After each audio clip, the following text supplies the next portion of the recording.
Yo, what's going on, people? Welcome back to Kilson X streams. Today we're going to be doing a Legend of Zelda Tears of the Kingdom stream. I'm very excited to continue the journey. We are just about to enter Hyrule Castle for the quest titled Crisis at Hyrule Castle. So that should be a lot of fun. Got my Zelda swag. I got my Goddess Symbol slash Triforce hat. I have my Legend of Zelda t-shirt. Got my heart container pendant and my ring, plus all of my swag back here. And of course, my notebook as well. We're keeping notes in as we progress through the game. So yeah, everything's all set up. We're all ready to go. We're gonna hop into the game. Let me just switch over to our stream setup. There we go. I've got my Zelda Tears of the Kingdom Nintendo Switch Pro controller. So we're all set up.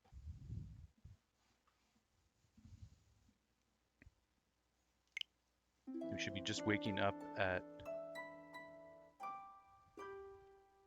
Yo, Ishnaid, what's up, dude? Let's go! Finally catching the start of a stream. Yeah, man, I know my streaming times have been all over the place, a little bit unpredictable.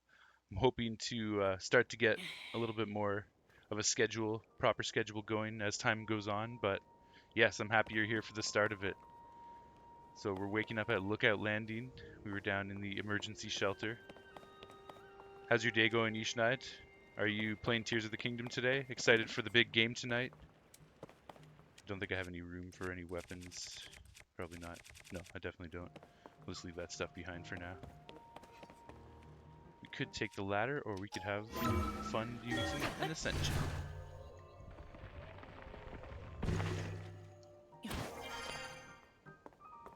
Okay, so just so we remember what we're doing, we're making our way towards Hyrule Castle to tackle the quest, Crisis at Hyrule Castle. So let's read the description of this quest one more time. We have Crisis at Hyrule Castle, given to us by Pura at Lookout Landing. Hyrule Castle rose into the air at the start of the upheaval, which tore apart the earth underneath it. Pura believes that Princess Zelda may have called out to you from deep in the earth. Join the search for the princess below Hyrule Castle. Okay, sweet. And so finally, we've done all of the side content around this area, pretty much, at Lookout Landing and at the Hyrule Castle Town ruins. We got a bunch of Koroks, got a bunch of treasure, and now we're ready to advance on and do the main quest at long last. It's a beautiful day. We can head out from Lookout Landing, perched directly in front of the gate to Hyrule Castletown ruins, very appropriately. There's Hyrule Castletown ruins, Hyrule Field. Yeah, I love how this ramshackle fort put together by the Hylians and the Sheikah to search Hyrule Castle. I love how they just parked it right here in front of the castle gates. It's kind of comical and cool.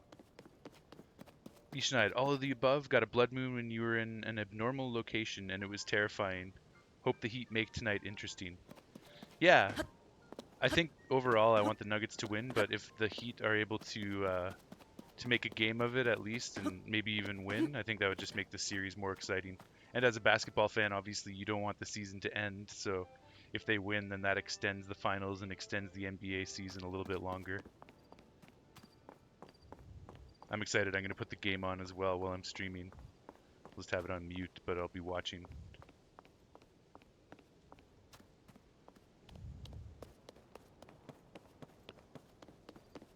I'm also excited that I finally get to advance on this quest.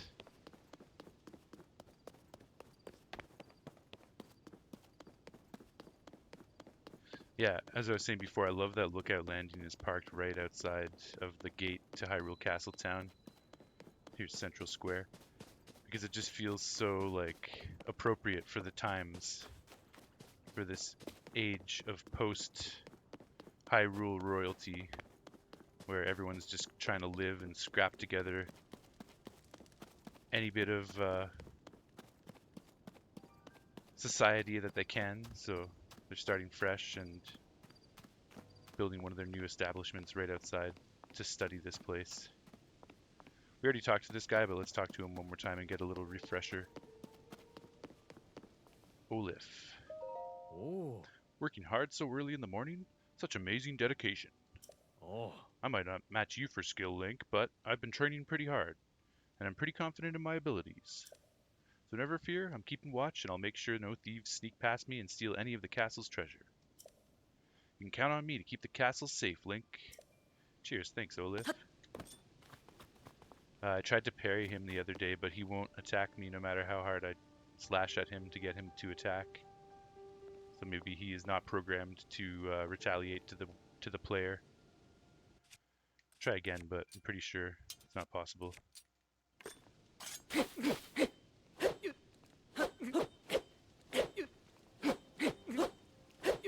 Yeah, most NPCs that attack the player would have done so by now, but he's not programmed to do so, obviously. That's fine. Oh, we got rain and thunder on the way, lightning, so we better get into the confines of the castle. Also, it's a bit chilly. We'll put the hood on to help protect Link from the wind and the rain. As we make our way up past the banners. It's pretty cool that these banners are still standing after 100 plus years since the destruction. He's just super loyal, lol. Yeah, yeah. Very true. He's like, man, if Link's attacking me, it must be for a good reason. I will not retaliate.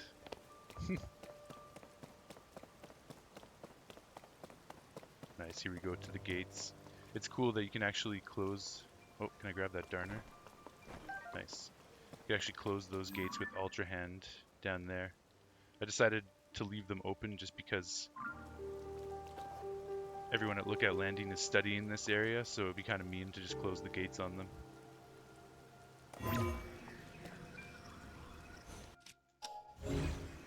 Pop these suckers open. Works just like magnesis, essentially. And for the first time, we will pass onto the threshold of Hyrule Castle. Huh? Who's there?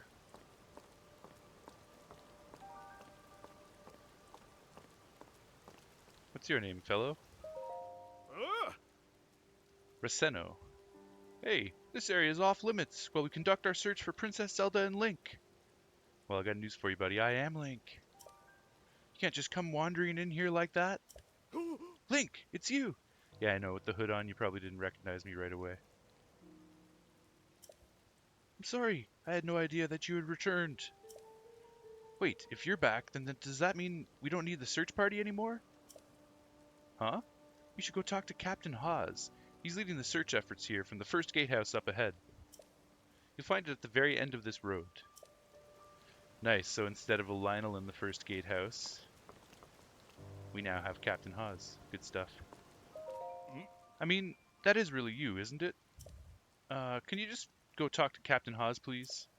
He's leading the search efforts at the castle from the first gatehouse at the end of this road. Sweet. Thanks, Roseno. Oh, there goes a cricket. Grab this mushroom. Gets a better check the top of the gatehouse. Climbing isn't going to be super easy with the rain, but I think underneath this awning we should be able to climb. No, it's still hitting us over here. Some awnings are large enough that the rain won't affect you, but obviously not this one. Maybe I can just get up to that next ledge and recharge my stamina.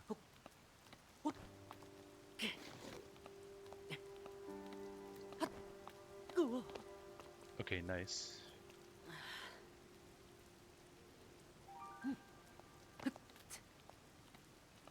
I don't know if I can stand on this ledge. Maybe. Okay, sick.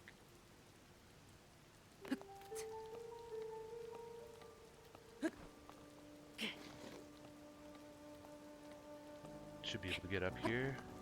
Sweet. There may not be anything up here, but we always have to double check, of course.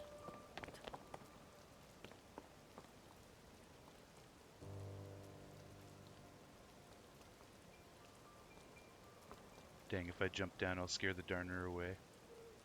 Maybe it'll come a little closer to me. Okay, scared that one away, but all good. We got one of them.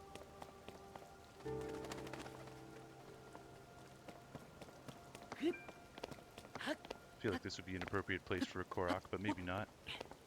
We found tons of Koroks all throughout Hyrule Castle Town Ruin. Oh, yeah, here we go, right here. Sneaky. Yeah. Any names come to mind for this Korok each night? If not, I'll come up with one.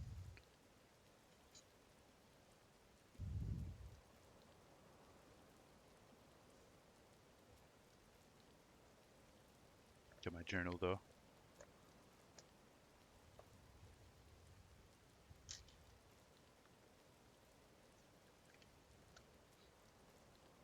Frank, watching an episode of Always Sunny. Nice, nice. That's perfect. Yo, I love that show so much, and Frank is such a great character. Danny DeVito. I'm down. Let's do it. This is a bit of a chubby kind of Korok with the large lily pad face, so works with the short and chubby theme. If I can get my pen to work. There we go. Frank.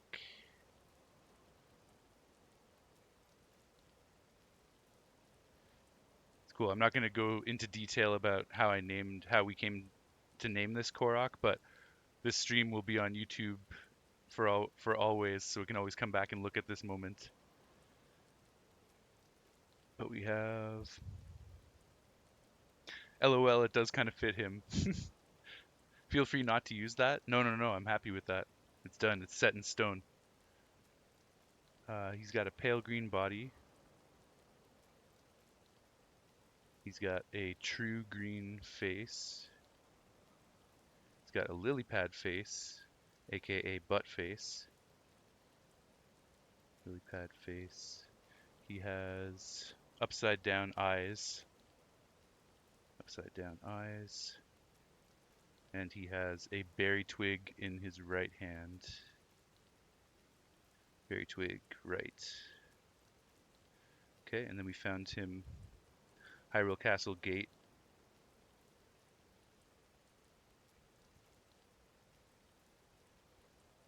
Under rock.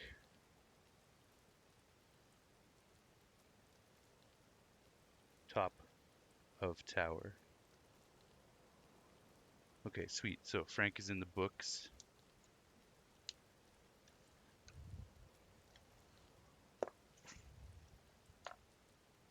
Close up our journal.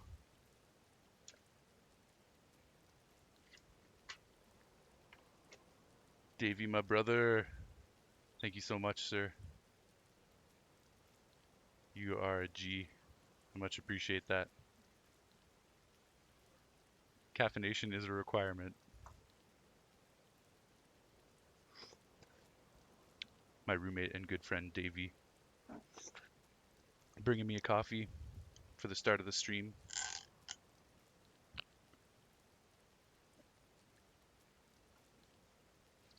Tim Hortons isn't my favorite coffee ever, but it's still pretty solid, especially if you get the dark roast. It's got more flavor. And it's close to our house, so it's just easy. We ran out of... I tried to make coffee, but we ran out of coffee. I gotta get a napkin, it's kind of spilling.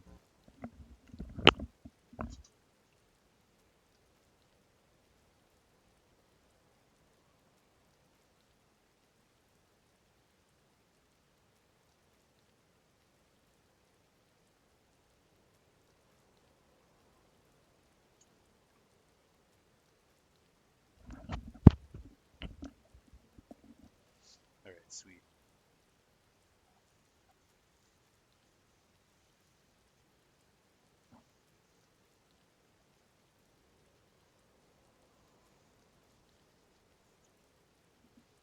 There we go, get all that extra coffee off the lid, now it'll be easier to drink.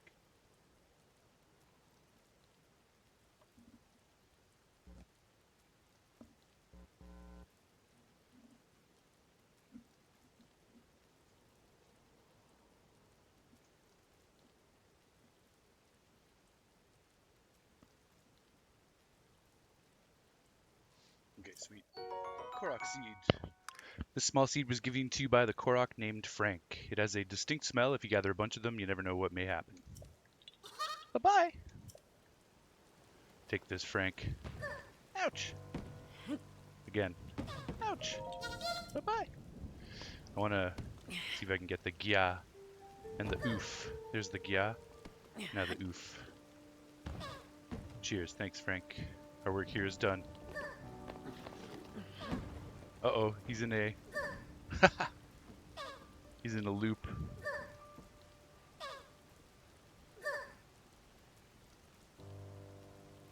I'll do a screen capture of that. That was kind of silly. Perpetual Korok pain. Okay, now we gotta watch out for lightning. I'm not wearing any metal stuff right now, but the gate could get electrocuted. Maybe not, though. Frank has earned it, LOL. For being a pesky brat.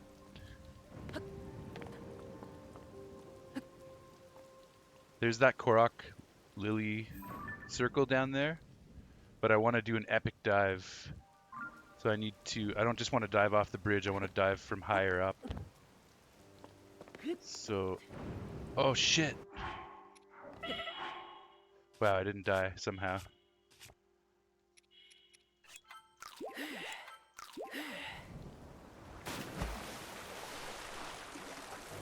Well, that was unintended and lucky. I could dive off that tower that I was just standing on, but I feel like I want to get even higher up and ride a wing across and then try to jump in. So we'll try and do a trick dive, but not right now, obviously. Do that later on. But I did mark this area on the map right here with a leaf stamp to indicate that there's a Korok that I haven't gotten yet. Oh, you don't think you got that one? Okay, nice. I'm glad I could show you one that you didn't get yet. Yeah, it's well hidden, kind of under the bridge there. Fucking rain, man. Now I'm trapped down here and it's really annoying to get out with the rain.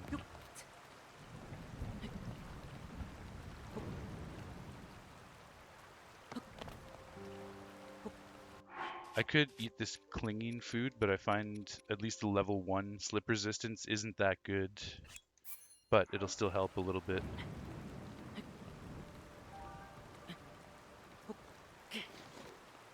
I guess it allows you to climb longer before you slide. That's the idea.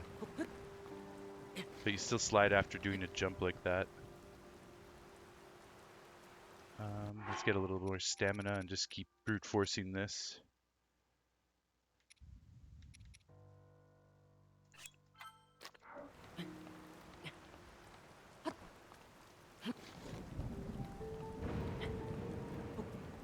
Oh yeah, man, I always forget about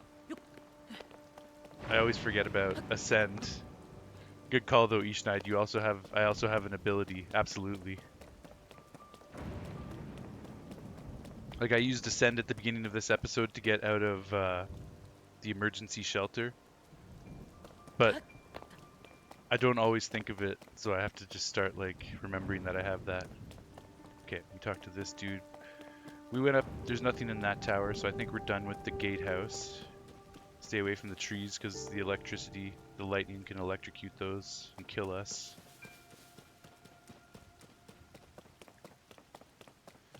Man, it's so tempting to explore.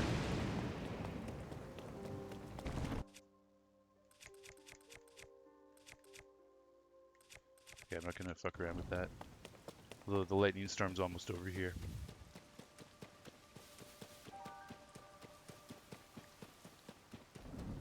Just gonna explore this little ledge right here. I don't want to go all the way around the castle right now.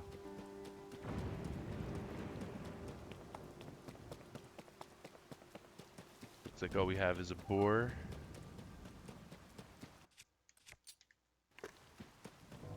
Charge me, I dare you.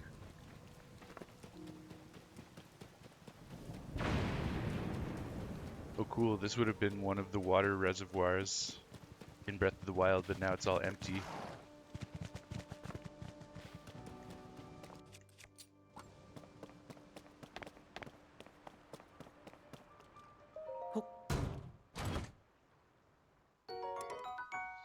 Okay, we can't carry the soldier's spear. There's not really anything I want to get rid of exactly. I'm just going to drop the farming hoe so I can pick up the soldier's spear and then toss it, just so we can clear this chest off the map. But yeah, I don't want that soldier's spear, so we'll leave it behind. Little pool here, nothing there. Okay. And yeah, I'll save the perimeter castle survey for another time because I do want to get going with this quest. The castle is going to be a huge undertaking, obviously, so we don't have to go into all that detail with it right now.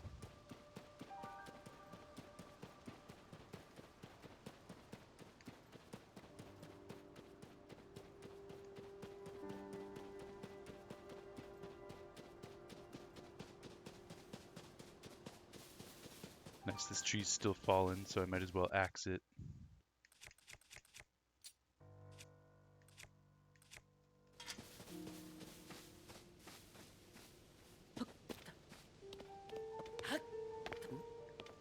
I'm gonna see if I could hop off and shoot those birds, but I ran out of stamina.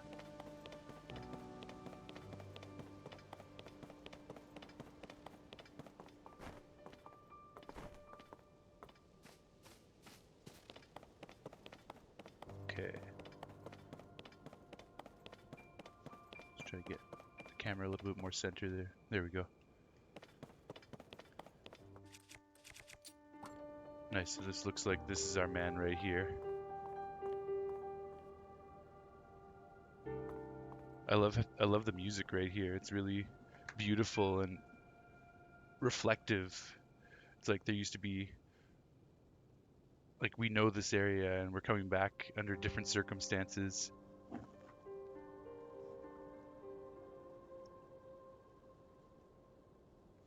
Okay, let's speak with Haz. Oh, this might not be Haz after all. Shars. Link? No, it can't be him.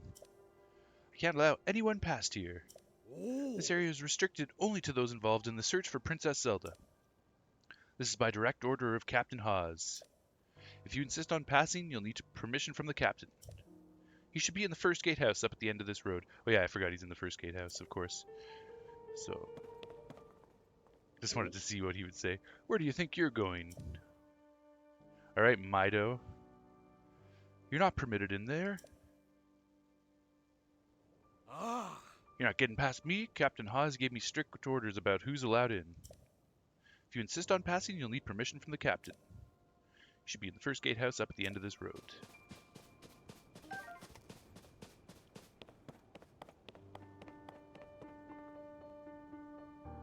There's a Korok puzzle down there.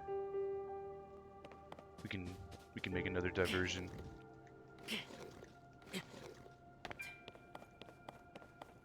I tried to fuse these Korok rocks. Unfortunately, that's not Korok blocks, rather, not rocks. Unfortunately, it's not possible. That would be super cool if it was possible.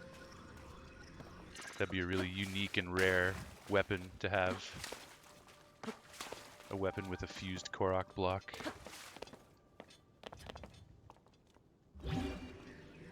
Sadly, we're out of luck. Still like to stand on top of it while I can. It's kind of annoying.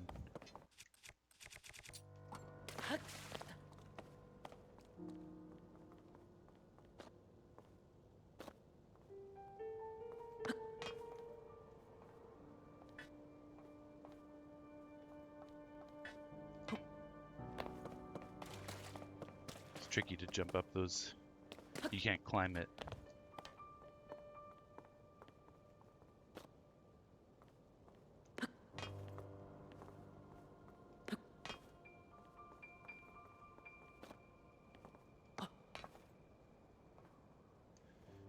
Maybe I'll just do this.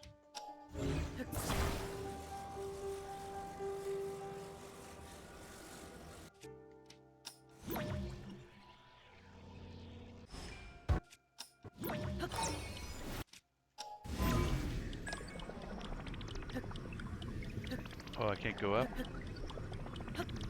Damn, that's too bad. Okay.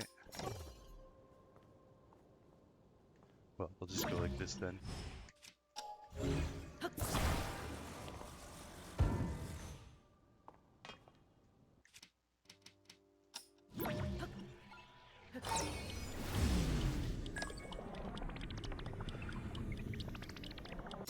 There we go, we got up. Silly, obviously not relevant or important at all, but this is a little block that you will never be able to stand on again once you solve the puzzle, so just in the name of doing weird things like that, it's now done. Recall for the win! Yeah. Totally, man. Recall's so sick. It's hard to say what my favorite new ability is, but Recall might be it.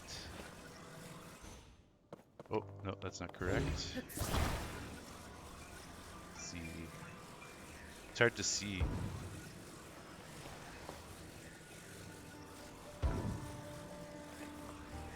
Yeah, like I can't get a good view of it.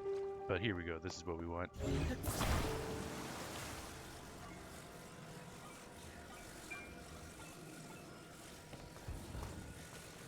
There we go. Nice.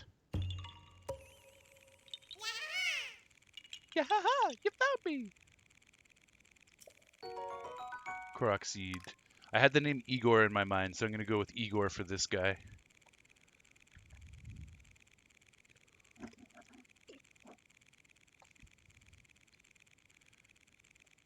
So, Korok Seed, the small seed was given to you by the Korok named Igor. Wait, did I name the Korok Igor already? I feel like I might have.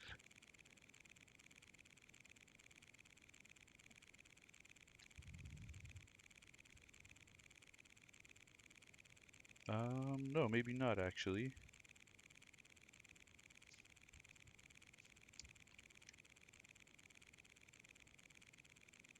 Nope, no Igor. Alright, we're in luck. Alright, so Igor.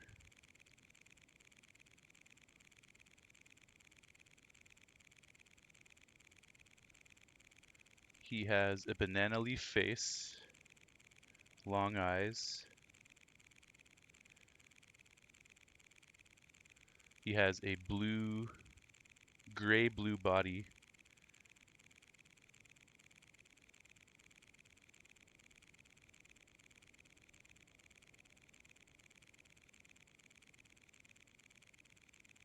Gray blue and green blue are similar in color, but the green blue is more vivid. This is more of a grayish blue. Propeller in the left hand. Again, I've never seen a propeller in the right hand. All the flying Koroks seem to hold the propeller in the left hand.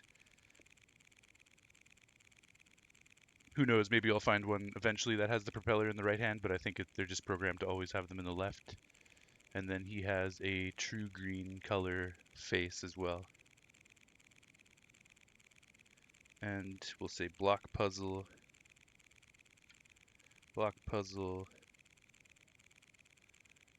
under road, into castle, into Hyrule Castle.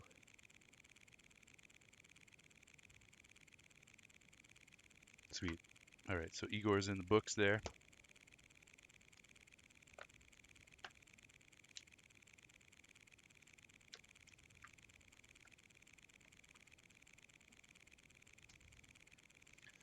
Korok seed. The small seed was given to you by the Korok named Igor. It has a distinct smell. If you gather a bunch of them, you never know what may happen. Sweet. Bye-bye! Of course, we do need to... Oh, no arrows, so... In this case, let's just throw fire at him. How did that not hurt him? Okay. We need to get a cry of exclamation from this dude. I guess I could try to get up there and do melee hit. So let's see if we can ascend up here.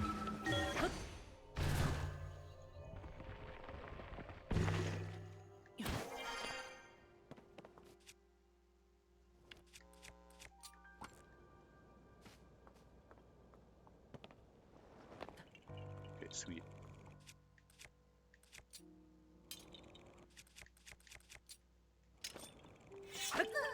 There we go.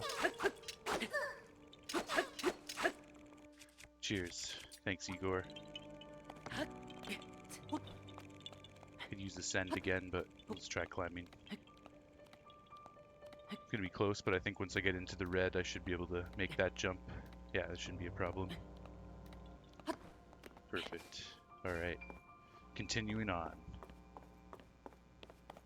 We have another rampart to explore, also just this edge outside the rampart.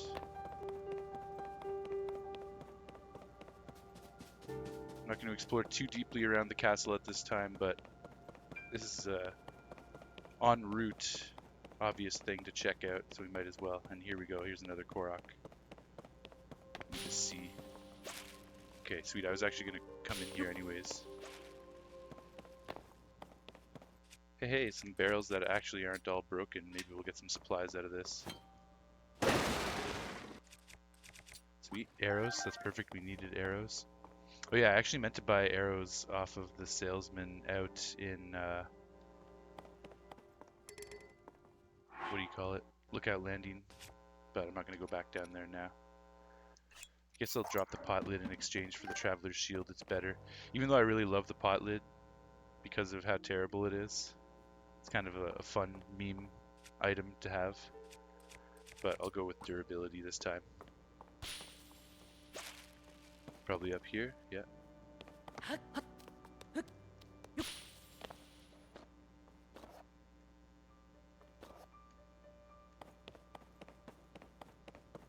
Nice. Here's the end. You can tell because the flower is white instead of yellow.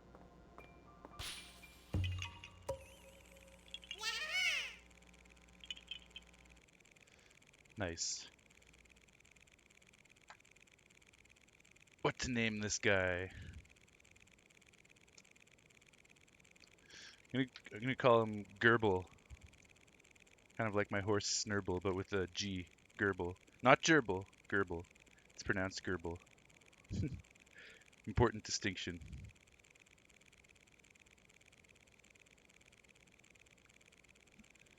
So he has a large heart-shaped face, true green face, pale green body, 6 eyes, and prop in the left hand, propeller in the left hand. He is follow the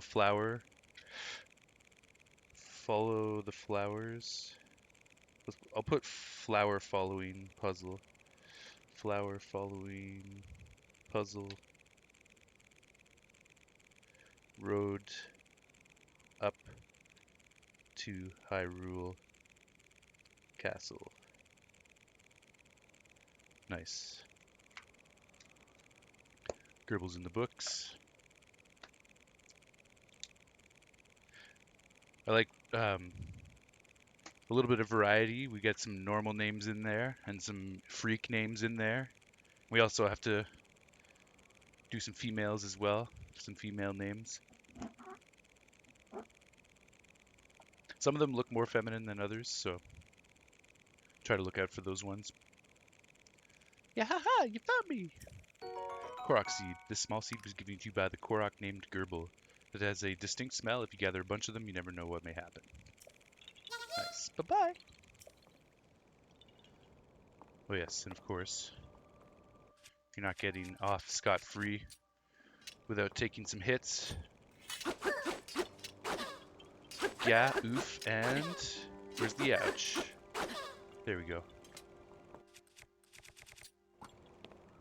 Okay, let's explore this rampart going back to over there, and then we'll jump back down to the road.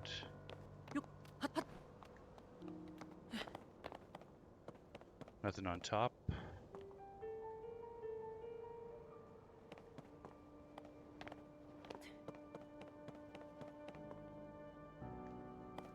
Probably nothing on the rampart, but just in case.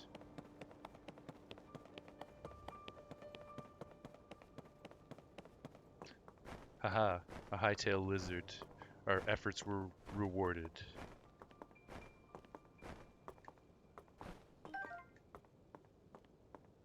Nice. Back down we go.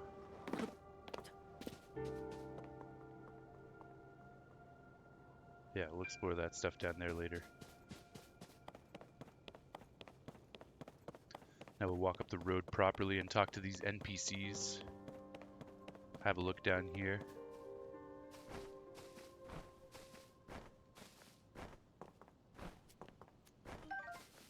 Nice, this is where there's a pressure plate to open this gate in Breath of the Wild. Yeah, the pressure plate's still there. That's cool. Although it looks different. It has a different design. Still, it's a nice touch that it's the same.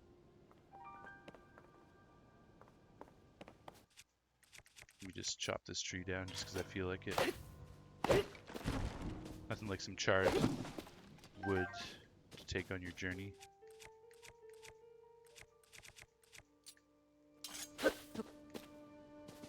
Cut some of this grass. I'm assuming it's just going to be the same drops from this grass, lizards and crickets. Oh, there's another Korok. Korok's all over the place here. Yeah, haha, you found me! Korok seed. We're gonna go continue with the weird names. This small seed was given to you by the Korok named Snurm. It has a distinct smell. If you gather a bunch of them, you never know what may happen. Bye-bye! Nice.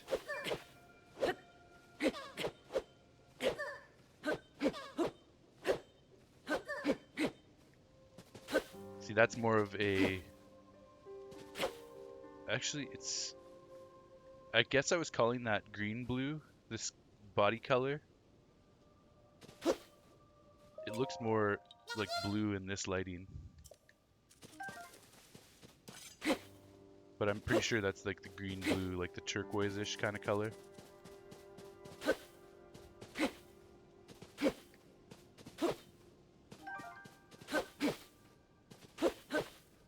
Ishnai, you were like, I swear there was a Korok in this grass. Took a bit to show up. Okay, nice. So you remember getting a Korok here too. That's awesome. Yeah, it didn't show up right away. I guess it was like the sparkle was... Maybe I had to get closer to it, or maybe it just started a little further away. Okay, let's get Snurm's credentials recorded in our journal.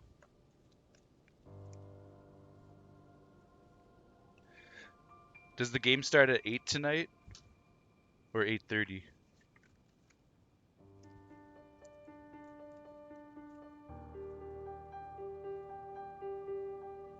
Snurm, S-E-S-N-E-R-M. Pale blue body. Pale blue body.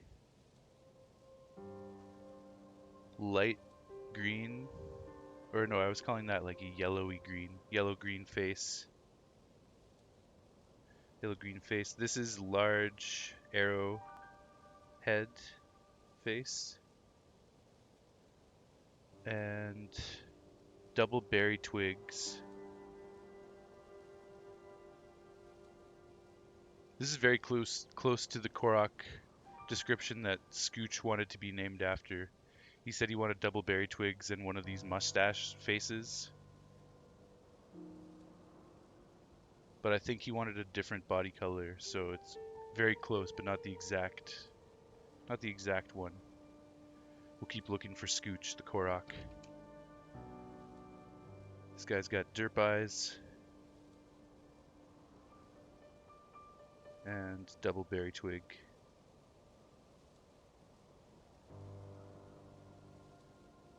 And he was a sparkle puzzle before first gatehouse. Hyrule. Alright, here we go. 8:30? Okay. We have a little bit more time then. Good.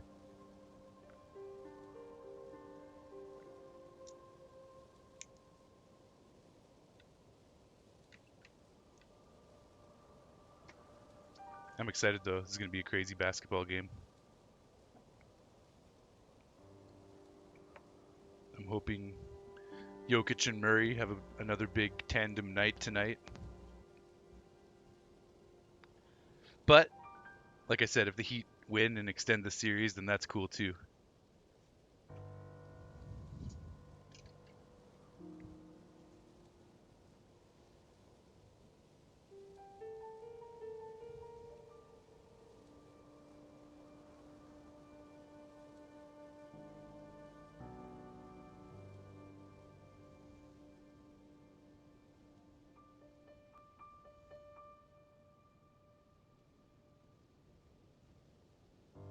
Okay. Good stuff. So there's Snurm.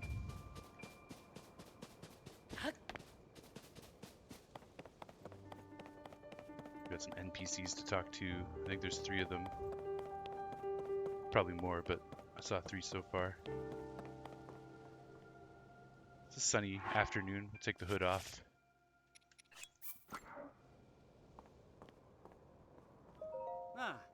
UTAS. We've turned up nothing in here that would help us find the princess, unfortunately.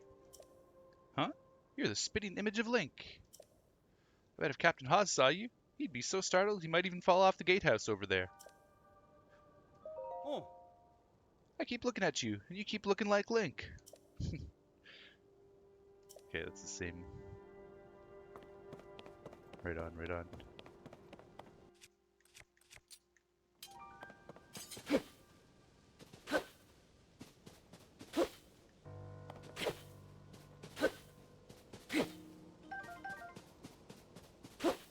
Yeah, just crickets and lizards. But if it's anything like Breath of the Wild, then we will be able to find some grasses in the world that have rice, wheat, fairies, and rupees, so we'll keep a lookout for that. It's probably the captain right there. Let's talk to this chap over here first. Incredible! Oh, is that the crater? Is that the depths? Can't make out much through the smog and the gloom.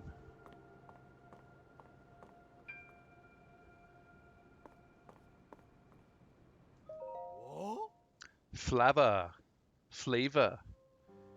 Woo! Standing on the edge and staring in is intense. Seeing a chasm in person is far better than hearing about it. Chasm. Yo, Ebson, what's up, dude? Welcome to the stream. How's your night going, brother? Whoa! Why would you do that? Just up and startle someone on the edge of the void? That is true. This chasm is nearly bottomless, just like all the others created by the upheaval. Personally, I do not want to hit the bottom of a nearly bottomless chasm. Even though it scares me, I can't stop staring into it. Staring into the abyss. Ebson says, would have joined sooner, but I was writing out thank you cards for people who sent me grad stuff. Oh, nice, dude. Right on. That's sick. I'm glad you're having so much fun with the graduation stuff. It sounds like you've been to lots of parties. You're getting some gifts. You're sending out thank yous. So, yeah, it sounds like an epic end to your school year. The party continues, and it's all good, man. Ishnite says, what up, Ebson? Congrats on graduation. Yeah, hell yeah, man. Congrats.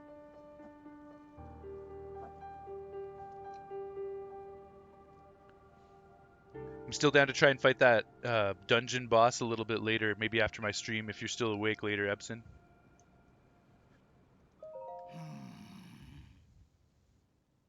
You don't suppose Princess Zelda fell into this chasm, do you? ... Even though it scares me, I can't stop staring into it. Thank you guys so much. I'm down. Okay, sick. Nice, man. I'll probably stop between 11 and 12 tonight. But we'll see. We'll see what happens.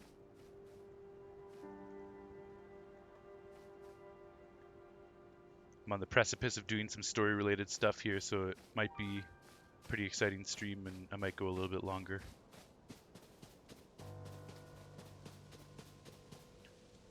will just be Hyrule Restoration Materials. Use this materials cache for all your building needs. Come find us if you'd like a dream home. Hudson Construction. It's kind of cool that there's a construction materials cache right up here by the first gatehouse. Nothing in the back, but this is a good spot for an ascension.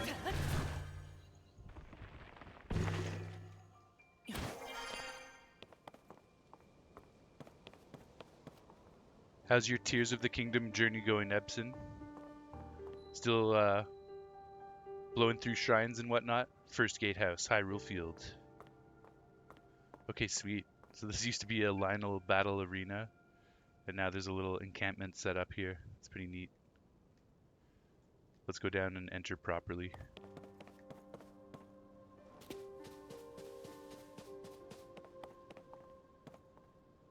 Okay, this isn't the captain either. He's too busy, I guess. Oh. Wingo, did you come up here to help look for Princess Zelda too? Yeah, me and a few others had the same idea. We all owe a great deal to the princess. We were hoping to help, anyway. But the captain is way up on top of the gatehouse there. It doesn't look like he's coming down anytime soon. We just showed up without being asked, so best to stay out of the way until we can help out somehow. Oh. I'll do whatever I can to help out in the search for the princess. If he doesn't come down from the gatehouse soon, maybe I'll go up to the captain myself. Or I will go up to the captain.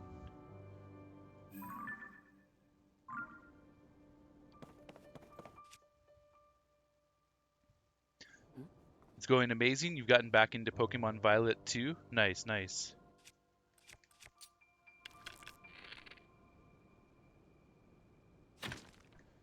Which console was Violet released on originally?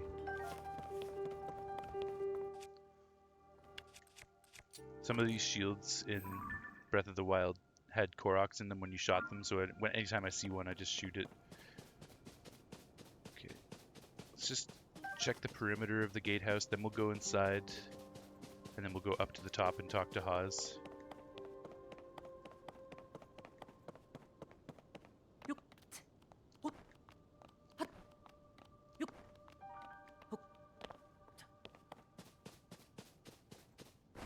Nice, we got ourselves a high-tailed lizard in this little crevice area.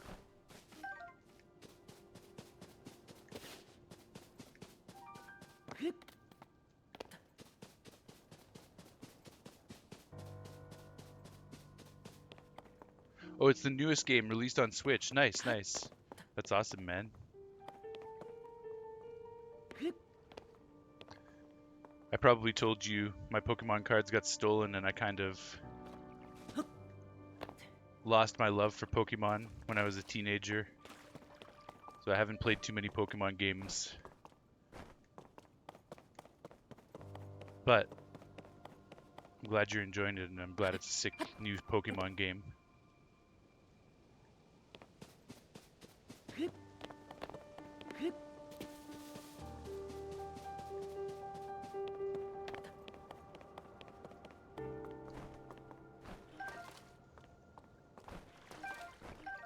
I did try the new Pokemon Snap game on Switch a couple years ago. That was pretty fun. It's a game I always kind of wanted to 100% eventually, but just so many other things I'm working on. Okay, I do see a Korok in there.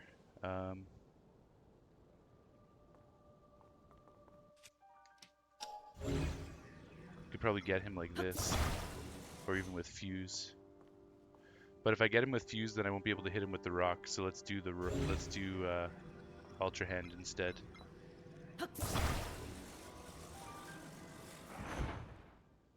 Nice. Yeah, you found me. Korok Seed. I've gotten a lot of Koroks recently. Do you guys have any names in mind that I could name this guy or girl?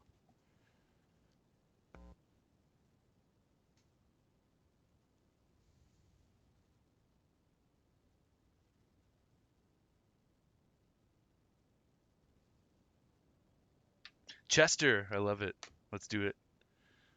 It's perfect.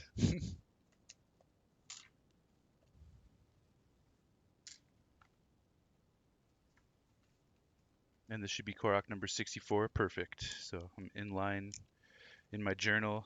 I'm writing down Korok number 64. So we're on track. Chester.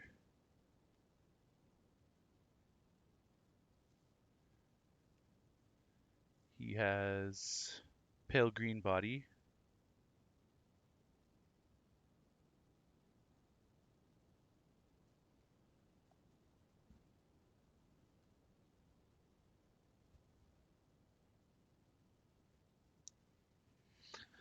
Pale green body, large heart-shaped face.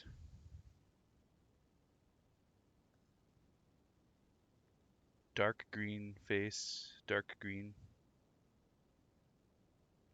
6 eyes. And a berry twig in the left hand. That's a cool Korok puzzle because initially it looks like you should be able to not get in there to be able to get the Korok from the outside, so maybe you have to find a way in from somewhere else. But it's really cool that you can actually just use Ultra Hand from outside the gate to get it. I wonder how else you could get this. Maybe you might be able to ascend from a lower chamber up into that area. That'd be kind of interesting too. I bet that's possible. There's probably somewhere underneath that you could ascend up. But this is a very simple solution.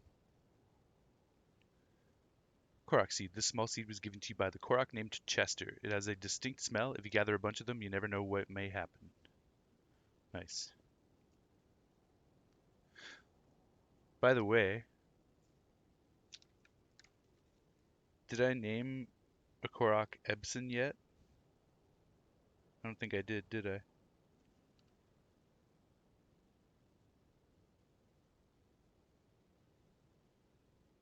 No, I don't have an Ebsen and I don't have an Ishnaid Korok yet. So if you guys ever see me get a Korok that speaks to you, then please speak up and say, hey, that Korok, I want that to be named after me. Ebsen, you're waiting? You're waiting for a good one?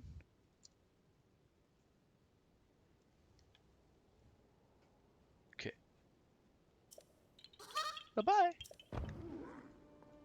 So yeah, if I was to fuse that rock, then I wouldn't be able to do this, so that's why I used Ultra Hand instead.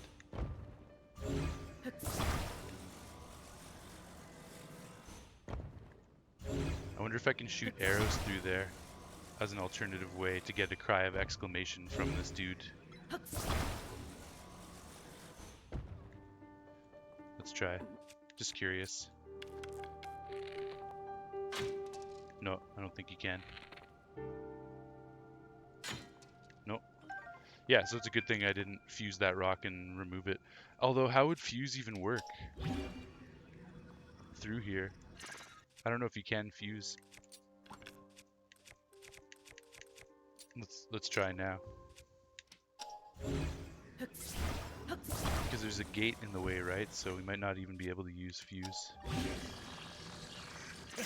Okay, nice. So you can bypass the gate with fuse.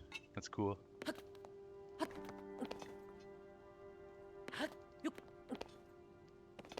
Ishnight says, noted. Yeah, right on, man, right on. Sorry, I went out of frame there for a sec. I gotta remember to stay in position for the camera.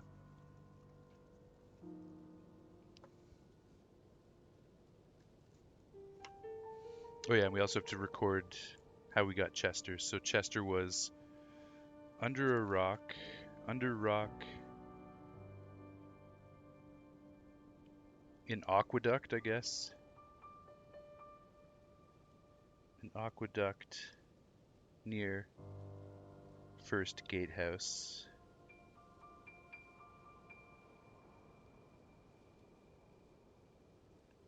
There we go. Sweet. It's quite a lot of Koroks today so far. In not even an hour of streaming, we found Frank, Igor, Gerbil, Snurm, and Chester, 5 Koroks. And all in a pretty small concentrated area. We haven't moved very far in this stream so far.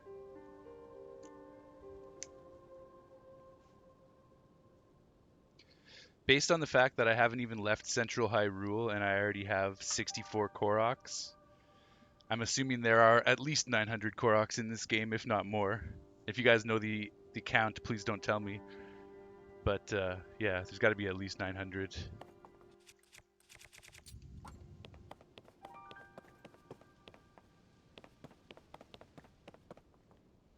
Yeah, it's interesting. All of these aqueducts are empty. I guess because the castle is now floating up into the sky, so the water isn't running down into them properly. That's cool. Makes sense.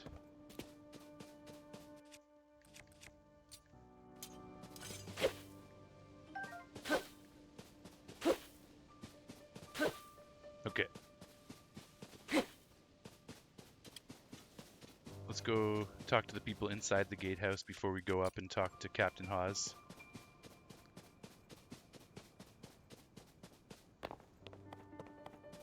Ishnai, you know there are at least 114, lol. Nice.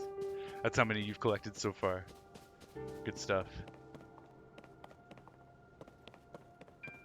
I wouldn't be surprised if they put in more than 900.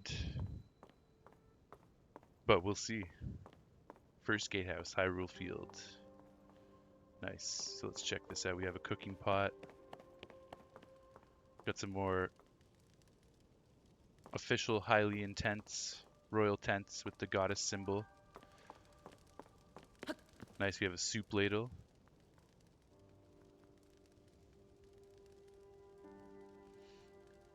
Kilson, you almost have more than me. I'm slacking. Yo, dude, what the hell? Yeah, you've traveled all over the world so far, haven't you? And we have roughly the same amount. That's how thoroughly I'm exploring.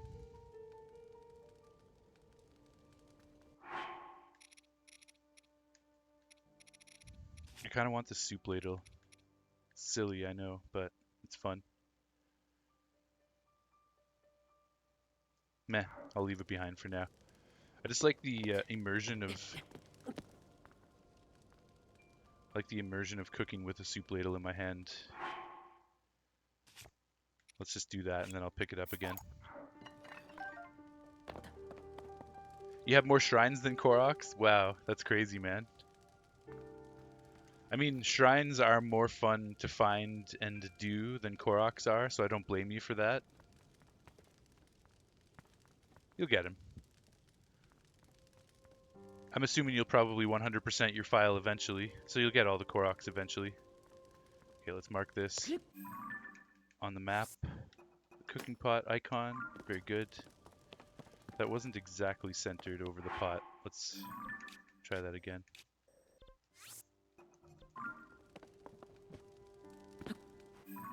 No. Yeah, that's pretty good. Sweet. Okay, and naturally we also have to cook at and camp at this cooking pot. Let's see. Have I tried honey and fish? I don't think I have. Let's try this. I'll do a stamina okina bass. Why not? Having extra stamina is always important.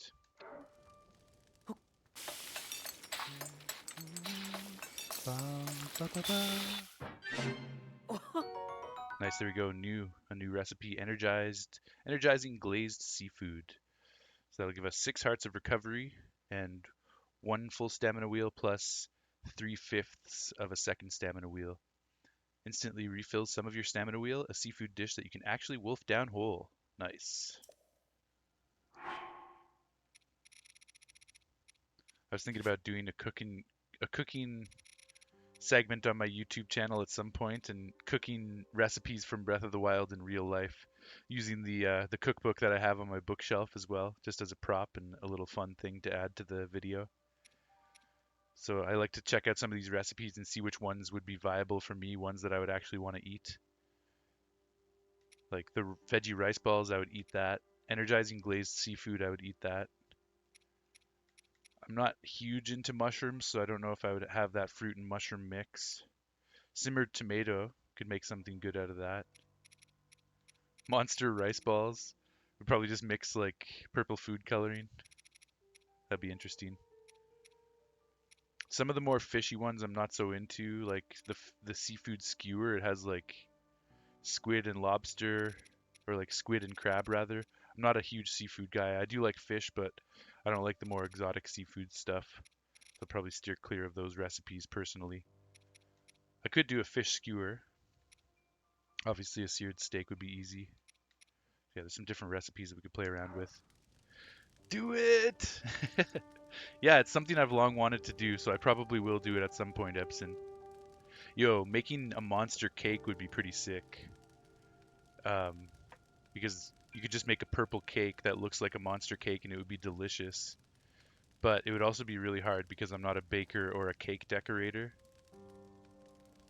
But doesn't mean I can't try a few times and see what I can come up with.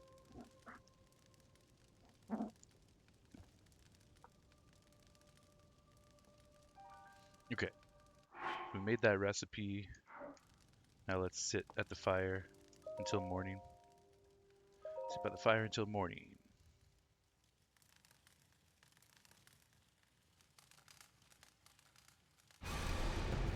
Oh, we got a blood moon. When the glow of the blood-stained moon shines upon the land,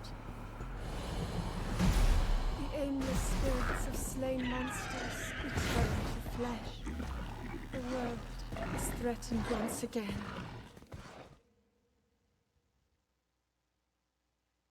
Damn, I forgot. I actually wanted to keep a tally of blood moons in this world, but I have not counted how many I've done so far.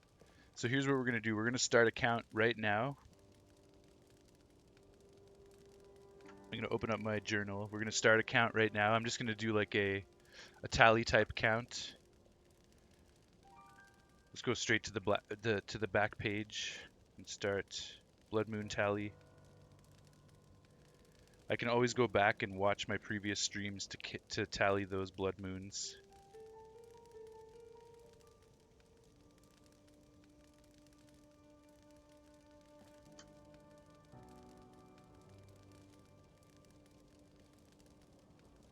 But because I don't know how many I've officially had so far, I'm not going to try and guess right now. So we'll just do a counter starting from this point right now, from this first blood moon that we just got, and then I will add on later.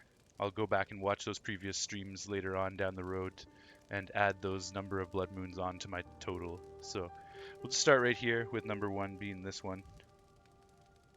I'm also going to put in brackets, this was stream number 22, so this is where this tally starts. Stream 22. Starting from stream 22, and then everything before stream 22 I'll add on to my total afterwards. And it's the 12th of June. I always like to write the date when I start these journals too. So there we go, we have the blood moon tally, and it's just got stream 22 and onwards, 1 so far.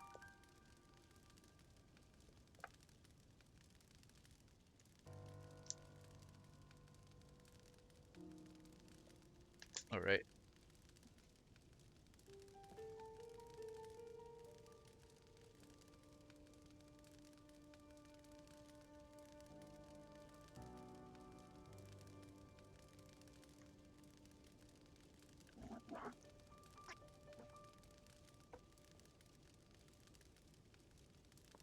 We had our soup ladle while we were cooking, so that was cool.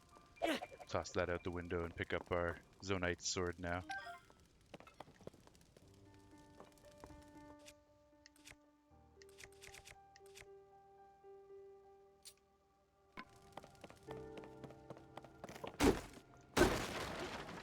Nice, 10 arrows, that's awesome.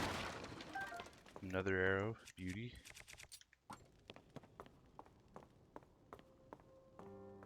Torch.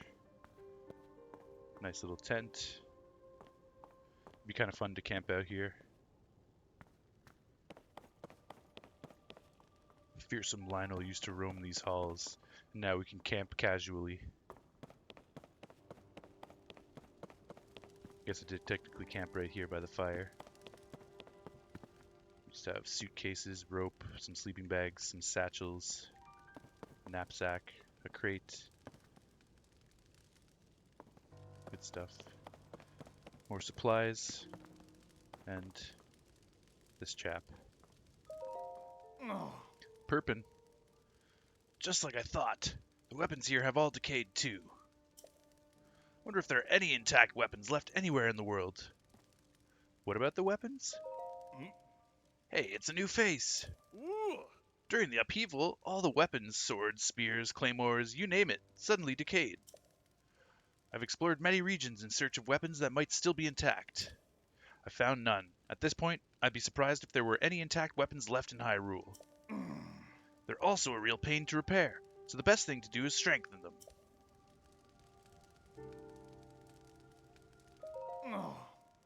Probably best to consider all weapons decayed at this point. I'll leave you to it. Okay, same thing there. Yeah, there's some more decayed weapons. Don't think I need to take these with me. Let's just look at my weapons right now. This is just a shitty stick, but it's got an opal on the end. I don't want to waste the opal. It's pretty cool how you can create a water wand. It's really interesting. I'd like to use that on an enemy. So we'll hold on to this crappy stick for now just because of the opal that I fused to it. Otherwise I would throw the stick down and take one of these instead, but it's all good. Do we have a way to open this? Doesn't look like it. I could fuse.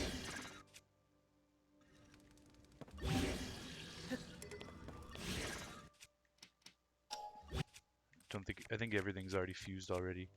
Oh, not the Zonite sword. But I want to power up this Zonite sword with a Zonite part, so what can I use? Let's use one of the construct horns. Where are they? Right here. It's plus 5 fuse attack power, plus 3 fuse attack power, plus 8 fuse attack power. Okay, we'll use this one. Soldier construct 2 horn. Let's drop that down. And then we can fuse. There we go. That's a proper Zonite weapon now. It's pretty awesome. I love that. I might do a mini series at some point where I go over every material in the game, and one per episode, and just talk about all the different hidden properties of each item and what you can do in terms of fusing or like distracting enemies. Like for example, like an apple wouldn't be a very good fuse item, but it's great for distracting bokoblins. So I could just kind of go through each item systematically and talk about the properties of each item. I think that'd be kind of fun. And there'd be a lot of episodes because there's so many different items. And it would go beyond just standard materials. You could also do it with Zonai devices and then items in the field too, because there's a ton of items in the field that you can't actually store in your inventory that have special properties.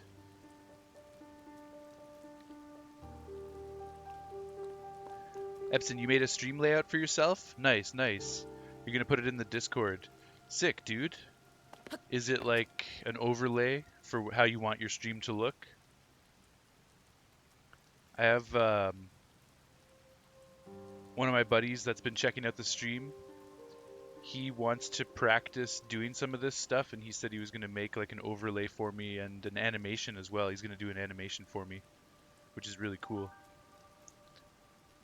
But I don't want him to have to do too much work, so I could take a look at your overlay, and if it works for me, if you don't mind, maybe I can use that one, and then he can just worry about the animation, and he doesn't have to worry about the overlay. It's an overlay, nice, man.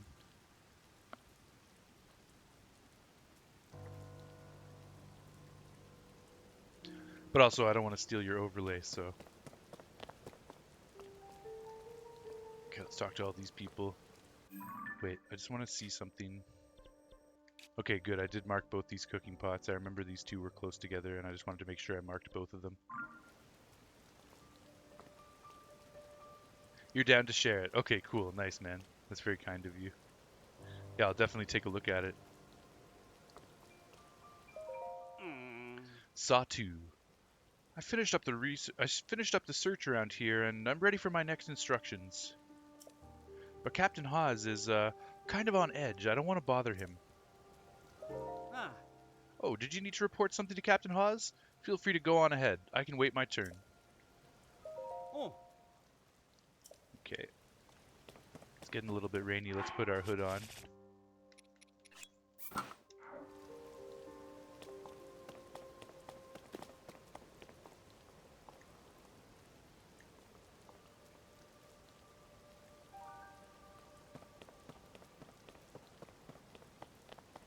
Just check all corners down there as well.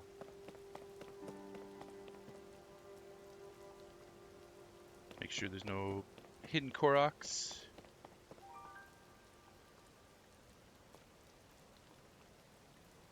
Nothing on the ramparts. Okay. It's in general? Nice, man. Let me check it real quick. That reminds me, I'm also going to do an adventure while I'm at it. Sick. I found and killed a bunch of bees. My defense is great right now. I was able to make wolf armor last night. And I made a fish sword too. My defense and my offense are much improved. I got to level 7.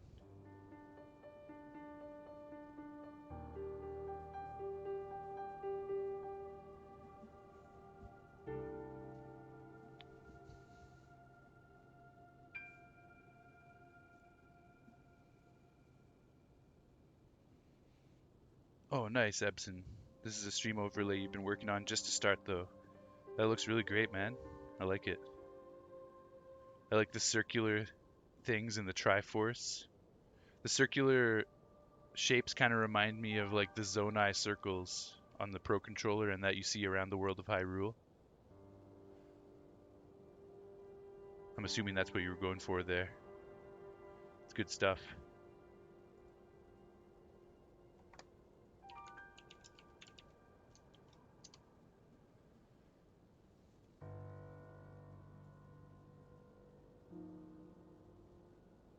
You were going for a kind of minimalist design. Yo, I appreciate that because if it gets too large and flashy, then it can distract from the stream and the streamer. And so I prefer something minimalistic too. Definitely. You want it to be a nice presentation, but you don't want it to be distracting. That is what you were going for. Nice, nice.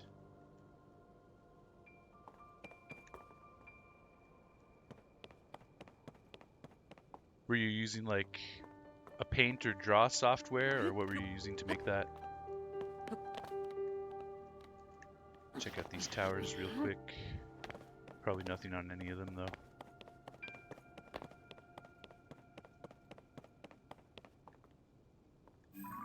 Ha! There's that soup ladle I threw out the window. Nice.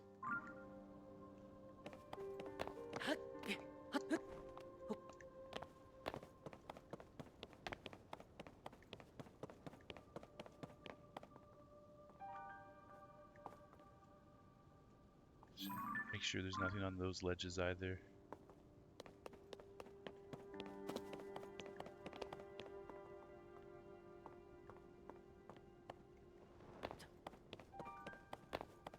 Yep, they all look clean. Okay, cool. So let's run an ascension back up. You found an overlay software on Google? Nice, nice, dude.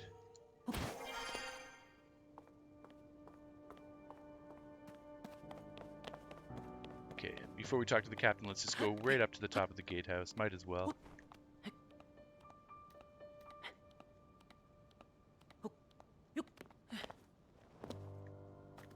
Let's do another ascension.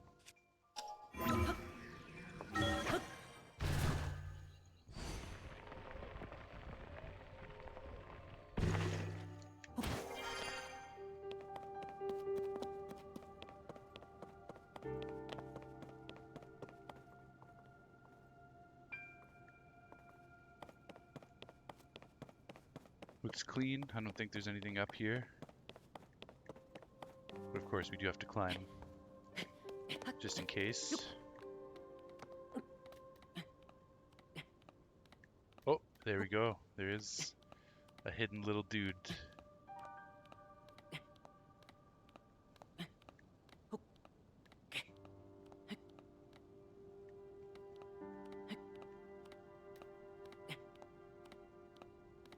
It was free, so I said, why not? So you said, why not? Absolutely, man. Yo, I love how much free stuff there is on the internet if you just look hard enough. Yo, I also love how you can hold on to this and get your stamina back. That was in Breath of the Wild too. That's a nice feature.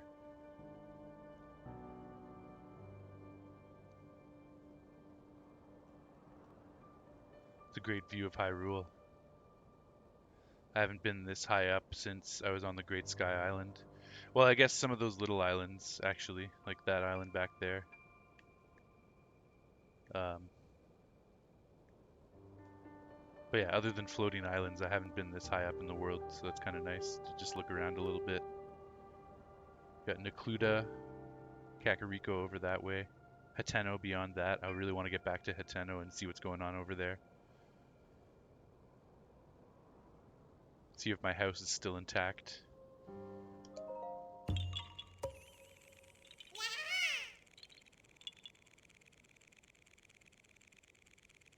Any names coming to anybody? Yeah, haha, you found me! Korok Seed. 65.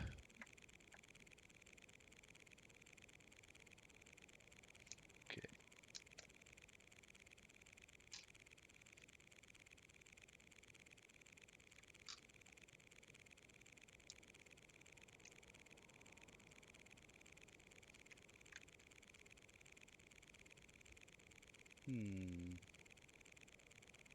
We'll call this guy Jorge.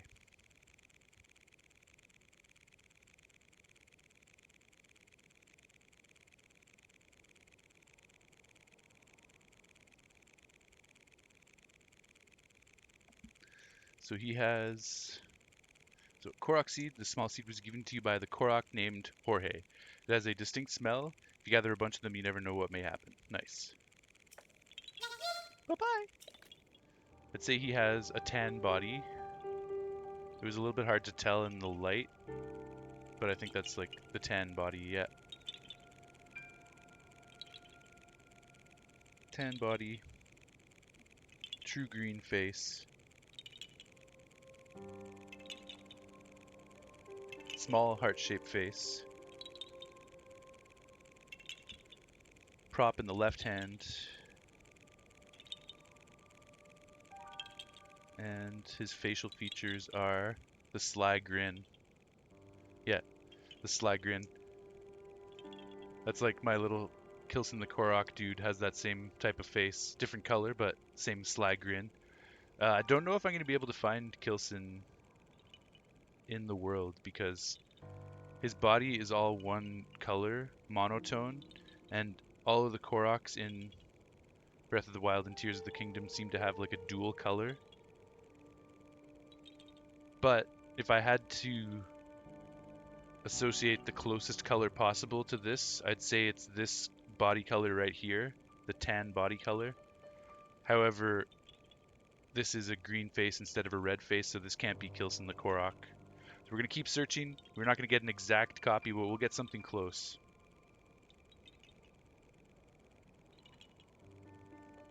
Yeah, he's got the sly grin. And as far as location, this is top of first gatehouse. Sparkle on pole. Yeah, there we go. Top of first gatehouse, sparkle on pole. Okay, I'm going to step away for a moment to use the washroom. And I'm also going to get the basketball game loaded up. So we're just going to hang out on the flagpole.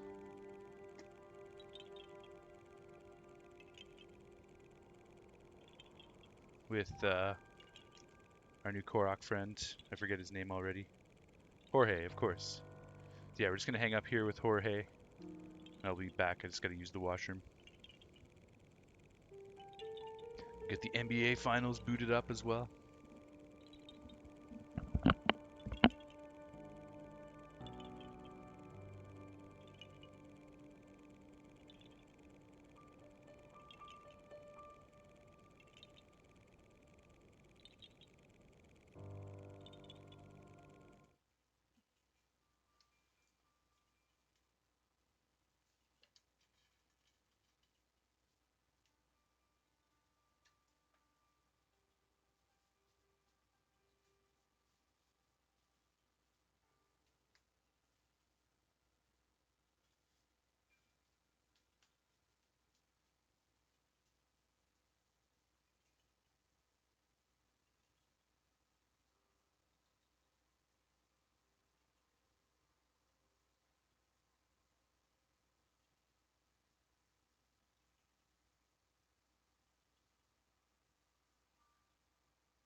All right, I'm back. Just gonna get the basketball game going.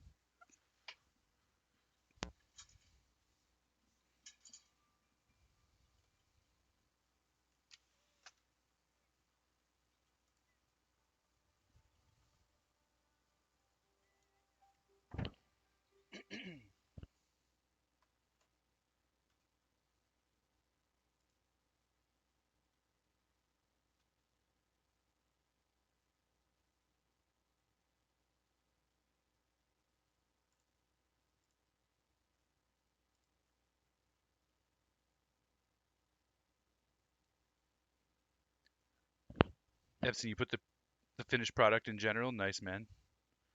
Let's check it.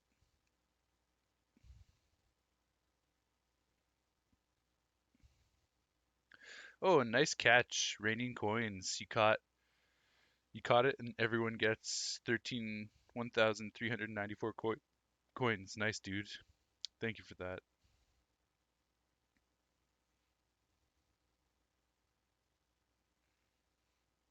Added white circles too. Nice. I felt like it needed them. I think I'm gonna finish it here. Yo, I love the green circles,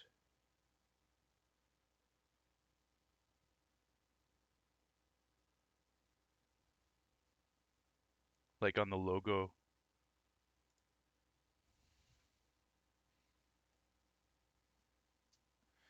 It's not exactly like the logo, but it kind of reminds me of that greenish circle. That's cool, man. I like it. Yo, what's up, Leo? Welcome. How's it going, people? Epson says, "What's up, Leo?" We're doing well, man. We're doing well. I'm just coming back from a break, a washroom break, restroom break, and getting this NBA Finals game going, and then I'm going to continue my journey. Crisis at Hyrule Castle is the quest we're working on right now.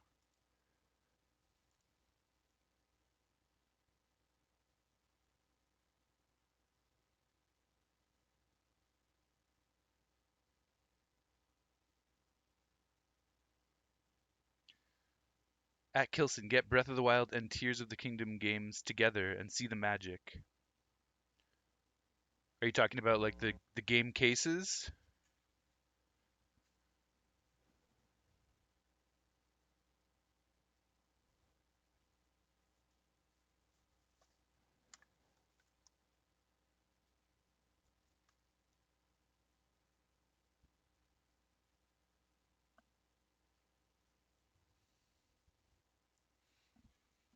Both together and see how they match? Is that what you were posting?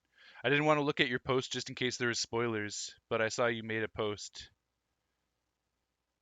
I see how they kind of fit together. The cliff is like a continuation from the cliff in Breath of the Wild. That's pretty cool.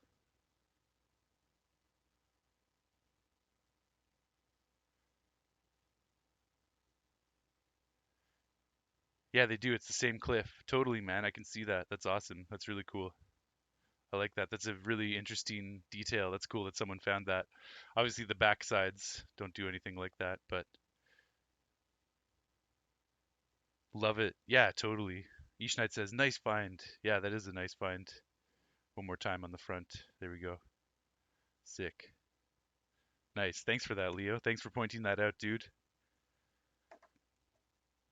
And sorry I didn't react to your post right away. I was just wanting to avoid potential spoilers, but that's definitely not a spoiler. Let me just get Breath of the Wild back on the shelf behind me here.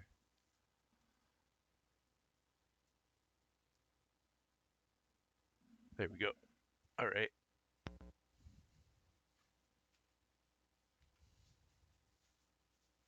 Tears of the Kingdom trailer was super epic compared with Breath of the Wild. I didn't watch the final trailer because I didn't want to be spoiled on anything, but Breath of the Wild, I did watch all of those trailers before the game came out, and it literally made me cry. The final trailer. I was so fucking hyped for the game. I cried. You're getting the game this week? Nice, dude. Congratulations. You still haven't beaten Breath of the Wild though, so you got to beat that first. This is sports interaction. We don't hide behind all the. So mute that. But you want to get the capture as well. Don't know which one to buy. I got the Elgato capture card. I've had it for a few years. It's always done really well for me.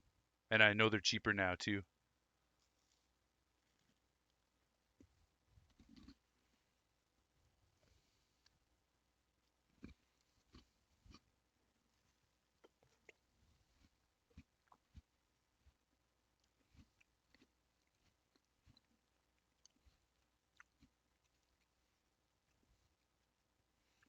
You like spoilers at a certain point, hypes you up before playing the game.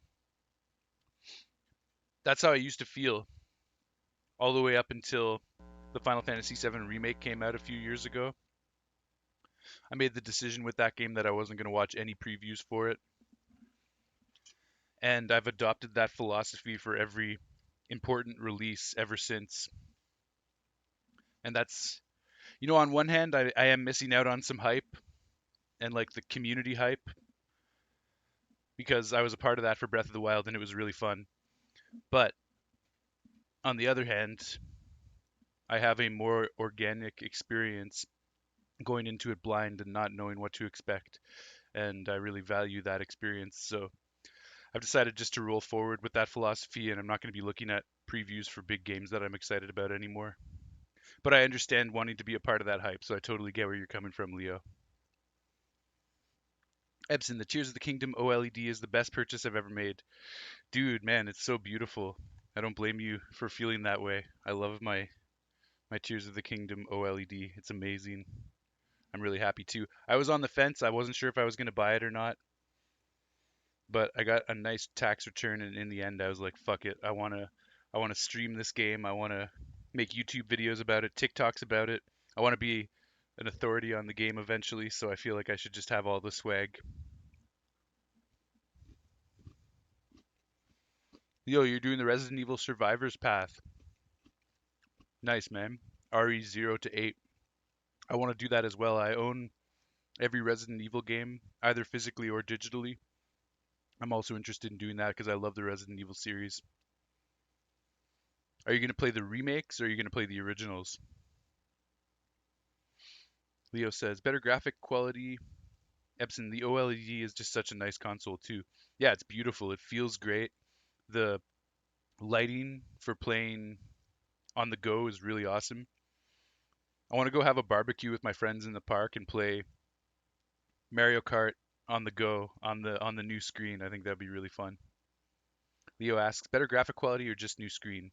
Epson says, just higher resolution, I believe. Yeah, totally. Just a higher resolution and a better battery life, and also a better kickstand to hold up the Switch while you're on the go. So, a couple nice perks. You also get the Ethernet port in the dock, which is a really nice perk for playing Smash Bros. I'm really happy they have that.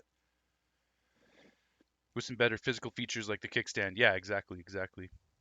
Leo, you're doing remakes up to RE4, then you'll play the original RE5, 6, and enjoy Resident Evil 7 and 8 for the first time. Nice, dude. I am currently platinum Resident Evil 4 Remake off stream. It's my off stream game, so in the evenings sometimes I'll just play Resident Evil 4 Remake. I did my first playthrough, I beat the game, but now I want to platinum it, so I'm going back to do all the extra stuff. But I'm really happy with the Resident Evil 4 Remake. It's beautiful. I beat Resident Evil 8. I love that game. You're going to love it. Resident Evil 7 I have not beat, but I played it and I own it, and it's incredibly terrifying. It's probably one of the most terrifying Resident Evil games, if not the most. Epson, and the dock is a lot better. It holds the Switch a lot better. Yeah, true. I agree with that. It feels more firm and snug in there for sure. That's a good call. Okay, let's get back into the stream. Got the basketball game going here. The NBA Finals. Denver has a chance to close it out tonight. Miami's going to be fighting hard. I like both teams. They're both good teams.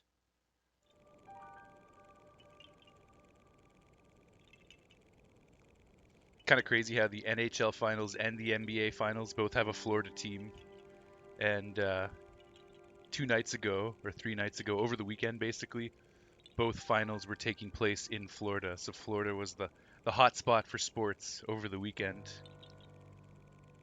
Now they're going back to Vegas for the Cup, for the Stanley Cup, and they're back in Denver right now for the NBA Finals.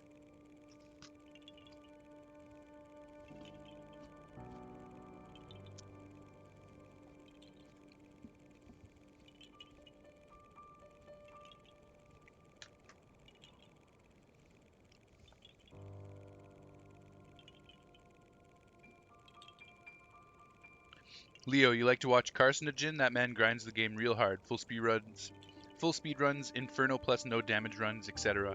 Nice, man, nice. Are you talking about for Zelda or Resident Evil? Okay, we also have to damage this Korok. Let's make our way down. Resident Evil. Okay, nice, man. I'll have to look out for him. Carcinogen. It's a cool name. Can I stand here? Beautiful. Okay. Let's shoot this Korok. Ouch! Got him. I don't want to waste arrows getting all the cries of exclamations from that dude. It's fine. One cry of exclamation is good enough.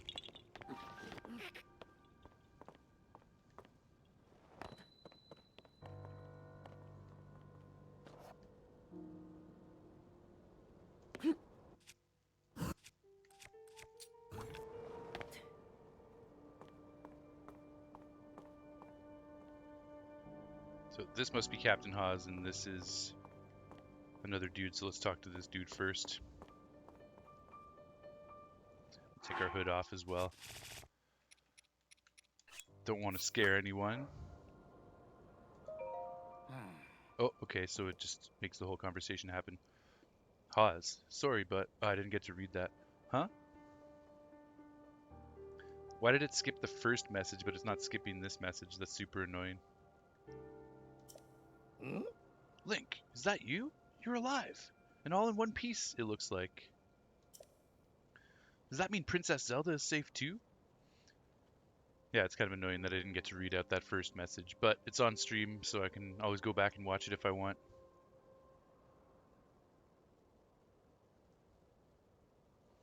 Leo, by the way, is this the same Breath of the Wild timeline or located years in the future or past? To be honest, I don't know the answer to that. I don't really want to know the answer to that, but I assume it's just a little bit into the future from Breath of the Wild. However, I do believe Zelda has gone back in time, but I don't know one way or another. Does that mean Princess Zelda is safe too? What a relief. Hang on, you're alone? But you heard the princess calling out to you, and you're here to help with the search. I see, or maybe I don't. I'm a little confused, but that doesn't matter right now. Perfect, that answers your question? Cool. Yeah, like I think it's just supposed to be like a few months to a year after Breath of the Wild. I could be wrong about that, but that's my assumption. Maybe a couple of years. What matters is continuing our search for Princess Zelda. I am relieved to see you come up here and help us out, though. We needed some good news. The sheer amount of gloom has gotten overwhelming. Our work carries on, but we've been a bit dead in the water. Oh? Captain, it's Princess Zelda. What? What?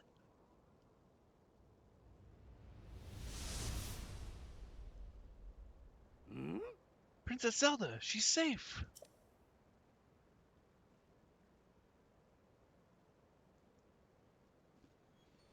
And there she goes.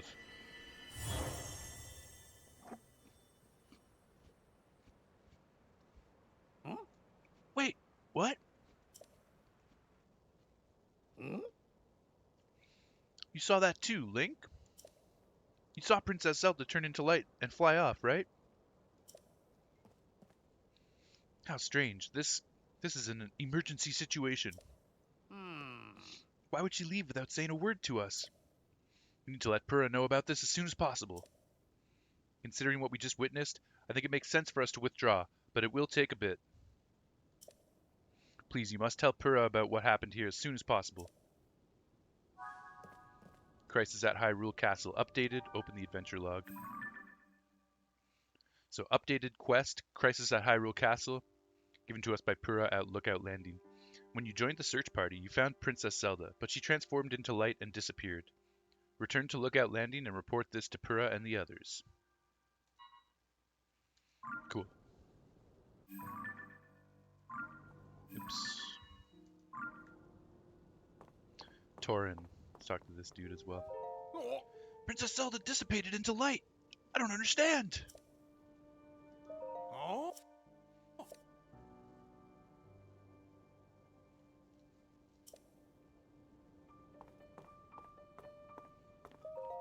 Oh.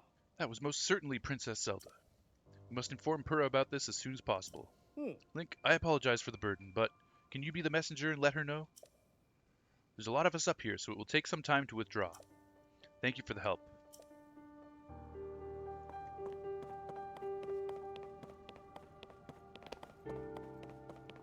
Sawtooth, is he saying something different now? Whoa, what was that? My eyes weren't playing tricks, were they? No, they wouldn't do that. That was Princess Zelda. What's going on? Okay, so my search brought me to the first gatehouse, but seems like there's not too much more going on at the castle, at least for now. Also, it looks relatively impossible to get up there right now. Not necessarily, though.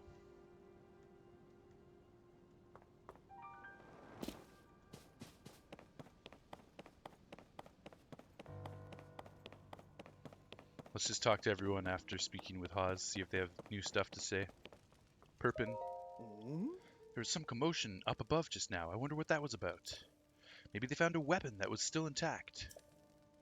Nah, that would be unbelievable. I'm going to say the same stuff about weapons, so I'll leave you to it. They're also a real pain to repair, so the best thing to do is strengthen them.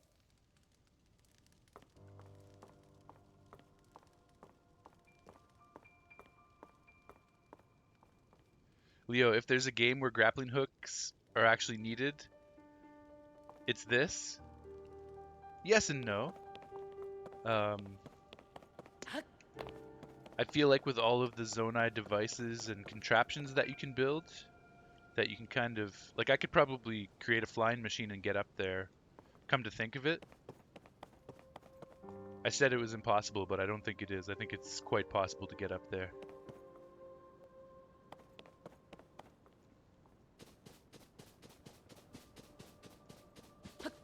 But in order to do so... Okay, let's challenge ourselves. Let's see if we can get up there. But a grappling hook would still be fun as hell. I'm not going to argue that. That would be super fun. Who knows? Maybe there is a grappling hook. We don't know. Okay, let's get some fans out.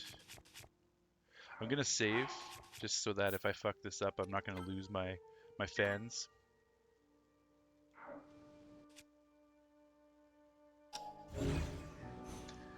Dude, you burn your cereal, XD, much less I'm building sheets in this game. Well, that's quite silly that you burn your cereal, but I appreciate that analogy. I know you don't actually burn your cereal. But I think you're going to have to learn to experiment a little bit, Leo, because this game calls for some of that. And I'm sure you'll get some ideas from watching streamers and YouTubers as well, so I'm sure you'll be building stuff in no time. Flava. You don't suppose Princess Zelda fell into this chasm, do you? Okay, no, he's still saying the same stuff.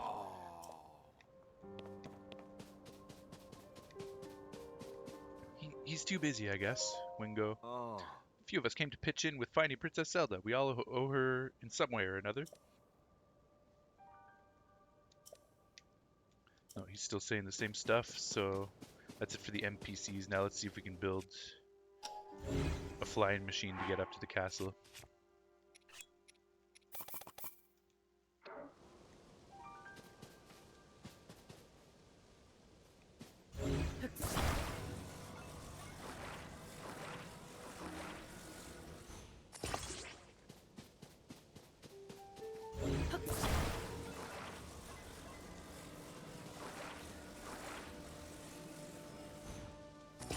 Oops, that was the wrong one.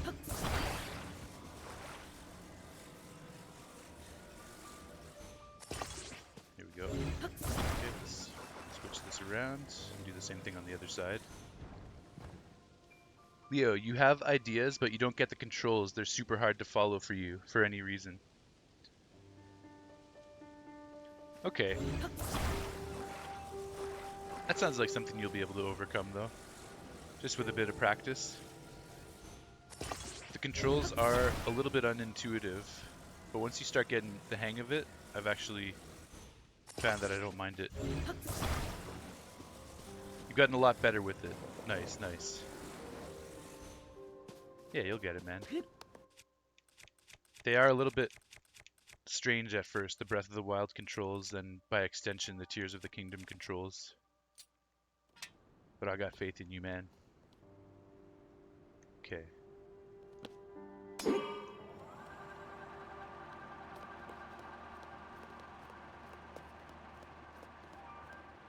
Now we're gonna have to use a ton of batteries to get up here.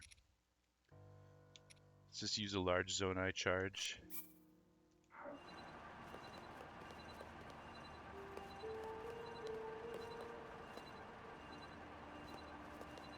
Oh wow, that actually fills up more than an entire battery.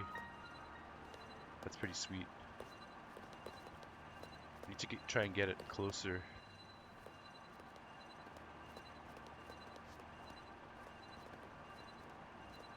Here we go.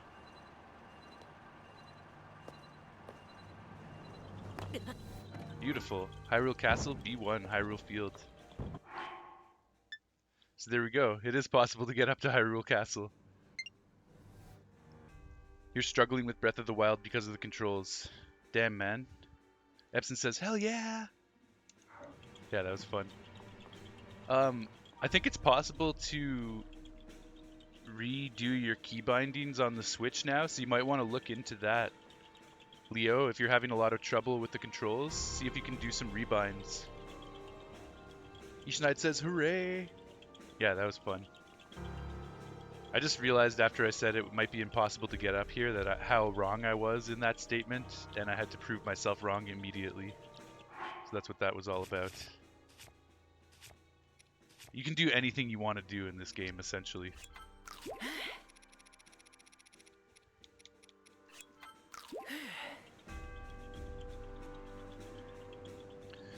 Ribeyes? No, keybinds.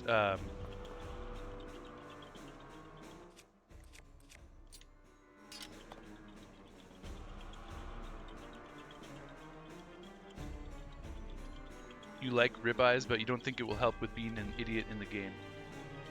I don't know what you mean by ribeyes. I'm saying like the key bindings, you can switch them on the Nintendo Switch. Like if you go to system settings, you should be able to go to controllers, change button mapping. Then you can set up your own custom button mapping, Leo, and then yeah, like Ishnight's saying, controller mapping. Yeah. Then you can set up the control scheme in a way that is much more intuitive for your liking.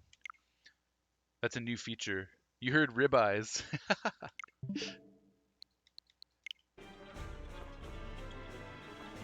Yo, the music is crazy. It's like Hyrule Castle from Breath of the Wild, but so much more intense.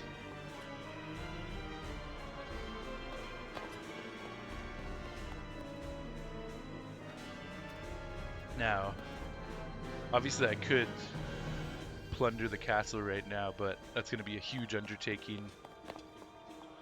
So I think we are going to go back down. That was just about seeing if I could do it. What the hell?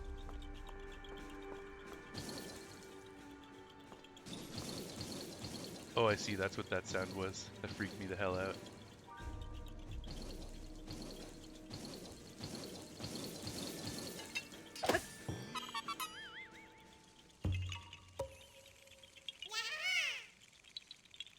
Yeah, haha, you found me! Ain't that a Korok thing back there? Yes, it is, sir. Nice. Yeah. You're grinding the Zelda RPG before we fight that boss? LOL. Nice, Epson. Yeah, that's a good idea. Strengthen yourself up a little bit. What level are you at now? Bye. I was gonna name this Korok, but I think I don't know if I can get back down safely. So I might just reload before I came up here. Also because I want to get my fans back. I didn't want to lose my fans from my inventory. So we're probably just gonna go back in time before we got that Korok, so we don't have to worry about naming it right now. I'm not seeing any safe ways to get down.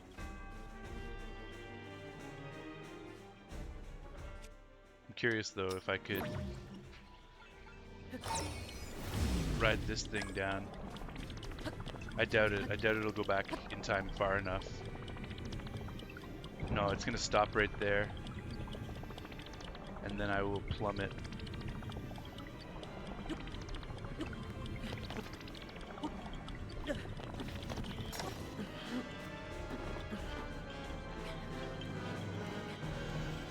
Yeah, I missed it anyways. So...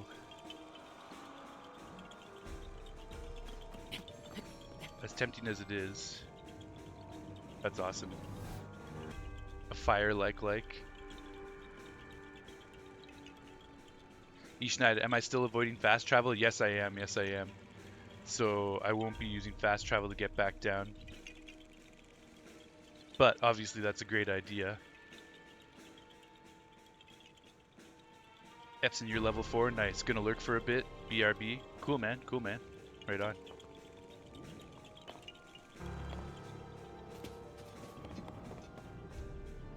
And yeah, because I don't have the paraglider yet also. It's so tempting to just come in here and do this at a low level. Man, I was kind of hoping Hyrule Castle would be a friendly place in this game, like the Hylians would reclaim it, but I guess that did not happen. Also, nice. Yeah, I was going to see if this removed a heart.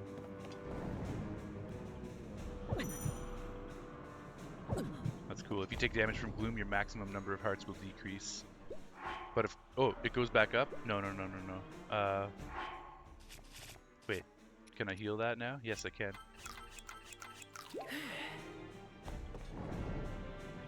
I thought it was a permanent thing until you used one of these status things.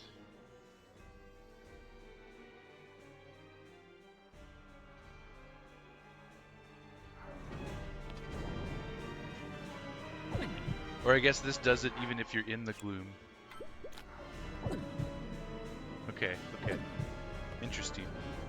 I'm sure we're going to learn more about that.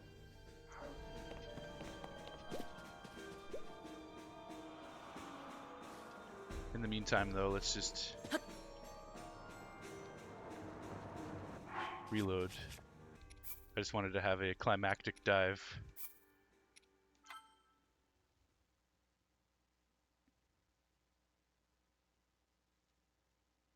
I will learn more about it. Yeah, definitely. Monster tips. Electric choo-choos. When you attack electric choo-choos, they explode in a burst of sparks. Use this to your advantage to shock nearby and monsters. What does Epson mean by level 4? We're playing in our Discord group, Ishnaid, which you joined recently.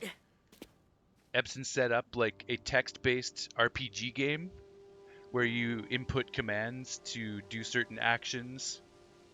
And we're going to do a dungeon together because I was able to acquire a dungeon key.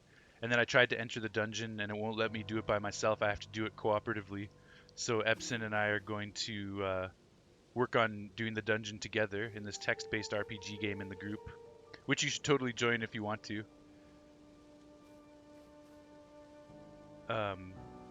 So he's saying he's at level 4 in that game, which I think should be strong enough to do the dungeon. But if you're able to get to level 5, Epson, that would be cool. I'm at level 7 now. Oh, nice. Yeah, totally. Yeah, feel free to hop into that game anytime you want. It's a pretty passive game. You can just like enter some commands here and there. It's pretty fun. It gets addictive once you start getting the hang of it. Okay, so we're going to save the survey of this area. We'll go back down and and talk to Pura. God damn it, it's so tempting to just go up there and do the castle right now. But obviously, that's a big undertaking, so we'll avoid it. UTAS. Ah. We've turned up nothing in here that would help us find the princess, unfortunately. Oh.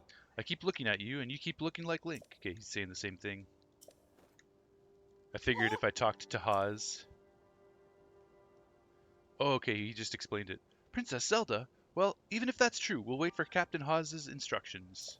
So he did have something new to say about Princess Zelda.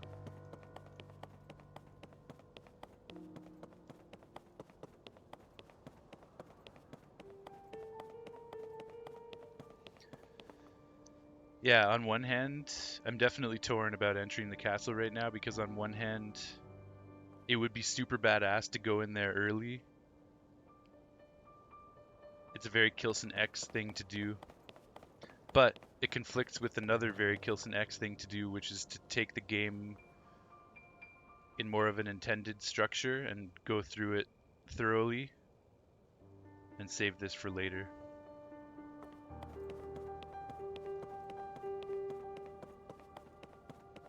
Because I feel like there's just a lot of OP stuff in there that I shouldn't have this early in the game, and as part of that progression, I kind of want to avoid that stuff for now.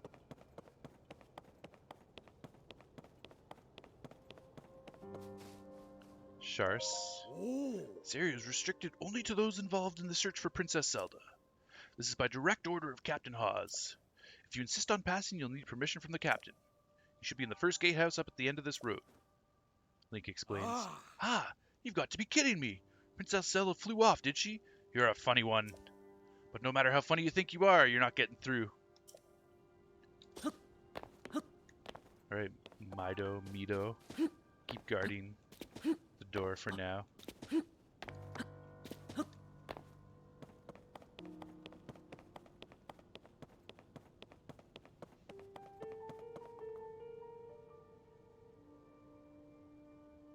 Just taking a look at the game.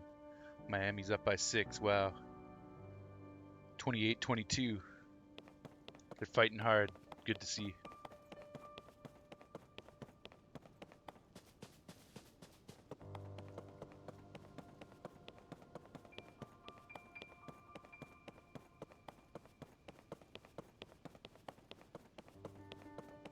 Oh, I'm an idiot. Of course there's a way to get down. There's always a way. Can I go back up to my save? Let's see. Yeah, right here. Let's go back up. We're going to do something a little wild here because I want to go get a different Korok down in the river. Dodging attacks. While targeting an enemy, execute a backflip by holding back on the left joystick and pressing X. This move is useful for dodging enemy attacks. Yeah. So we're going to keep this Korok. And we are also going to get back down using a wing, of course. And using that wing, we're going to fly down and we're going to jump into the Korok circle down there. It may take me several tries, so we're going to have to keep reloading. But we'll get it. We'll get it. And we also have to name this Korok. Leo, would you like a Korok named after you? I'm naming every Korok in the game, and I wanted to name some after my viewers, so speak up if you'd like this to be Leo the Korok. Otherwise, I can come up with a different name for him. Or if anybody has any name suggestions, I'm open for that too.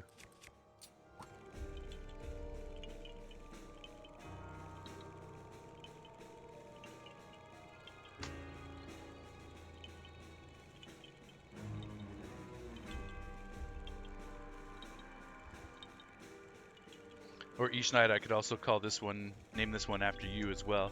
This is a pretty special Korok, the first one that I got way up at Hyrule Castle.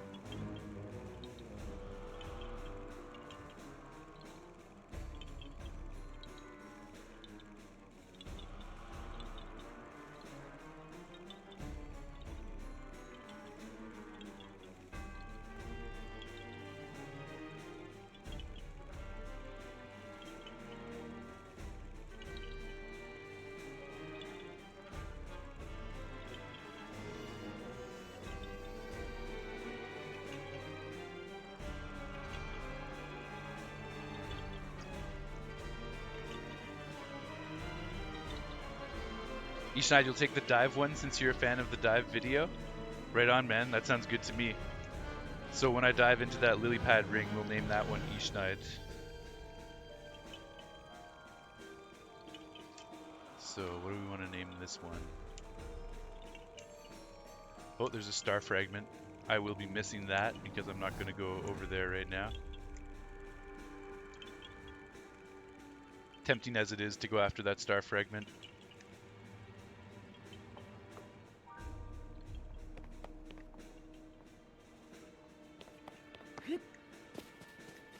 I'm going to do a manual save, hard save. I'm kind of curious if a wing would get me all the way over to that star fragment.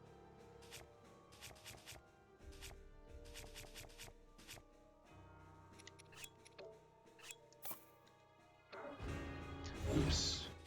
God dang it. It's okay, recall exists.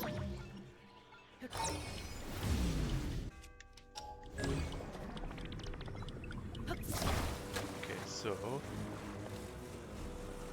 we need to get up out over here so that we can get lift off, then pull it back, hop on,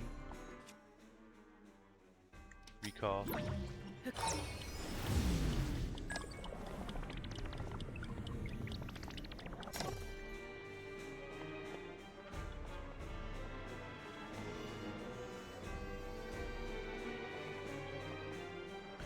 I think we're losing altitude too quickly to get over to that star fragment. It's definitely going to work for diving into that Korok circle though, so that's going to be sweet.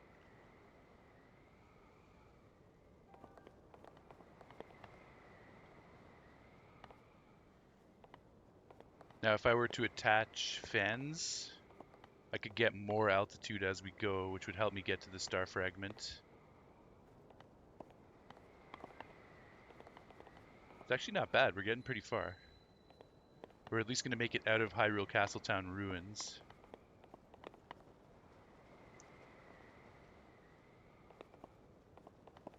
Oh, maybe not. We're starting to drop.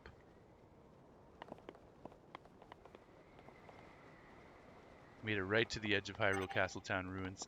Oh, but of course it's going to stop, so... Screw it.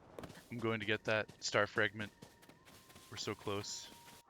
And then I'll just run back and make another flying machine, go back up to Hyrule Castle, name the Korok, and then jump off again and get the other Korok in the lily pad ring. So let's get some haste going. I don't want to waste haste 3 just yet, so let's just do one of these hasty mushroom skewers. Gotta get there before 5 a.m., which shouldn't be a problem. I was gonna go back and fly down again and see if I could get further, but because the wing device is going to just disappear anyways at the gate of Hyrule Castletown ruins, there's really no point. Grab Snurble? Yeah, I was thinking about it. But I think with haste, I could just make it.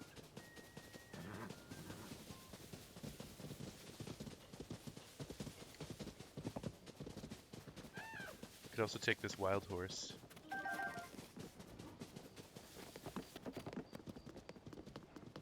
Nah, it's okay. We should be able to make it with haste. Ooh, we're running out of time. Might have been smart to grab Snurble. I was thinking the same thing, Yishnaid, but then I just went with the haste. I think we got it. We got it. Yeah, nice. Sick! Our second star fragment. It's always sweet to get one of those.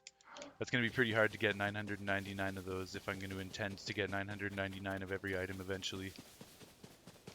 Certainly not impossible, just very time consuming.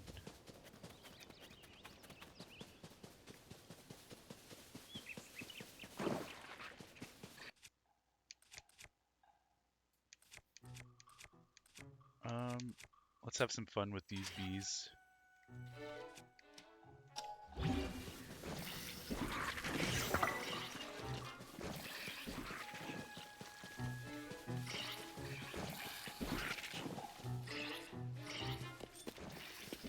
Oh, they dissipated. Well, I can still do this.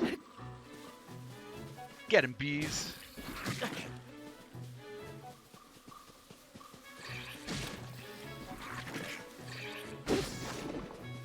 Oops. Okay, there we go. I want to see the bees kill him. Kill him. Sick.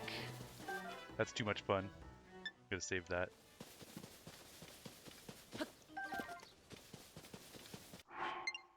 Ishnai, do you feel like you see them more frequently than you did in Breath of the Wild, but this game makes you lose sense of time, lol. Yeah, understandable. Long hours spent playing the game, and it's easy to feel that way. I feel like blood moons are occurring more often, but again, it could be just that sense of time.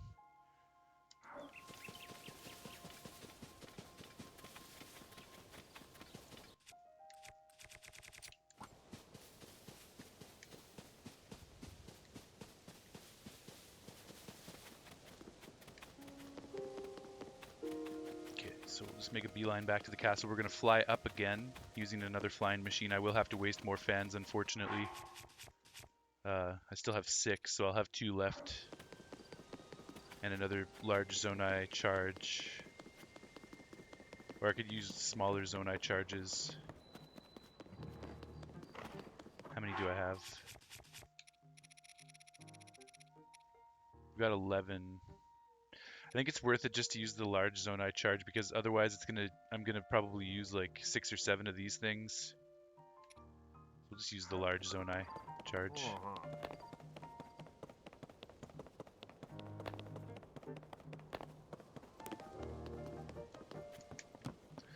Snurble should still be chilling safely with the other horses. Yeah, there she is.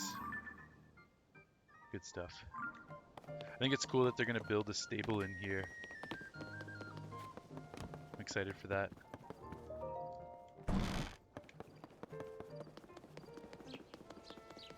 Damn, I wish I could whistle sprint. Too bad it takes stamina even faster.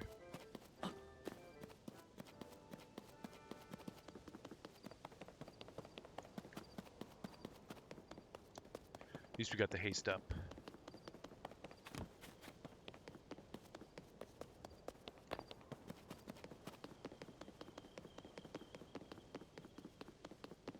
Okay, so the plan is fly back up, name that Korok, and fly back down and get the other Korok by diving off of the wing into the river.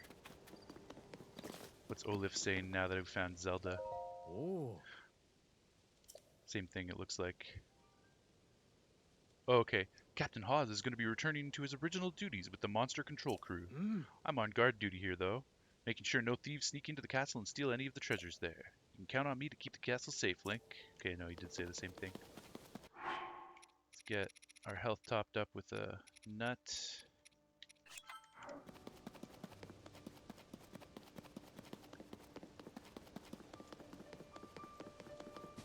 Miami 39, Denver 31.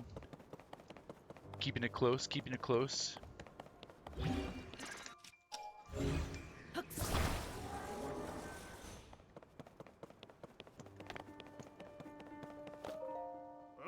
Perseno, I had no idea that you'd come back, Link. Does that mean we can call off the search?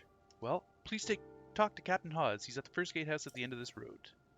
I did talk to him. What? Princess Zelda? We'll ask the captain for the details. You better hurry to see Purah, Link. Yeah. After we deal with some Koroks.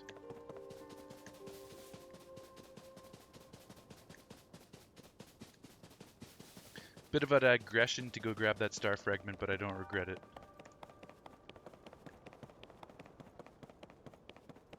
That's the dude guarding the gate.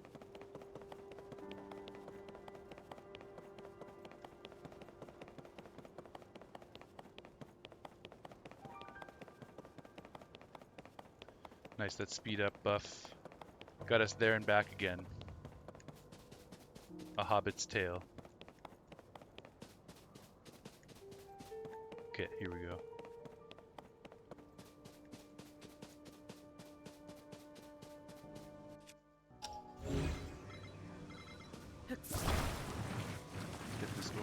just so we can connect our fans again.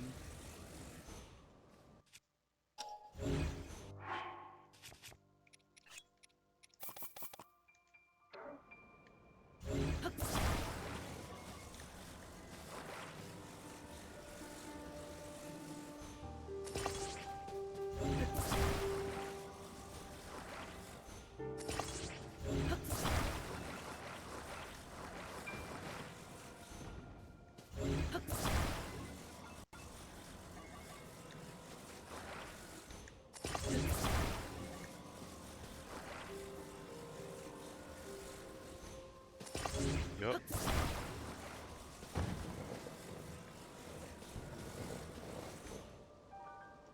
Okay, that should be okay.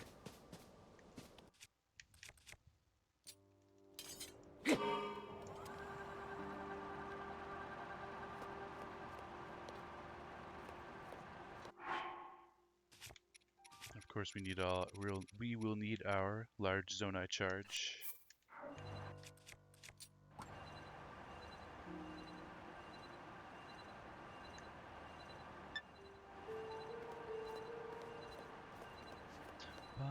That was cool. That piano referenced the original Hyrule Castle theme from Breath of the Wild.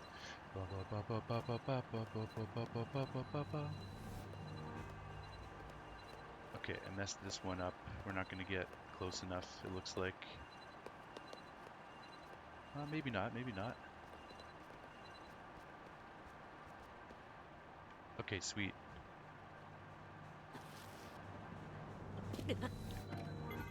Phew, I didn't die. Okay.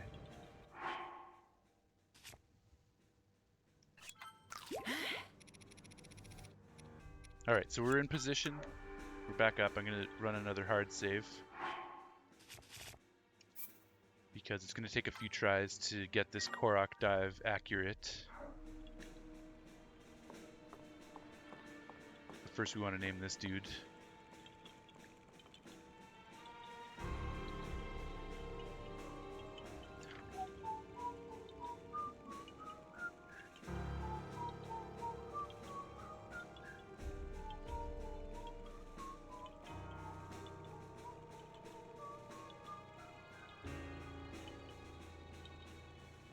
Just looking at some of our names from before.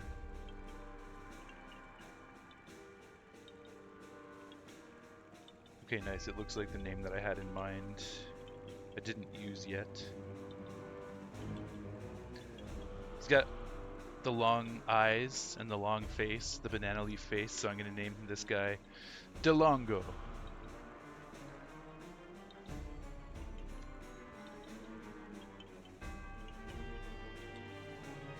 DeLongo has, I think he's got like a muddy red body. Yep. So he's got the mud red body.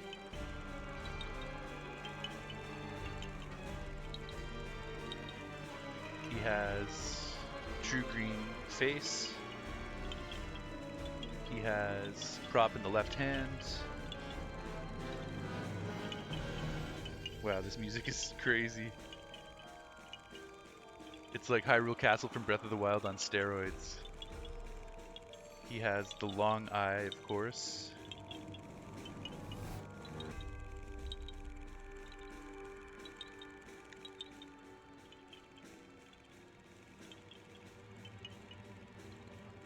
And banana leaf face, that was the other attribute that I forgot to record. Banana leaf face. Then he was balloon puzzle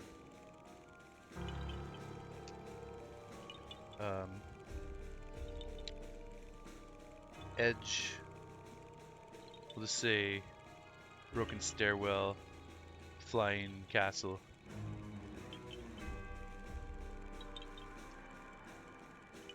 Broken stairs on flying castle edge.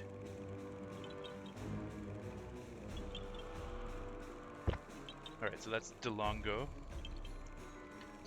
We got him recorded in the books. Now we will try to get down to Ishnight the Korok. nice dive.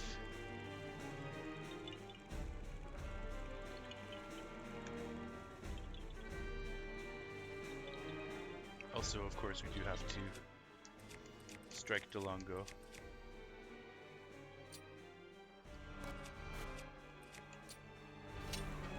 And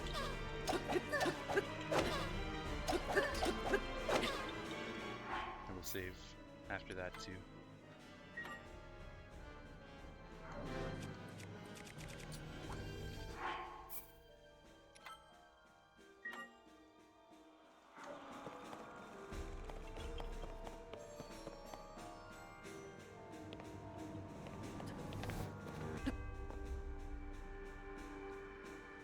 I kind of want to just fight that Lizalfos.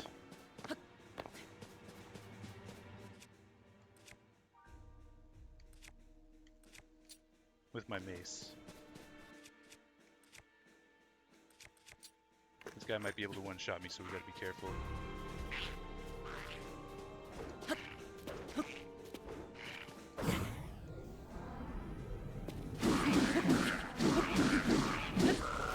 Okay, that wasn't too bad. No.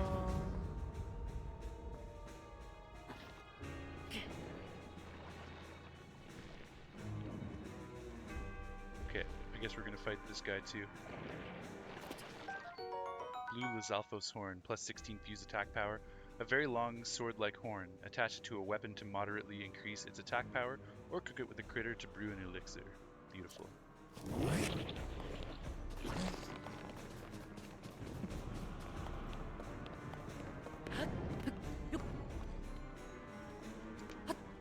Oh yeah, I need an arrow, a bow and arrow.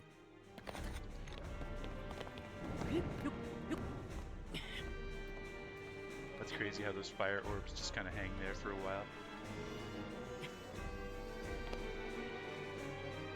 Okay, I need him to show his weak point, so we want him to fire more orbs at us.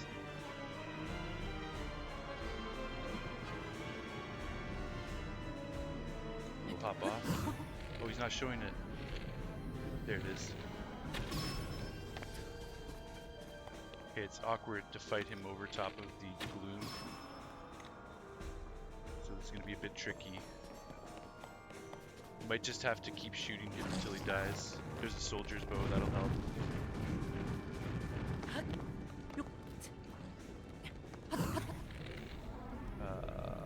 Okay, let's switch to the soldier's bow, that's more damage.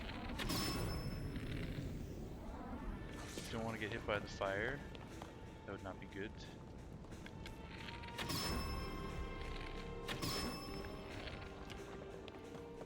Let's try... I don't have a lot of arrows here. Oops. Let's try to throw a bomb at it. I've only got one bomb, but...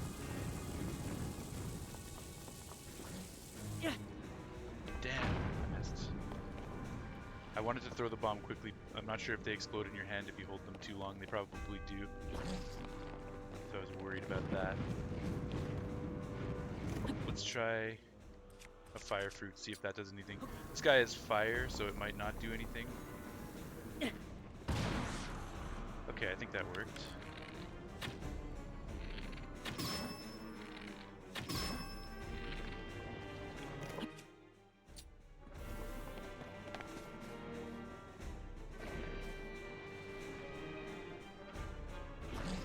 Little fire like.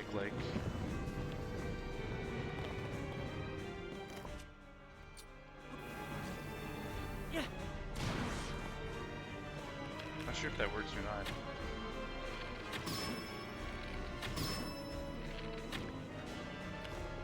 Damn frustrating. Wasting arrows here.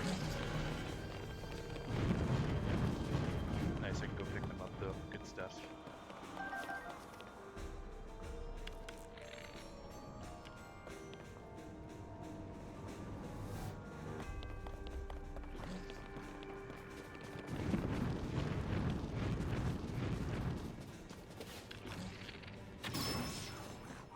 Okay, we should be able to get him here. Nice. Fire leg down. Not so bad, not so bad. Let's Ultra Hand these out of the gloom. That is a new component, a fire-like rock or whatever. Stone. Fire-like stone, probably. Yeah, fire-like stone, plus 12 fuse attack power. A stomach stone that persists even at high temperatures. It retains heat even outside the body of the creature that contained it, which makes it a useful elixir ingredient. Beautiful. We also have the fire fruit. Nice. Too bad I wasted my bomb, but whatever.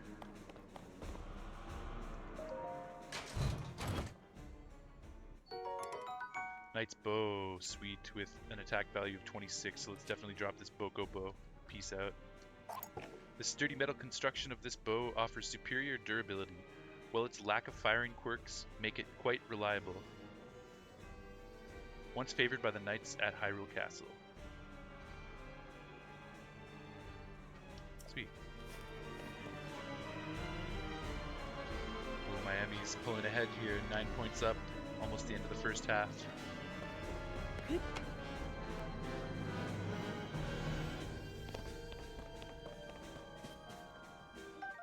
Soldier's Claymore. This is a two-handed weapon with an attack value of 8, a lightweight metal weapon forged for royal soldiers. It's decayed now, but still easy to wield, so it consumes less stamina during charge attacks.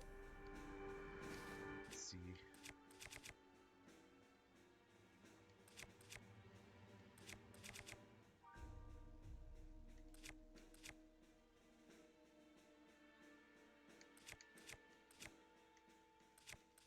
Oh, I should have used the opal water attack on that fire-like.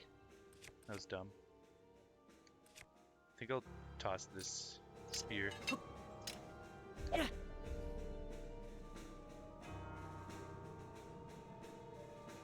Grab that soldier's claymore.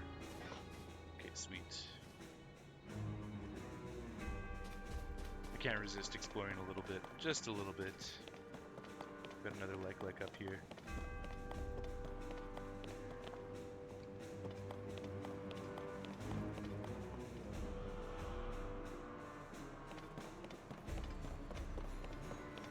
Black moblin. Crazy horn on his head. Looks like some kind of spiked pine cone thing. Okay, it's ice, it's not water.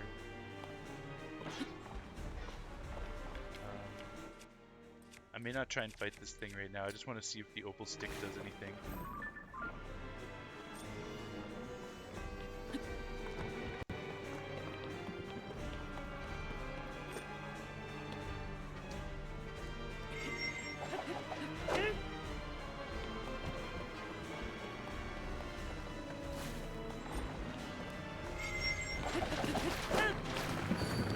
Okay, it does a little bit of damage. That's cool.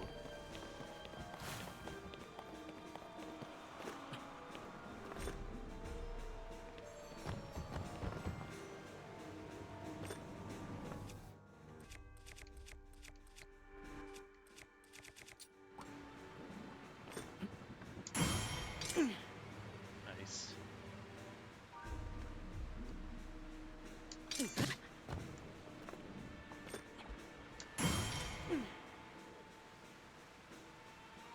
I can't target the moblin, but I can still...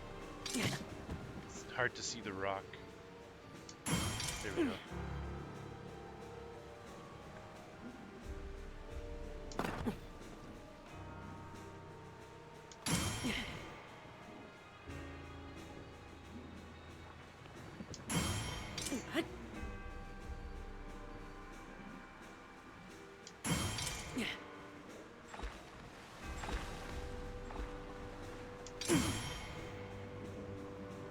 This is kind of hilarious. It's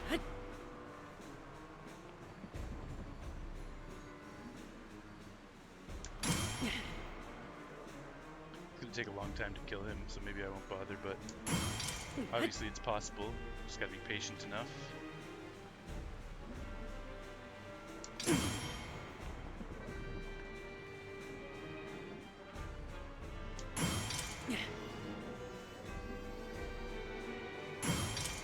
Ah, fuck it. Why not? It's gonna take a while, but it'll be satisfying.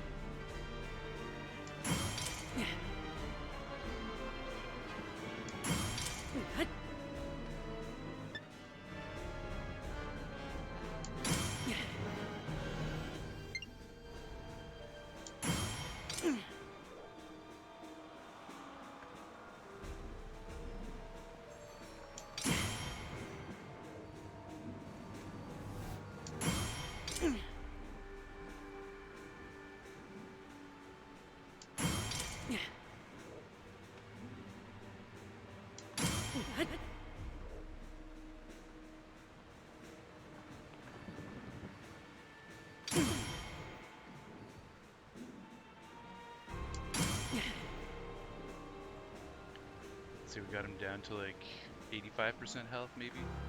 It's probably like 1% of his health with each parry that I pull off. I literally have to do this like around 100 times, probably.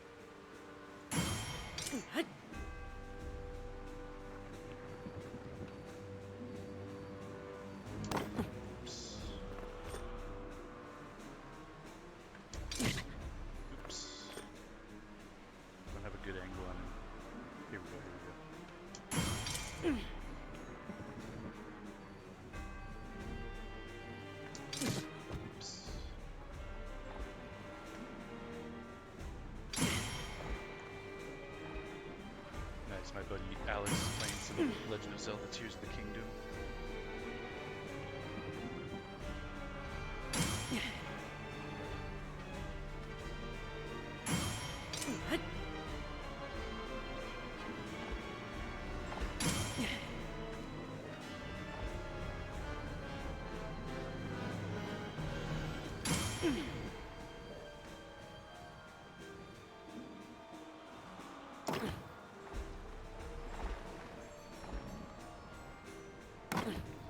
Is his health even going down? Bar looks full.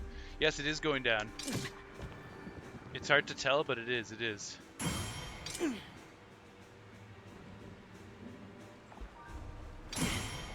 see that when I parry him, the screen turns like blue and white. You can see how much of the bar is missing.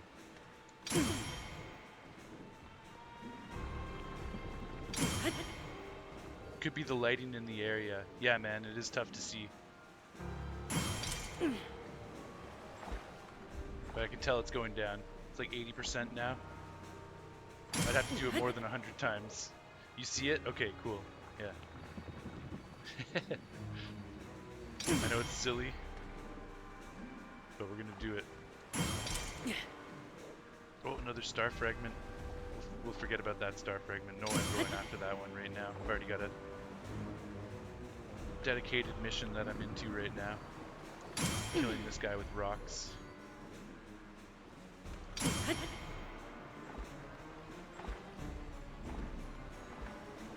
Also, luckily when you get down to the last few hits, it takes the last chunk of health. It does more damage for the last hit, so we get a little bonus damage towards the end of this process.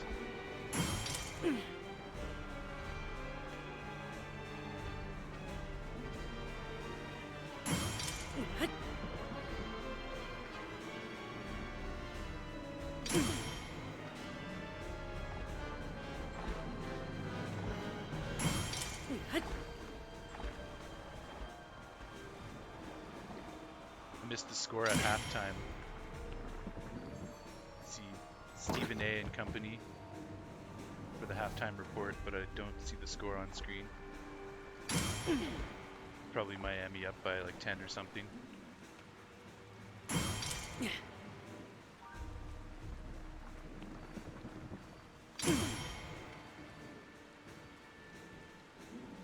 This is slow moving. Miami up 7. Okay. Pretty close game at the half. Lots of time left for either team to take it.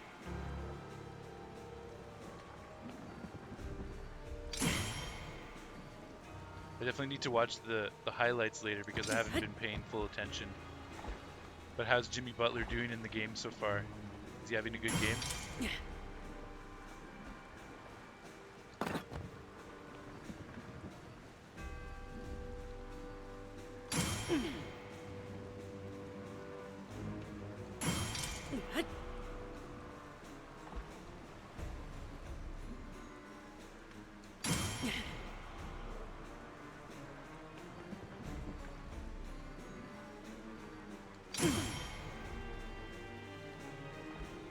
sucker.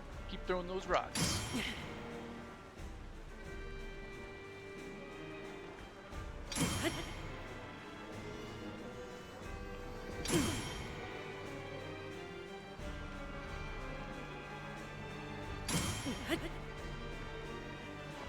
He's not doing too well, really. Adebayo playing well for the Heat. Okay. Man, playoff Jimmy needs to step it up if they're going to close Game 5 out. But I'm glad Bam's having a good game.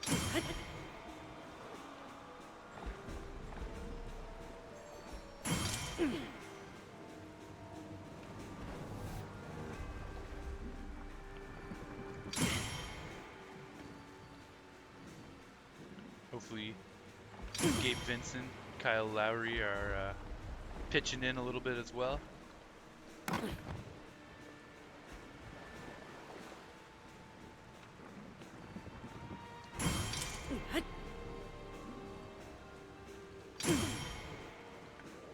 Okay, we got him down to like 70% health now.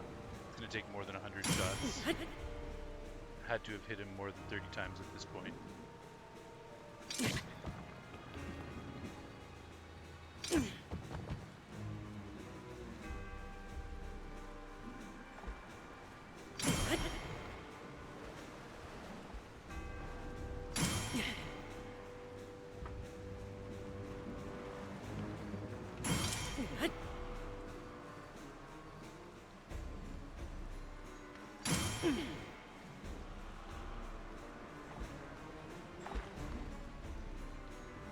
Oh, I wonder if eating a strength up thing would help with this. Let's try.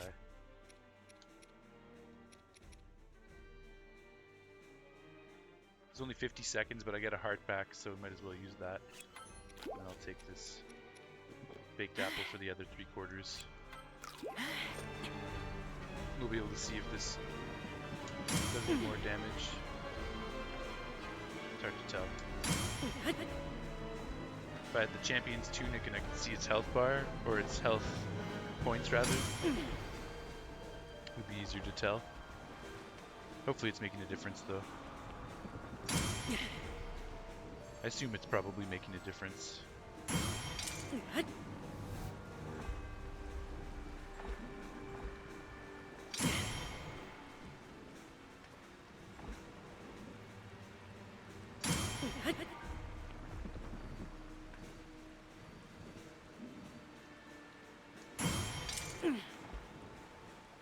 Yeah, it seems like that. Making things happen a little bit faster. Oh, that was, never mind, that was defense, not attack. That was dumb of me. The placebo effect. I wanted to believe it was making a difference.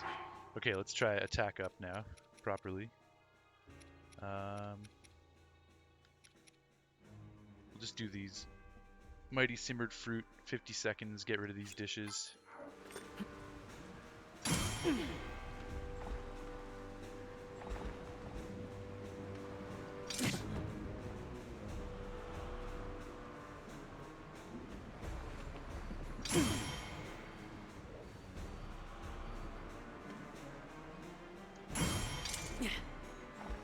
Damn, it's hitting the cliff. I need him to come further out.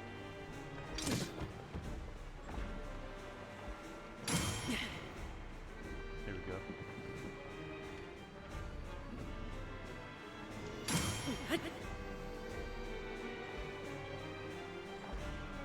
Yeah, it's really hard to tell if that's improving this or not. I'm not sure. I actually just don't know if attack up helps with like environmental things like TNT barrels or rocks or boulders.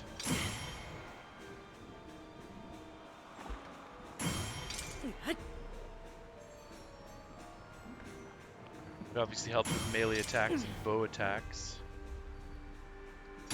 It's hard to say if environmental stuff and enemy projectiles are increased. Let's try again. I'll do one of these, 3 minutes and 20 seconds. No, we'll use this first, because I gotta use it up.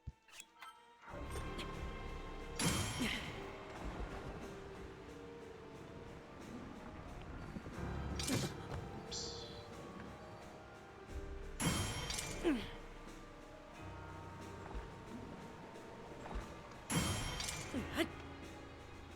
Dang, it keeps hitting the cliff. There we go, that hit him.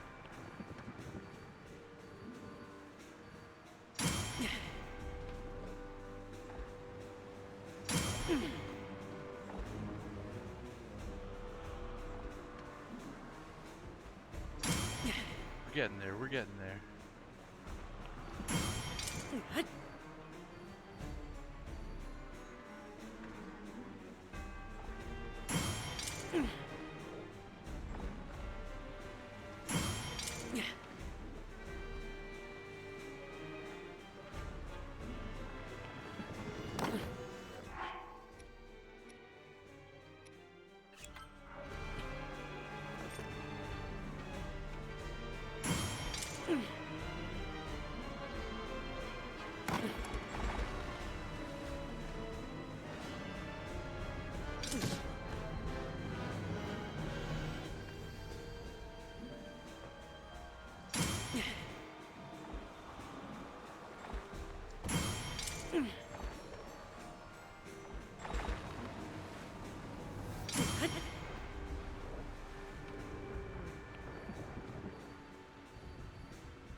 He's getting real riled up.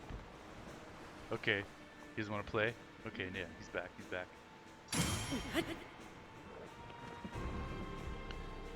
Might be a slightly better position.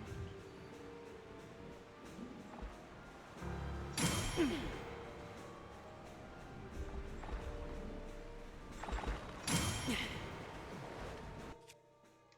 also curious if I can bat these back.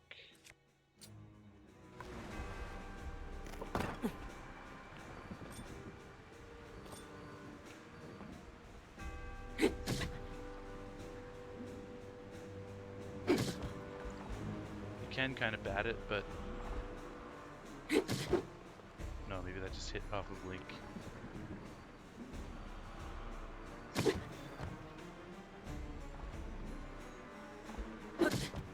I thought you could bat them back in Breath of the Wild with the Boko Club. Obviously that's not a Boko Club. I'm going to try that against a Bokoblin later on with a proper club. And not at such an odd angle. This is like over Link's head, so it's hard to hit it with a melee weapon properly. But like from more of a front-on angle, I bet you could probably bat it back. Play some baseball.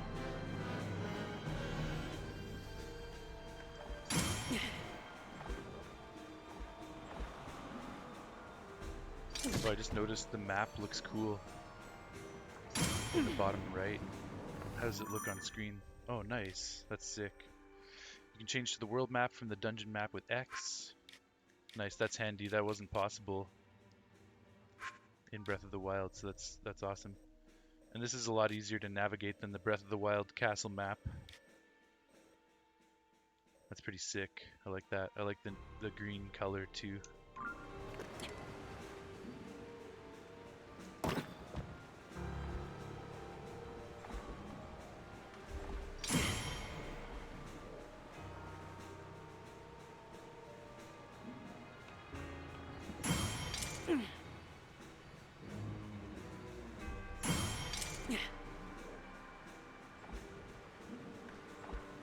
Okay, he's probably at like 60-something% health. It's definitely taking a long time. But this sort of thing won't be possible on Master Mode if they regen health, so I gotta get all my experiments out on normal mode for weird things like this.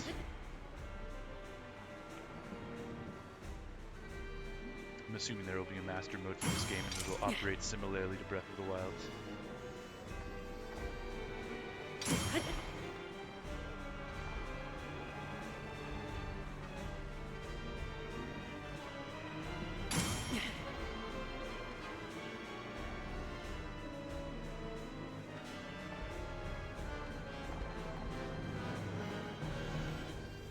I honestly feel like the attack up didn't really help.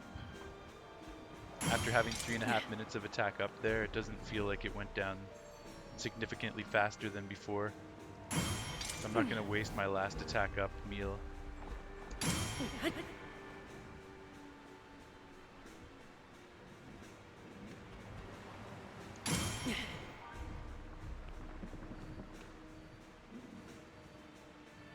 My guess is environmental things don't benefit from the attack up buff.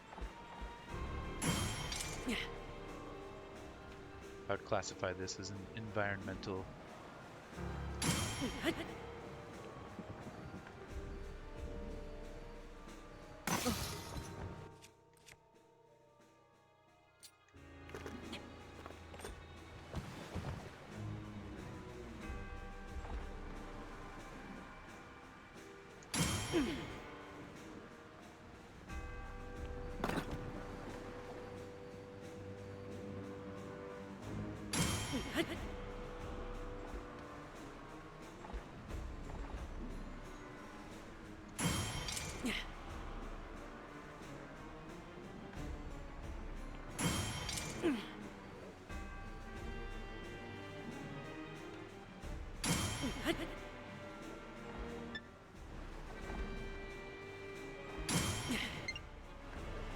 Leave little clips of this along the way because I can string it together and make a fun TikTok.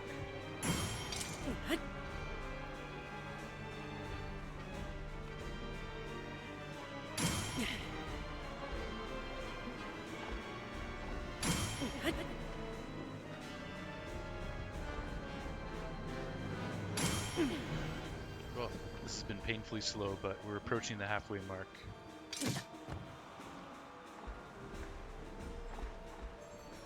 Let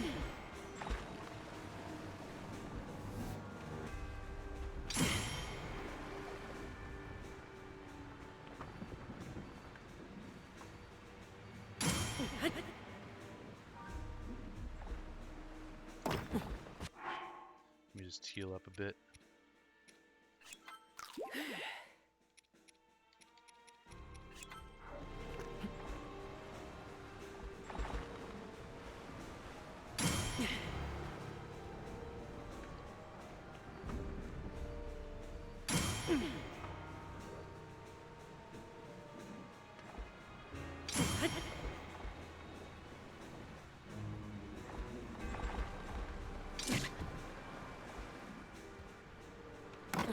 Nice layup from Aaron Gordon.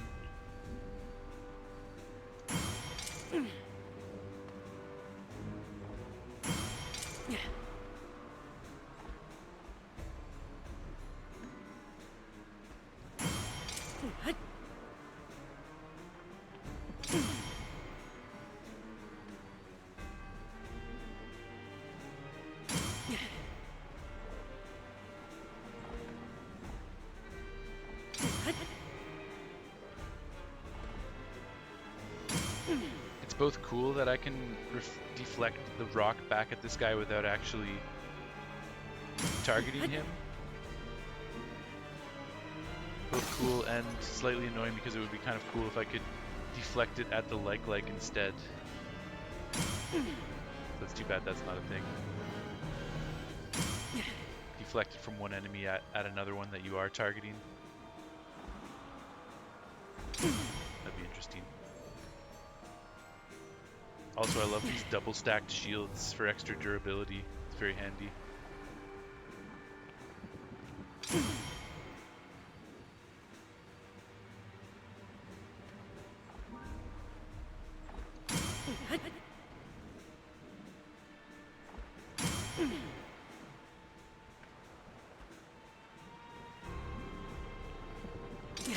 Okay, almost 50%. Should only take me another 10 minutes or so.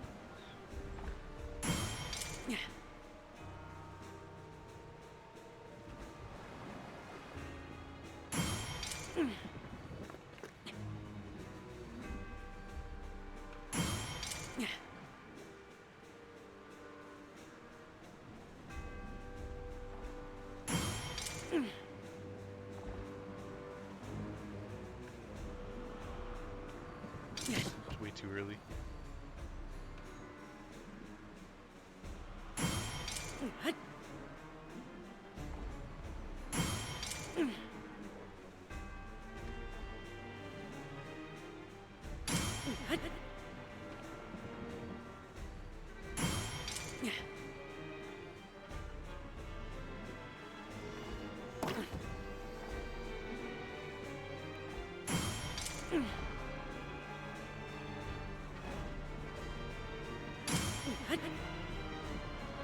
Four-point game, crazy.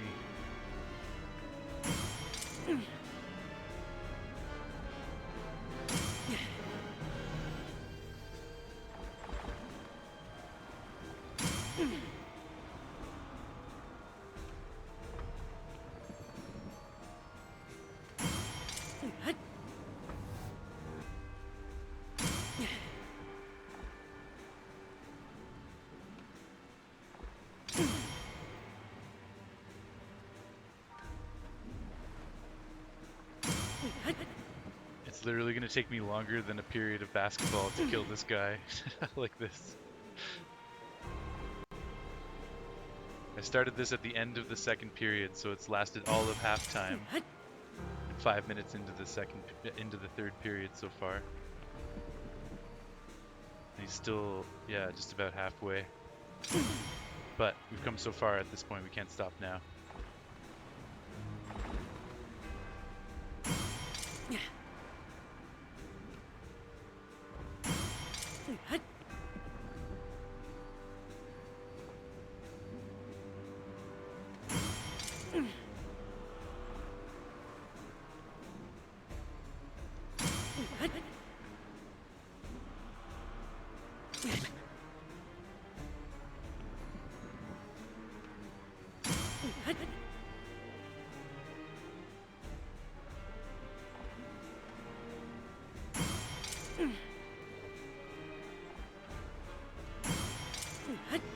Oh shit, tie game. You have to fight Miami.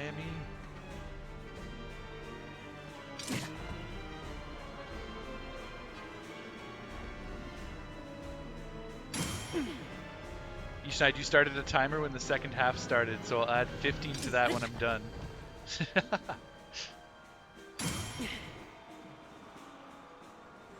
Hell yeah, that's hilarious that you started a timer, and I appreciate that.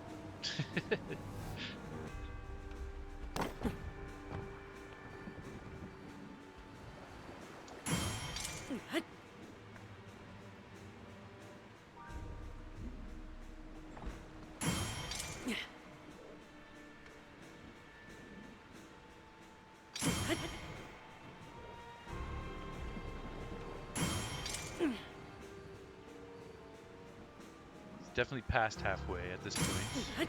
We're into the 48% range maybe? 47%.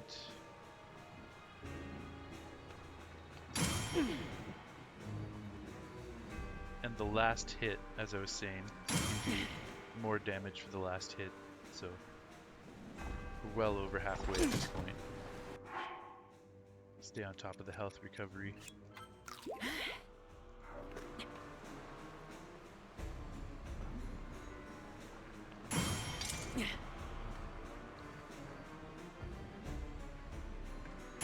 If I got all the parries and some of them didn't hit the cliff, we'd be a lot further along, but some of these are hitting the cliff unfortunately, and I am missing some of the parries here and there. A couple in a row that have hit the cliff. There we go.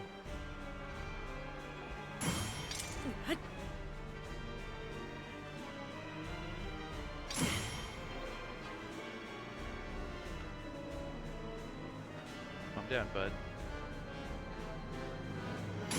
If you don't like it, you can come down here and fight me. Or you can just stay up there and keep hucking rocks.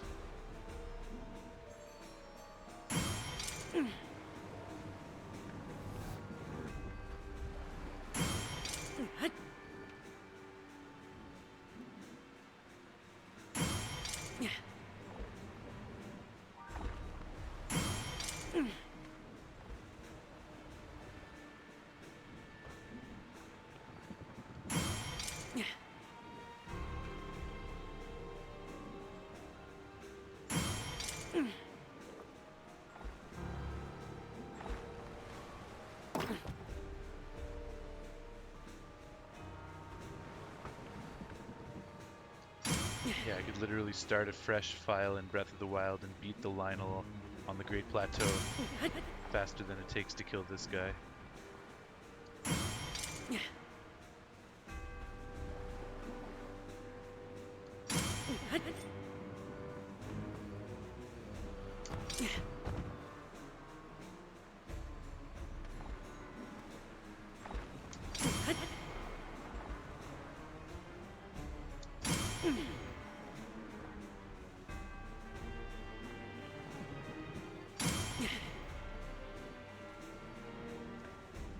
Getting down to 40%.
Yo, I wonder if a blood moon happened, if he'd get his full health back. That would be super annoying. Just hope that doesn't happen.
Okay.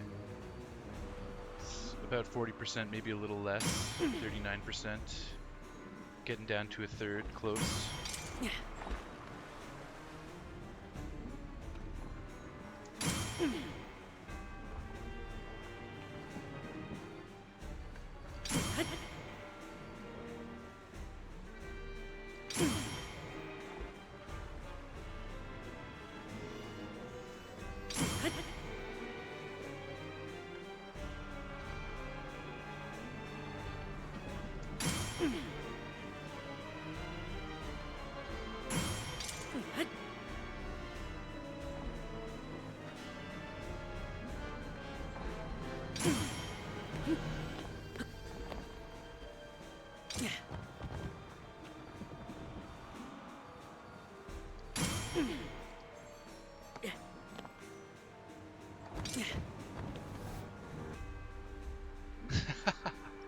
This moblin's gonna create a chasm of his own, digging up all of these rocks. Totally, man. That's hilarious.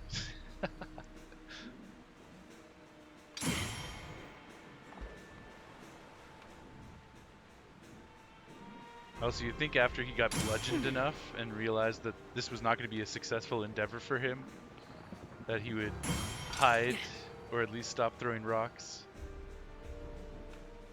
But he's a dumbass.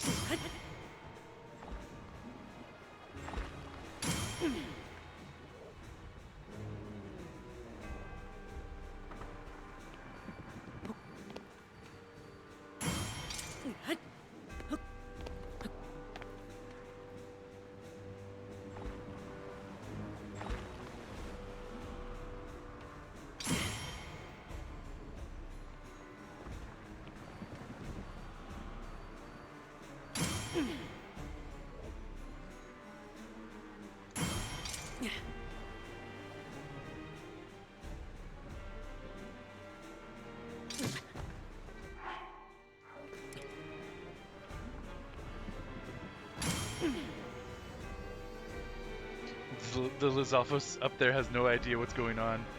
Totally.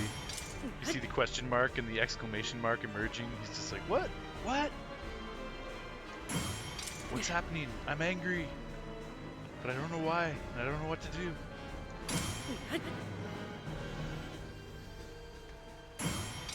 Well, I'm going to have to go up there to get this guy's drops, so we're going to have to kill the Lizalfos when we go up there.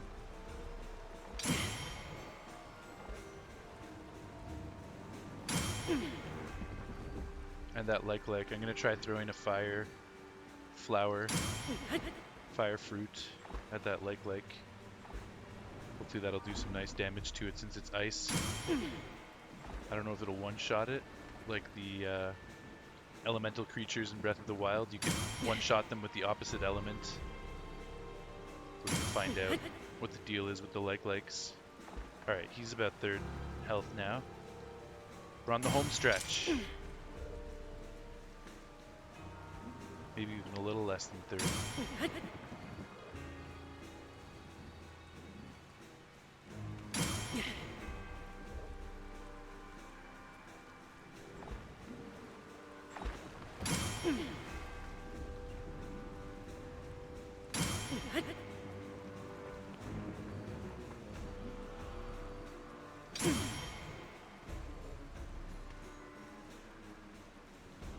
Yeah, I'd say like 30%.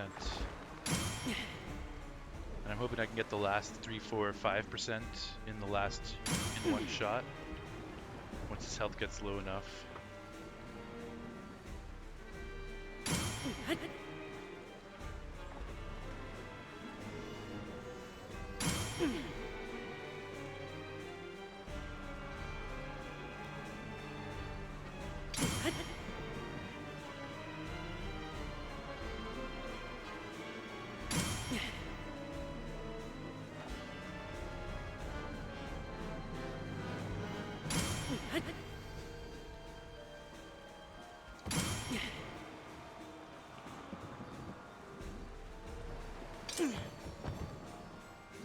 Two-point game.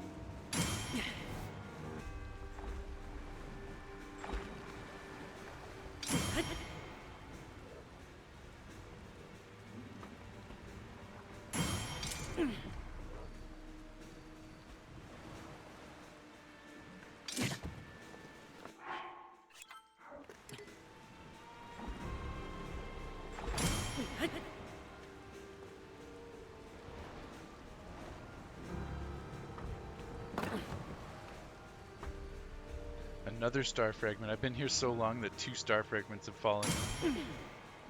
Crazy.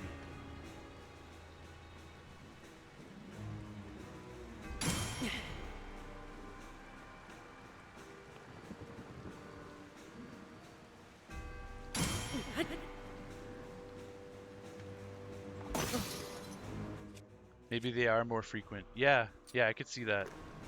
Which will be good.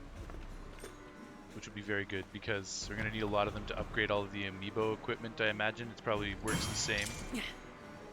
And also just a ton to fill up our inventory. So if they're more frequent, I won't complain about that. There's probably a way to exploit it as well. Like there was a way to exploit it in Breath of the Wild by resetting the time on your Switch, closing down the game or something. I can't remember the exact details, but I did end up farming like over 100 star fragments to upgrade all of my amiibo equipment. So I used that exploit in Breath of the Wild.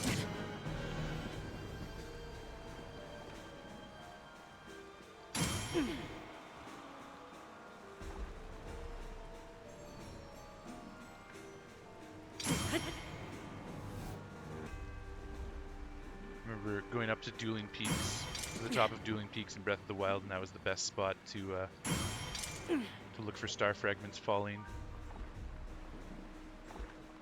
And I used the... Actually, no, this was... Oh no, there's a shrine up there that you could just fast travel to. I was going to say I used the fast travel medallion. But this was before the DLC came out, so I didn't have the travel medallion, but there's shrines up there, so I would jump down, get the star fragment, fast travel to the shrine, turn the switch off, save, turn the switch off. I can't remember if I had to reset the date and time or not. I don't think so, though. Then jump back into the game, camp, and do the whole thing all over again.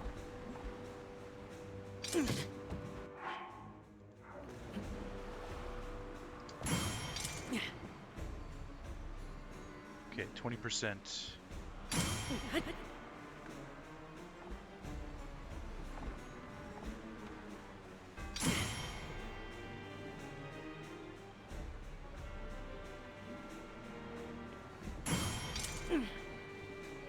Shit, Denver took the lead here. 1 point game. Denver up by 1.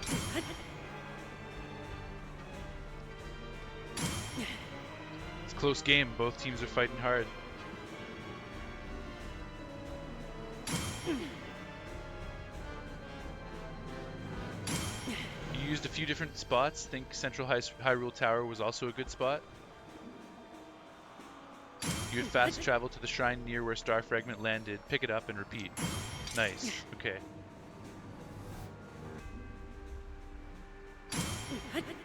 Yeah, that sounds like a good method too. Did you go so far as to get all of the amiibo equipment and upgrade it?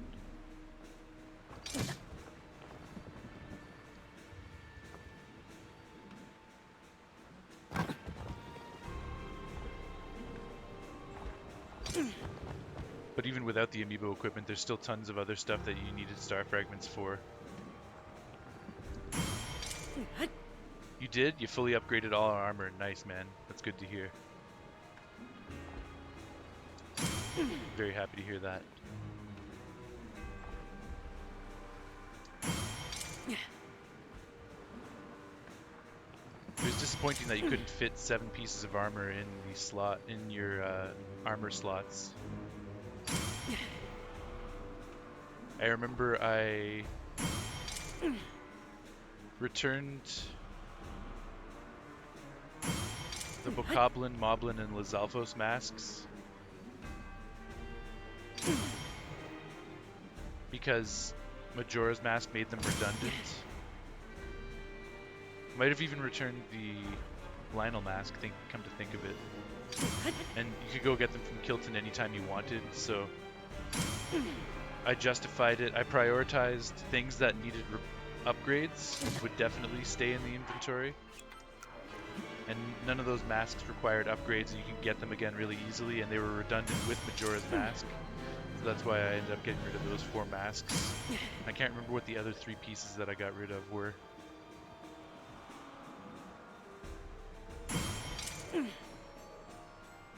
Yeah, you never wore the Kilton masks. Yeah, they were a fun gimmick to try out a couple times, but all in all, I mostly wanted to just go in and fight enemies. But I'm gonna try and associate like at least one quest with every armor piece in Tears of the Kingdom, so I'll have to use them at some point if they make a reappearance in this game. Old shirt, maybe Nintendo Switch shirt, Xenoblade outfit. No, I kept the Xenoblade and the Nintendo Switch stuff because I decided because those were like DLC items that they should stay in the inventory. So I remember I kept all DLC and all amiibo stuff. I could actually open up my old Breath of the Wild file. Oh, except I don't have the cartridge in the system. I don't want to go and get the cartridge and put it in right now.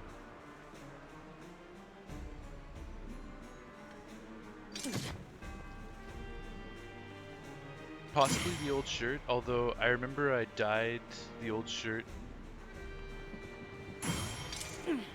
a pink color and then I dyed the old trousers like a bluish color. So it was like kind of like baby blue and baby pink, and I used those as my pajamas. But I think I kept those just for Link's house clothing when he was at home chilling out. Yeah,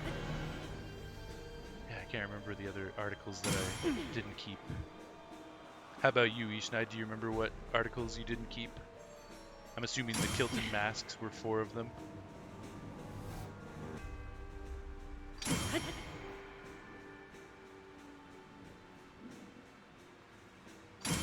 Either way, whichever ones I didn't keep, they were easily accessible again.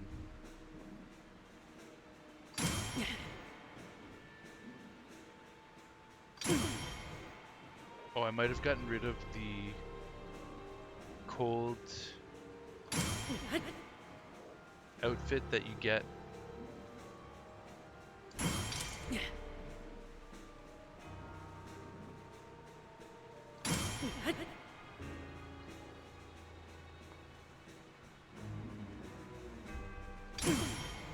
You got rid of the masks and then some of the Xenoblade gear. Was not a fan of that look. Yeah, and me neither. I never wore it. Could you buy that again from the dude in Terrytown? I can't remember.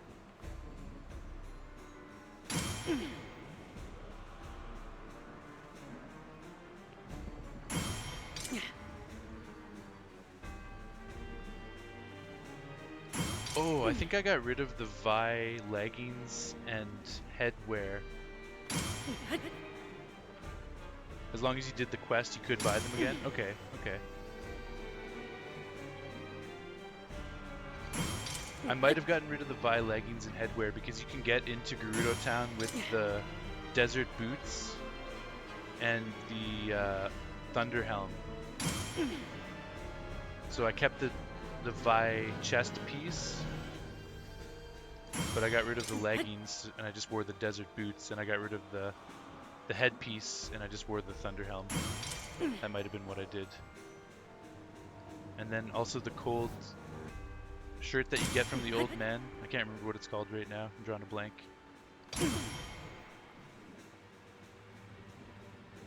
But yeah, that was kind of redundant too because you couldn't upgrade it, and it was only a one piece. It wasn't a full set. Warm doublet. Yeah, of course, of course. Yeah, I got rid of that because it was redundant. It is a nice looking shirt, but it wasn't part of a full set and you couldn't upgrade it.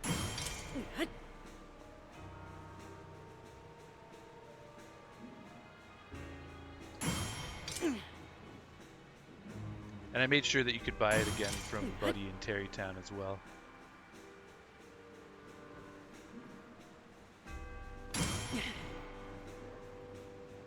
Maybe not Terrytown, but somewhere you could buy it again. So we should be getting close to being able to get the last shot on this guy. It'll do more damage for the last shot. It's coming up soon here.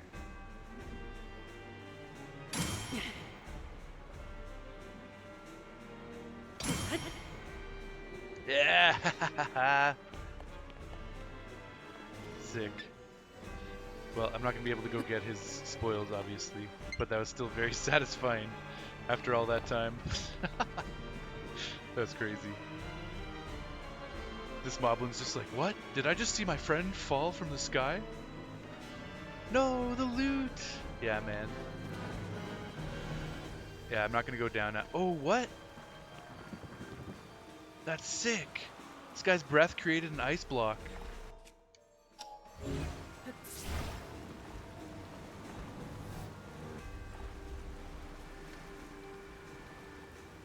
wonder if I could try to reach it. I'm just gonna save just in case something stupid happens here. GG, thank you, thank you.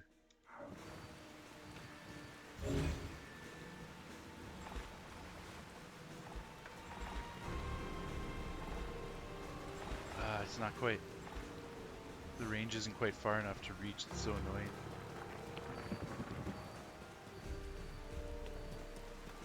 What about fuse? Can I fuse it?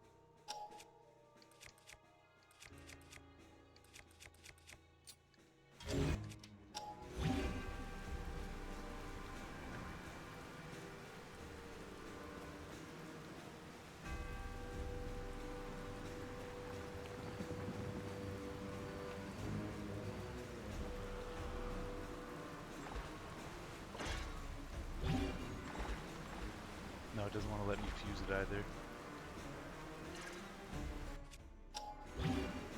So the time you have is 30 minutes and 10 seconds. Adding 15 minutes for halftime puts that at 45 minutes and 10 seconds. Holy shit, man. I believe it. I was at that for 45 minutes. It's ridiculous. Okay, I need to see if I can ultra hand this at all. But I need to actually get down there to do it, which is sketchy. But that's why I saved. Okay, you can. Okay, interesting.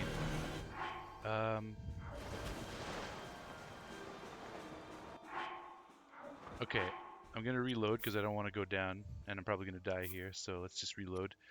That was just an experiment to see if Ultra Hand was possible on these ice blocks, and it is. That's kind of cool. Horse temperaments. Try to force a rowdy and untamed horse to speed up will likely result in you being tossed to the ground. You're guessing it's probably a bit longer than that? Yeah, because I think I started a little bit before halftime. So maybe we'll say like 50 minutes.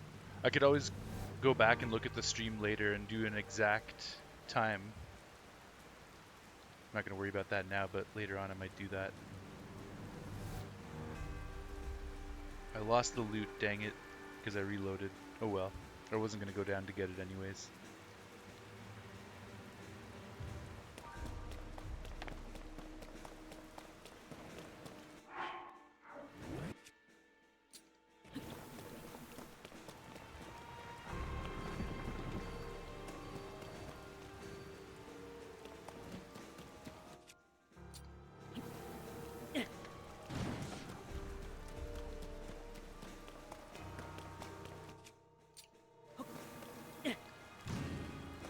That's kind of disappointing. I was hoping it would do more damage. Probably have to hit it right in the weak spot, so let's try again.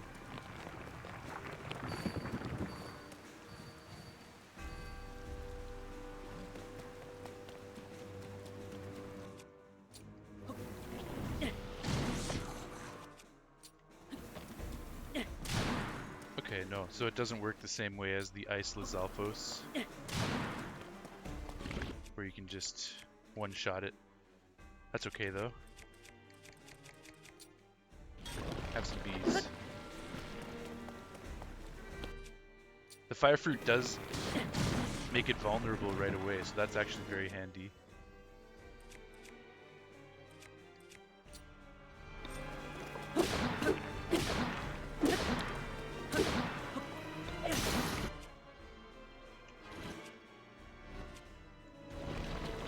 You don't have to wait for it to shoot. You can just like that. Nice, we got the last shot off. Perfect. So nice, some ice fruit, and this will be an ice-like rock. Ice-like stone, rather. Ice-like stone, plus 12 fuse attack power. A stomach stone kept cold inside a very low temperature body. It stays cold even outside the body of the creature that contained it. Cook it with a critter to make an elixir. Nice.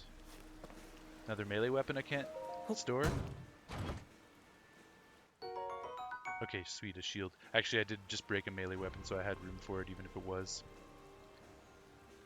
Royal Shield, that's another new one. That's a very good shield. That's part of the reason I didn't want to come up into Hyrule Castle yet, because it feels a little bit, what do you call it?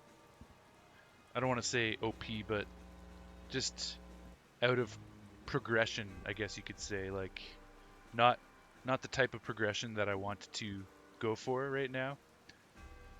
So that's one of the reasons I don't want to plunder Hyrule Castle, because I'm sure my fighting skills will get me through the castle. I'm not concerned about not being good enough to get through the castle. It's more just that I don't want to have all this OP stuff right away. But I'll take this Royal Shield. Shield weapon with a 55 defensive value, a shield issued to the Hyrulean royal family's intermediate guard detail. It boasts a high defense, but these days it's more a collector's item due to its ornamentation.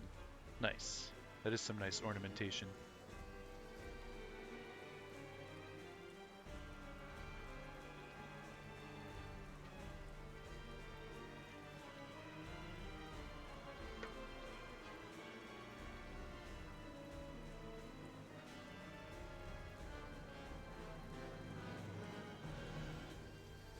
Okay, let's go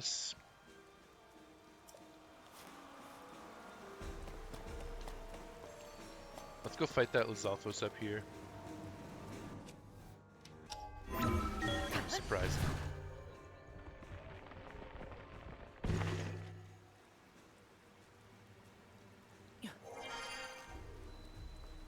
Maybe we can sneak up on him. Oh, he's got a bow. That's dangerous.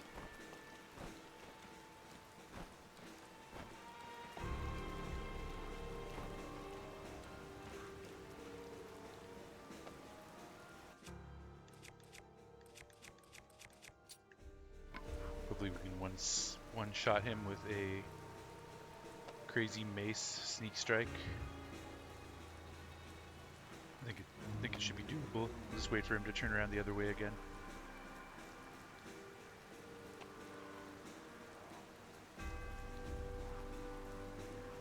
Well, I could have gone right there, but I wasn't paying attention. I was looking at the basketball game.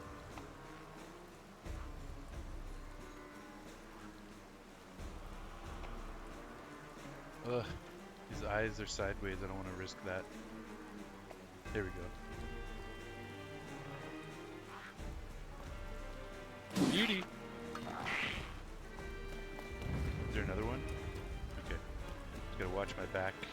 Powerful bow, strengthened Lizalbo.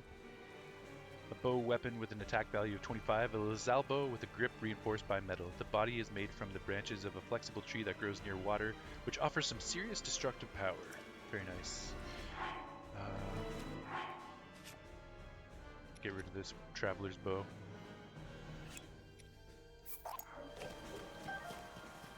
Nice. That's too bad. There's like an invisible wall here. I was hoping I could take shelter from the rain. Nice. Arrows, blue Lizalfos horn, Lizalfos tail, or talon rather, blue Lizalfos tail, plus 16 fuse attack power, a highly flexible, stretchable tail. Fuse it with a weapon to add a lashing whip-like quality to attacks. Yo, what? I didn't realize that tails did that. You can make whips out of tails. That's so sick. I read the descriptions of other tails, but I didn't pay attention to it, obviously. Or cook it with a critter to make an elixir. That's so fucking cool.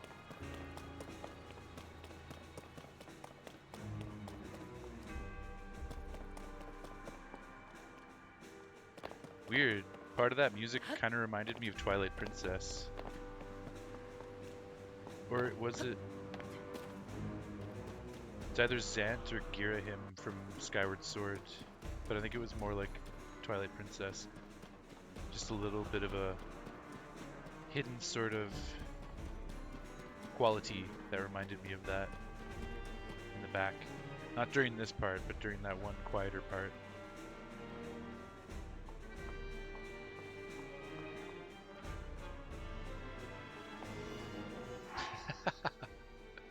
East Night. Captain Hawes, Link, go talk to Purah as soon as possible. Link spends 50 minutes parrying rocks to kill a moblin. That's how we do, man. That's how we do. It's kind of like that meme of Breath of the Wild where Zelda wants you to go save her right away. Oh shit. Don't want to get hit by one of his arrows. But then Link proceeds to spend hundreds of hours running around Hyrule instead of saving Zelda. Yeah, man. It's good. It's comic. Okay, let's try and... I want to sneak strike this guy.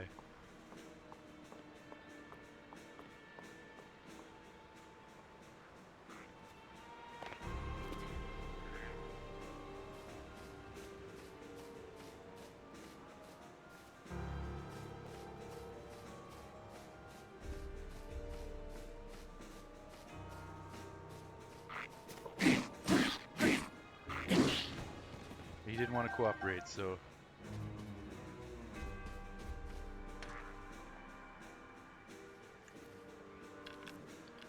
You're a fan of archery, are you?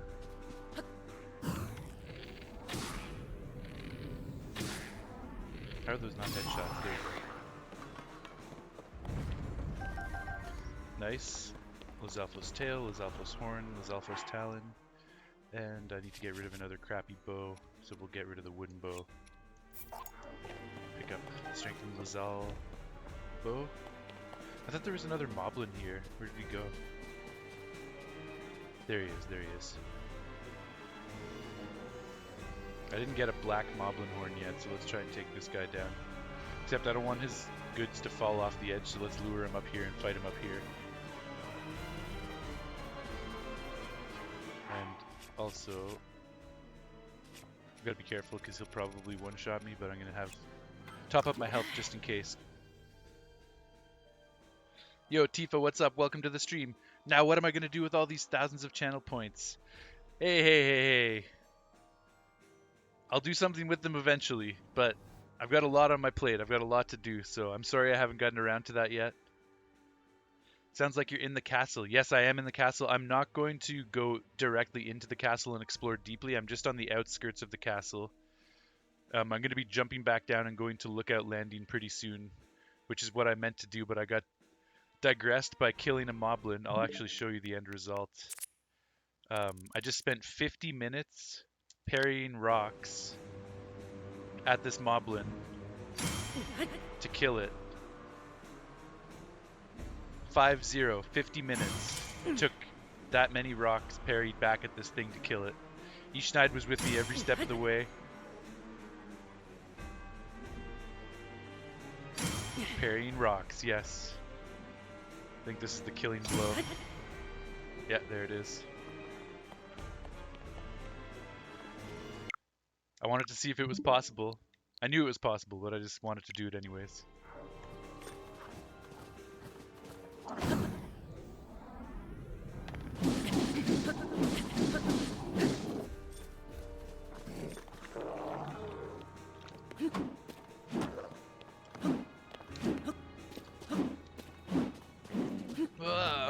Back off.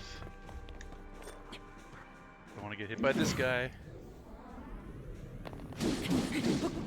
Okay, LMAO, 50 minutes for one guy? Yes. It took a serious amount of dedication, but I wanted to see if I could do it. It was a self-proclaimed challenge. Okay, sweet. So we got Moblin Guts, Moblin Fangs, and there's the new Black Moblin Horn, plus 24 fuse attack power, a hefty horn with multiple tough barbs. Attach it to a weapon to greatly increase its attack power, or cook it with a critter to make an elixir. Nice. Our first Black Moblin Horn. Andrew has been getting very good at Flurry Rush and parrying. Nice, good to hear. Very happy to hear that.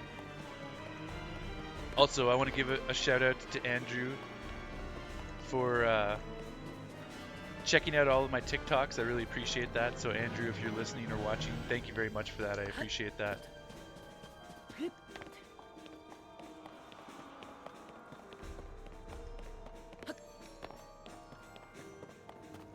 Okay, so now we're gonna jump back down and try to get this Korok. And on the same token, I gotta give a shout out to everyone who tunes into the streams, especially Ishnight and Ebson. You guys are amazing.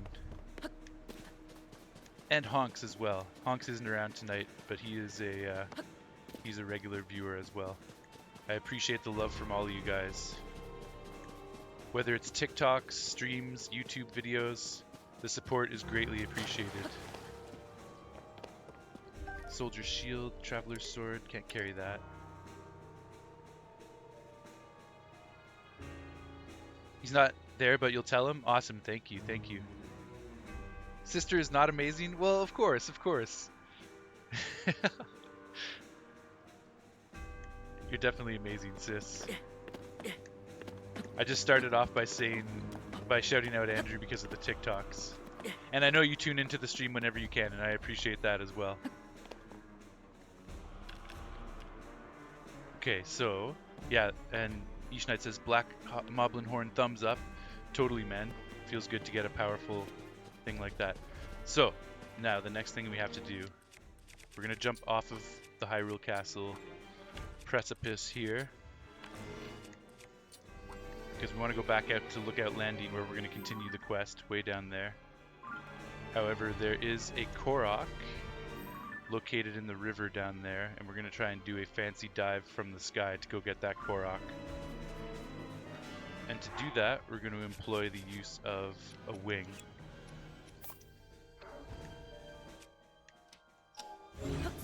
So we need to get a good angle. I think that's a pretty good angle right there. We're going to send this up into the sky. Then we're going to pull it back. Bring the wing back down. Jump on. Use recall. I forgot to save, didn't I? I don't remember if I saved or not. I better save again just in case. I could have checked my previous saves. Oh well, oh well.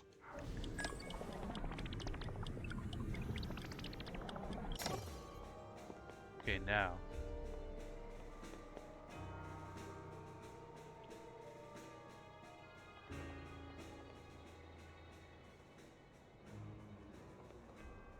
Okay, we're pretty good. We're on course here.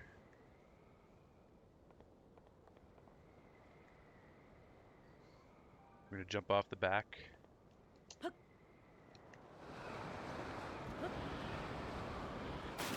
Okay, not quite. Not quite. That's the right idea, though.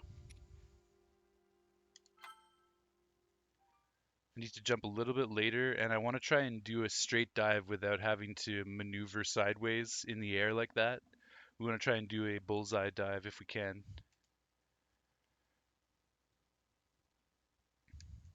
How you doing, though, Tifa? Are you having a good night? Have you made any more progress in Tears of the Kingdom?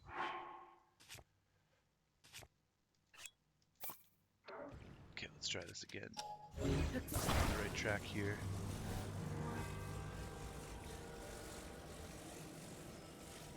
Up, back, down, hop on, recall.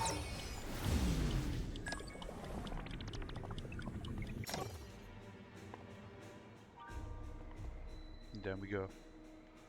Yeah, you played a little bit more this weekend? Nice. Good to hear. I'm assuming you are further along in the story than I am, and you probably have the paraglider already, right?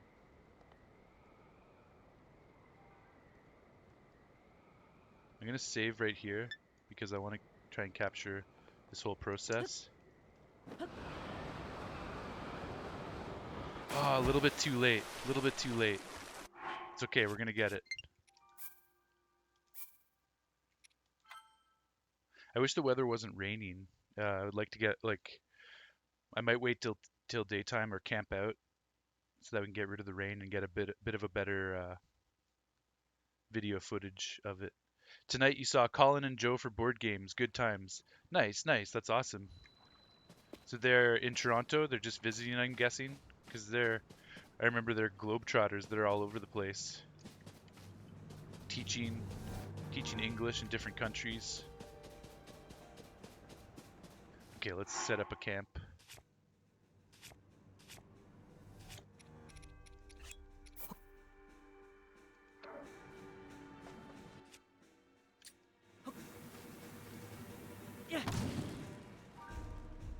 Yeah, they leave for Italy in a couple weeks. Okay, wow. Nice.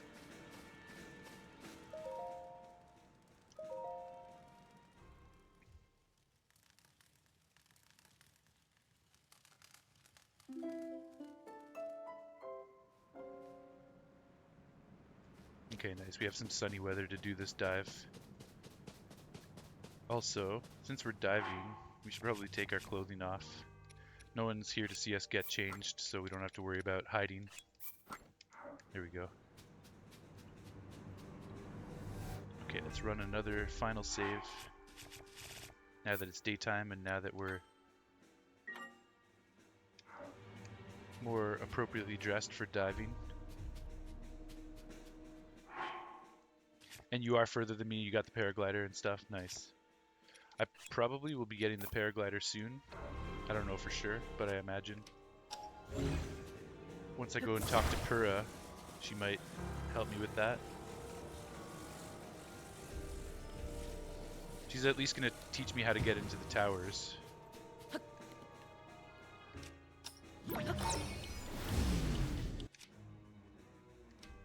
Why did I remove my clothes? Because thematically, would you want to jump into the water with a bunch of clothes, a bunch of heavy clothes on your back, on your person? This is all about immersion. I'm trying to play it as if I was really in this world, and I would not dive into the water with a bunch of heavy clothing and armor on my back. You thought it made an actual difference? Well, it actually does make an actual difference in terms of swimming. You can swim faster.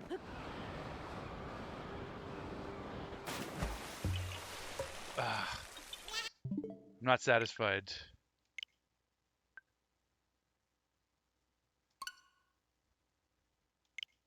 Yeah, you can swim faster and use less stamina when you have no clothing on. I'm not too worried about that right now because we're going to get back to the shore fairly quickly. But it's more just about the immersion and the thematic approach of it all. So that was the right idea, but I want to get him more of a bullseye. That was right on the edge of the Korok ring. So we're gonna try this again. Holy shit, man. Less than 3 minutes to go in this NBA Finals game. 1 point difference.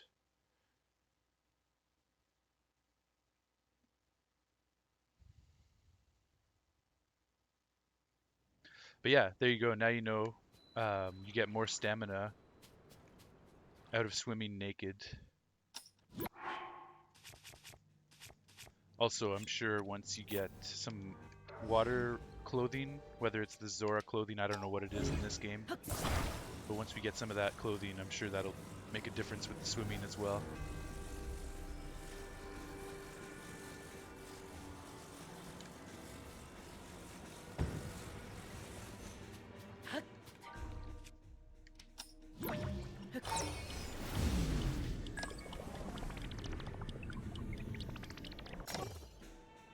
Okay, here we go again.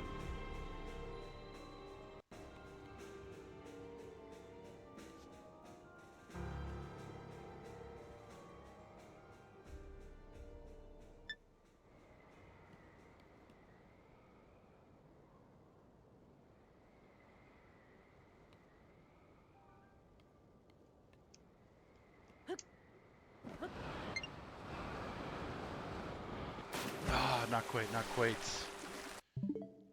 Yeah, that was really good in terms of having the right distance for the center of the circle, but I was a little bit too far over to the right, unfortunately. We'll get it, we'll get it. It's a crazy dive, it's going to take a few tries, but we're getting close. Tifa asks, random question, was Mog ever scared of you when you came over? I don't think he was, right? He ran from Margie and John and Mom. He's all scared of people now. It's weird. That is weird. No, yeah, he would come up to me and say hello when I come to visit, usually. I wonder what happened. That's too bad. Hopefully he's just going through a phase.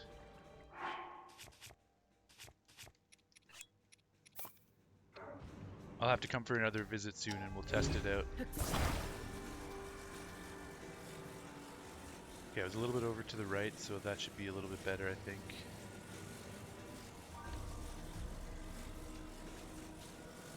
Oops.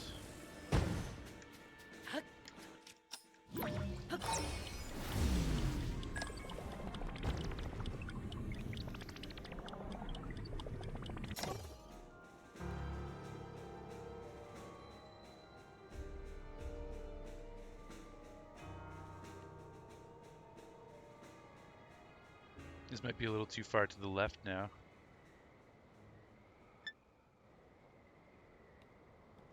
See what happens though. Ah, the wing got in my way.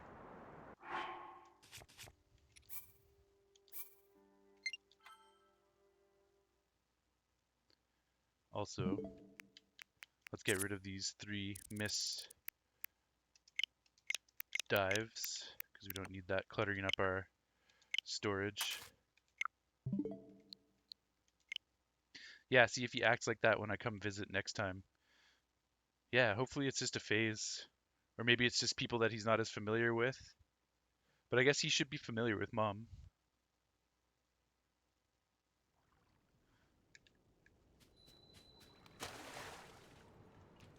Holy fuck, this game could not be closer with 30 seconds to go. This is craziness. Oh, and then the turnover.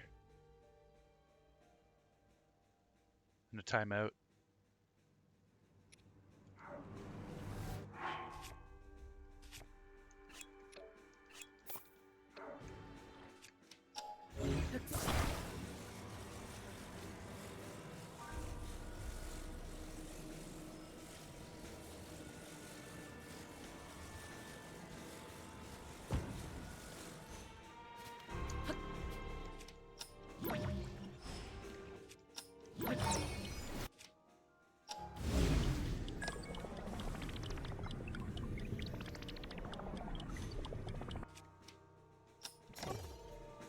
There's a sports ball on? Yeah, it's the NBA Finals. It's some exciting basketball.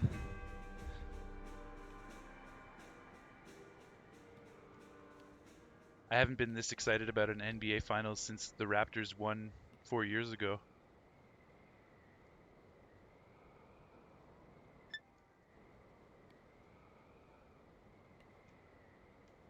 I don't think we're going to make it.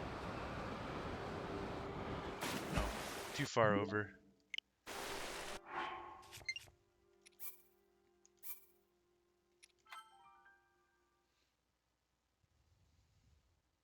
We hope the winningest team is winning. Well, the Nuggets, who were the winningest team in the regular season, are currently winning, but only by 1 point. And there's 25 seconds left in the game, so anything could happen here. If the Nuggets win, it's over and they win the championship. If the Heat win, the Miami Heat, then it goes to game 6 and they have another shot. But the Heat need to win the next 3 games in a row in order for them to win the championship.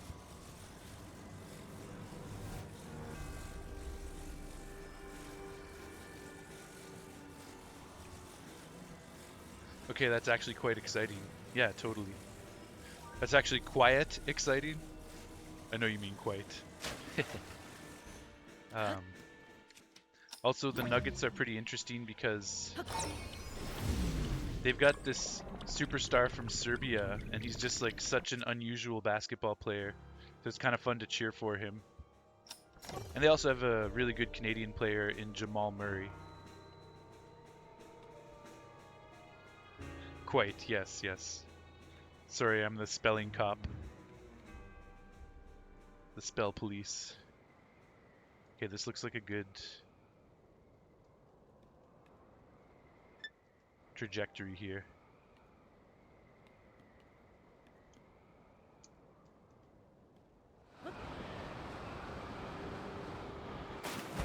just missed it. Okay, we try again. We're gonna get it. Okay. It's probably over. Denver got 2 points and they reclaimed the ball. Now they're up by 3 with 14 seconds and they've got possession. Miami's only hope is to get a quick turnover and shoot a Hail Mary 3 to tie it and force overtime.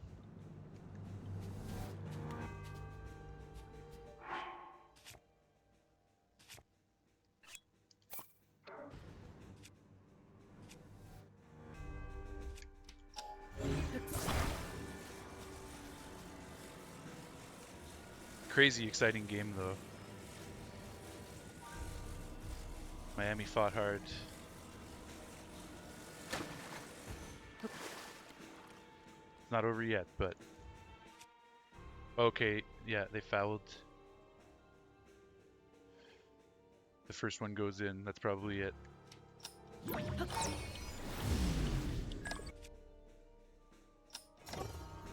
Oops.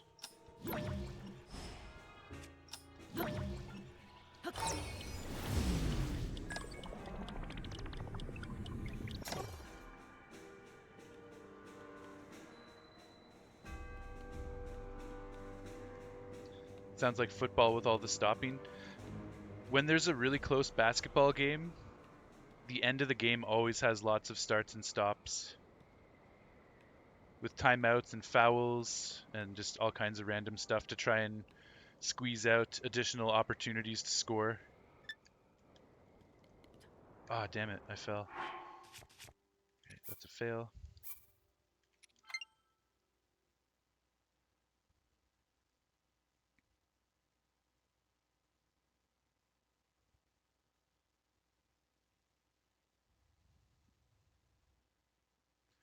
Like if it was a landslide victory, then there wouldn't be so much starting and stopping towards the end of this game.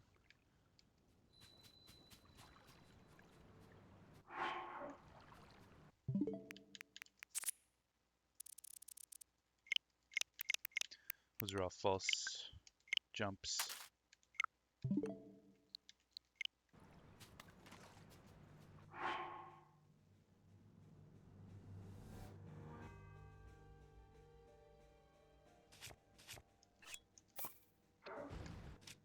Come on, let's get it.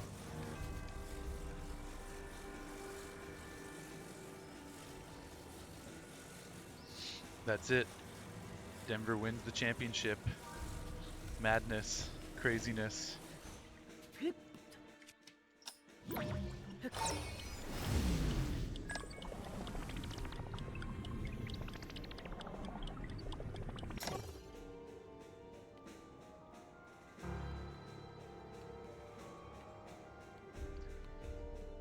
Okay, now let's win this dive so I can move on with my life.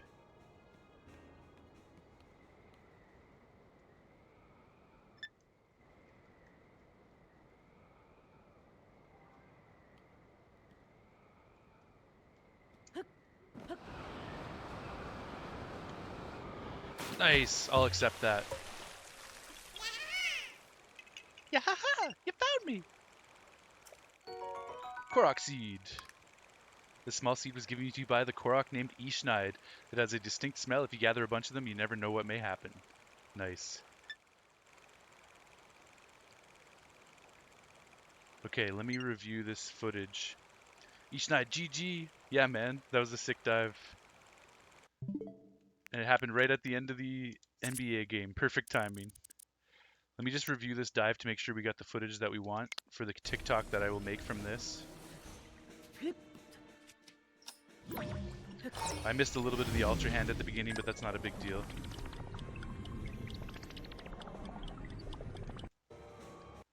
Blah, blah, blah, blah, blah. Skip forward, skip forward, skip forward. Okay, so that was the first part. Here's the second part. Perfect. We got everything. It was a bit of a sketchy circle at the end there, but we got it pretty heads on, so I'll take that. Nice. That's awesome. Okay, so now we got to open up our Korok journal, the Zelda notebook, and record this Korok. Tifa, you know about my whole Korok journal thing that I'm doing, right? I'm naming some of the Koroks after viewers. And Ishnaid really liked my diving video from Breath of the Wild, and he likes all the diving stuff that I do, so we've decided we're going to name this epic dive Korok after Ishnaid. But Tifa, I will name a Korok after you at some point, and Andrew as well. So if you're ever watching and you see one that you like, just say, hey, I want to be that Korok.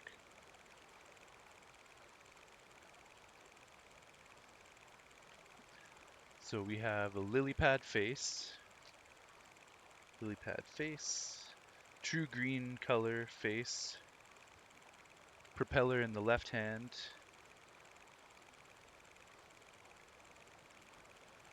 tan body, and upside down eyes, because their eyebrows are on the bottom. So I call those upside down eyes.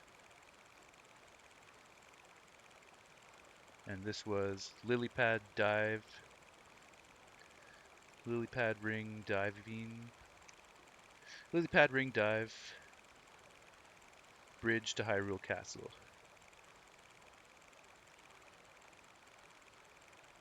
Bridge to Hyrule Castle. Oh, you didn't know about the Korok journal? Nice, well now you do. That's fun, you love it. Any come close to your statue yet? No, unfortunately. Actually, I did find one today that was sort of close. He had a tan body and the same heart-shaped face, but I haven't found one exactly like this. It's going to be hard to find one exactly like this because this is a monotone orange color, and I haven't found any orange Koroks in Tears of the Kingdom, and also all of the Koroks actually have two colors. They're not all monotone like this. They have two colors on them. So I think a tan body like this guy is probably the closest that I'm going to get to this color. So I have to find a tan body with a heart-shaped face, a sly grin, and a red colored face. So that'll be the best that we can try and hope to find.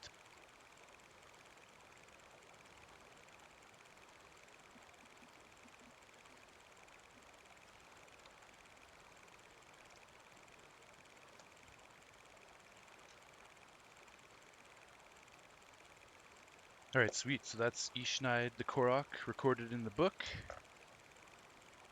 That was also a fun dive. I had a lot of fun with that.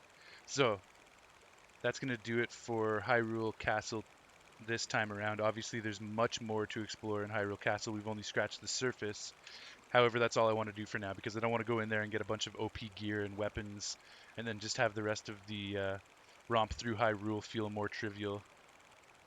Obviously, the weapons would break eventually, but still, I just want to avoid that OP stuff for now. There we go. Bye-bye! Okay, so let's get out of here. We also do have to get the Korok to give us a cry of exclamation. Sounds good, thumbs up. Oh, yo, Tifa with the 62-bit donation. What? Thank you. Thank you very much. I appreciate that. Oof. Okay, there's the cry of exclamation. Why is it raining when it's supposed to be sunny? Well. Oh, it's not quite. Am I too low down? Oh, there we go. Sweet. Now you need to reload on bits. I should probably buy some bits so I can support some of my streamer friends as well. Also, I feel like I may be getting close to my first Twitch payout because they've changed it from $100 to $50. So every $50 you get a payout. And I've had like a decent amount of subscriptions this month, plus a few bit donations here and there. So if not this month, then probably soon. I'll get a payout, which will be cool.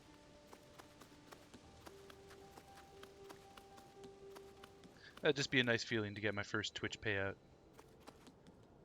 Okay, nice. So now we can just go back to Lookout Landing. We've done all of our business. We can go and talk to Pura. Although I better put some clothing back on. We'll hide out in this tent and get dressed so no one sees us. And I'll go with the Hylian gear.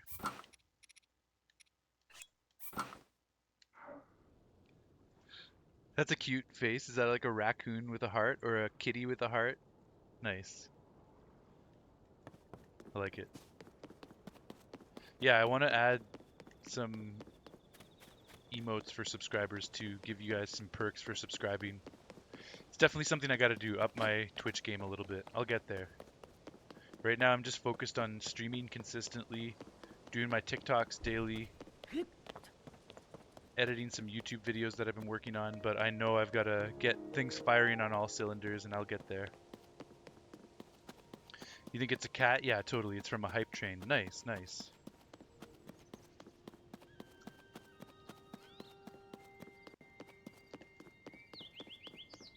Alright, let's see what's going on with Pura. Just to remind ourselves, let's take a look at the quest log.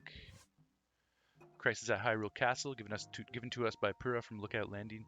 When you joined the search party, you found Princess Zelda, but she transformed into light and disappeared. Return to Lookout Landing and report this to Pura and the others. Alright, that's what we're doing. Lookout Landing, Hyrule Field. Pose!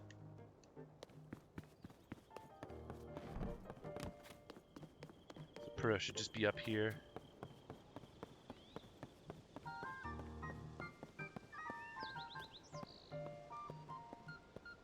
Hanging out with Joshua. Kind of annoying. You go to talk to one NPC and then another NPC overrides that. I guess we're all supposed to be in conversation together, so it makes sense.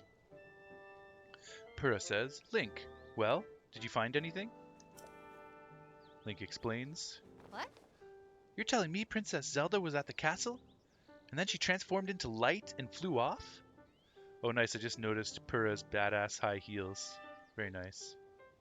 It's cool how she was like, she de-aged herself to be a girl in Breath of the Wild, but now some time has passed, so she's aged. It's kind of cool. I've got to say, your stories are always so wild. But if you're telling me that that's what you saw, then I've got to believe you. Sounds like we need to change our approach. Since the princess flew off, maybe we should redirect our efforts and dig into the upheaval. For now, at least. I've already got a few regions in mind to start exploring. I bet we'll pick up clues about where she flew off as we look around. Oh yeah, you've still got the Pura pad, right? Can I see it for a sec? Nice, here we go. We're going to get an upgraded Pura pad and hopefully get the ability to now access towers. It's a little worse for wear, but it seems to be functioning fine. Map, map, map. Aha! Oh, right. I forgot that before we can look at your overall map of Hyrule, we need to add map data from right around Lookout Landing, and for that, we need our Skyview Tower. Joshua, what's the status of the Skyview Tower right now? Let me see. Sweet.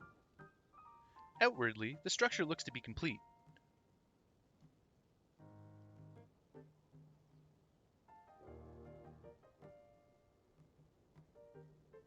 Oh, we're gonna have to add things onto it? Oh, but the travel point is still undergoing final adjustments. The travel point needs tweaking. Sounds like I better get cracking. Sorry about this, Linky. I'll fix it up quick, so just hang tight.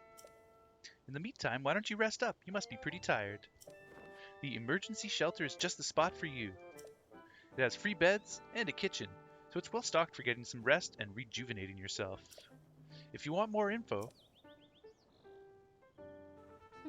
talk to the soldier who's watching over everything from the center, right where the emergency shelter entrance is. Of course, we've already been down there and explored all that. If you need clothing for your travels, you should go to Mub's shop. We've done that too. We've scoured all of Lookout Landing already, so this is kind of irrelevant to us right now. I'll be over by our Skyview Tower, so when you're ready to head out, just let me know. Yeah. All right, Josha. Let's work on our final preparations for the tower. I'll handle the travel point. Check it. I'm not sure if it's Josha or Josha. Josha, you're in charge of the switch. Woohoo! Okay, Doc, you can count on me. Updated Crisis at Hyrule Castle. Open the adventure log. We have the updated quest. Crisis at Hyrule Castle given to us by Pura at Lookout Landing. After you told Pura that Princess Zelda vanished, she asked you to search the regions of Hyrule where the upheaval is also wreaking havoc. Pura wants to mark those spots on your map, but you'll first need some map data. Meet Pura at the Skyview Tower to begin this process. Nice. Lookout Landing, Skyview Tower. I am quickly going to go have a nap. Just because Link's been through a lot. He hasn't slept in a while, so he deserves a sleep. Emergency shelter, Hyrule Field. It's already morning, so let's just nap until noon. Get a couple hours in, then we can continue the adventure.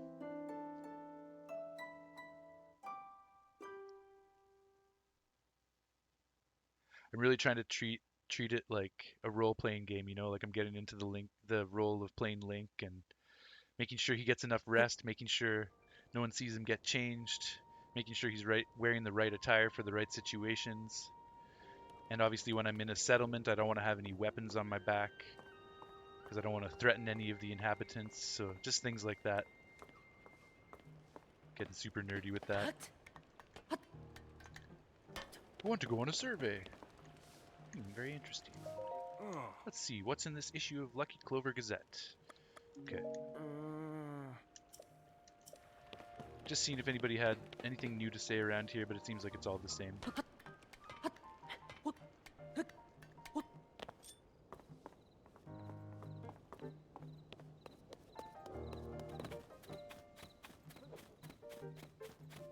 Nice, so we're finally going to enter our first tower and get our first map segment unlocked. We did technically unlock some of the castle map just by getting up onto the ledge, but we can't access that right now from the world map. By the way, you used your amiibos and got Epona before you had stable access. Now you can't find her. Do you think she's gone forever? I think if you can't find her and she's gone from the world, then you'll have a chance to spawn another Epona. And even if you can't, you can actually have multiple Eponas because it's based on the amiibo that you used. So even if you are not able to get another Epona from your amiibo, I could bring mine over and you can get an Epona from my amiibo. But like Ishnide's saying, you should be able to rescan. So one way or another, whether you can rescan or whether you need to use my amiibo, you can definitely get another Epona. But I would suggest just rescanning and you'll probably be able to get another one that way. Okay, thank you both. Cheers, no problem.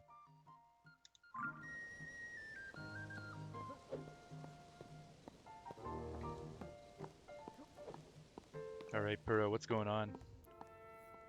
You tried the same amiibo, but it didn't work. Well, two things. It won't work if Epona is still on the map. So you might want to try searching some areas where you think Epona might be. But also, it doesn't work every time. You're not going to get Epona every single time you scan it. So you might just have to try multiple times. Like, over the course of many days. But worst comes to worst, I do have another amiibo that you can use as a backup.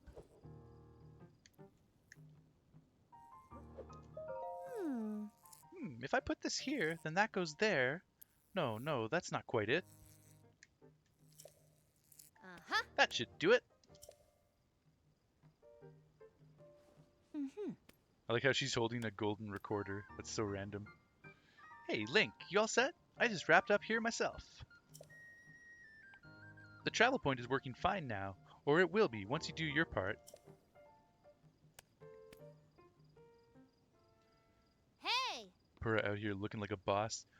We're ready, Joshua. Pull the switch. Hey! Hey. Nice. I was wondering what that thing was.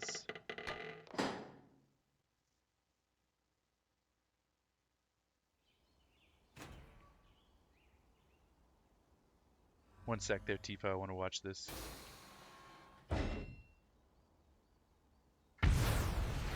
Nice. Freaking cannon. Oh, cool. Nice. All the towers are igniting.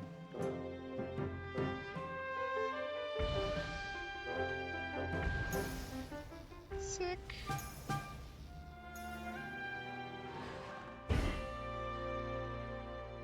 It's kind of like all the towers emerging from the ground once you access the first tower on the Great Plateau in Breath of the Wild. Oh! All of the Skyview towers have now been activated.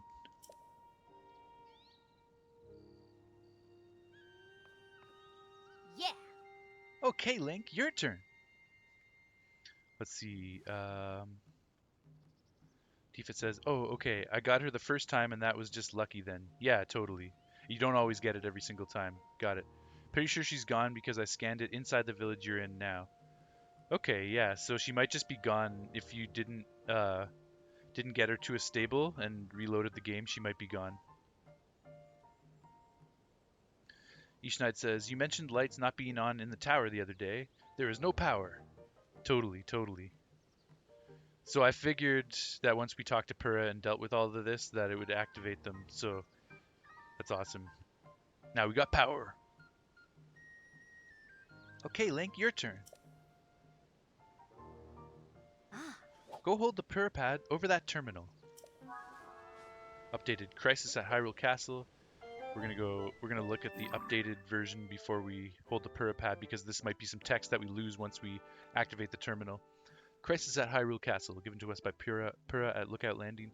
After you told Purah that Princess Zelda vanished into light at Hyrule Castle, she asked you to redirect your search into the regions of Hyrule, where the upheaval is also wreaking havoc.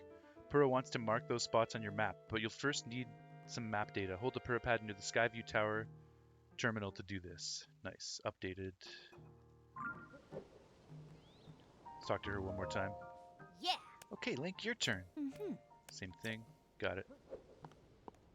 Here we go. Activate.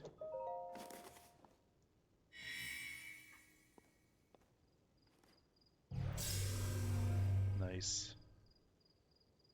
That looks like an ancient technology rather than Pura technology or Zonai technology. Yeah, this all looks like ancient technology from Breath of the Wild. That's awesome. Huh. All right, the Skyview Tower is now active on your map. It seems like in a lot of instances, Zonai technology has replaced ancient technology, but with these towers, there's still some lingering ancient tech. That means you can now use this travel point to get here at any time, instantly. The same is true for every Skyview tower you add to your Purapad. Impressive, right? Well, I mean, if I was using fast travel, maybe, but since I'm trying to play the entire game without fast travel, I won't be using these. Ah! But Skyview towers are about more than just traveling quickly. Their primary function is to survey the area, or more simply put, to make a map. The Purapad works with the Skyview tower and scans the topography directly onto the map. Uh-huh. Pretty great, hmm? Hmm. Only thing is, you need a paraglider when you're scanning. It takes a lot of skill, and nobody here had what it takes. To be honest, that's why we haven't tested this out yet. We needed you. Which brings us to this. Paraglider time, baby.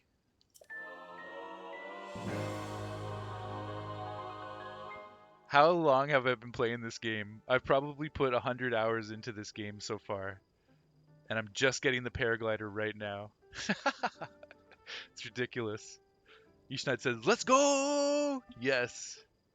And Tifa says, maybe Pura mimics ancient tech because it's what she learned from. Yeah, I could see that. I could see that. Thumbs up. Hell yeah. Paraglider. This item, given to you by Pura, lets you ride the wind and glide through the sky. Press X in midair to activate it. Sick. Mm-hmm. Right, it's showtime. Let's start with a test scan. Ah! Now, it's time for our very first test launch. I mean, Our first test. Just step over there into the circle and find me afterwards, all right? Aha. I'll be observing from the research lab. Yeah. When the test scan is over, we'll have a final briefing on the search for Princess Zelda. And I'll also need to update your map with the places where the upheaval has wreaked the most havoc. Best of luck! Tifa, or maybe you should play without ever using a paraglider. Showtime indeed, says Yishnaid. Hell yeah. I have considered playing without a paraglider, and I think as a challenge run in the future I'll do that, but not for my first playthrough. But I did have a lot of fun beating some shrines in weird ways that probably required the paraglider to beat them properly, but just fendangling around with Ultra Hand and Recall and Ascend. Like you guys have both seen me do some weird shit in shrines, so it's really fun trying to play this game without a paraglider, to be honest. It's not something I want to do for my first playthrough, but maybe eventually I'll do a challenge run like that. Best of luck! Updated Crisis at Hyrule Castle again has been updated. Take a look at that. Update Crisis at Hyrule Castle given to us by Purah at Lookout Landing. After you told Purah that Princess Zelda vanished into light at Hyrule Castle, she asked you to redirect your search into the regions of Hyrule, where the upheaval is also wreaking havoc. Purah wants to mark those spots on your map, but you'll first need some map data. Use Skyview Tower to scan for this data. Alright, sweet.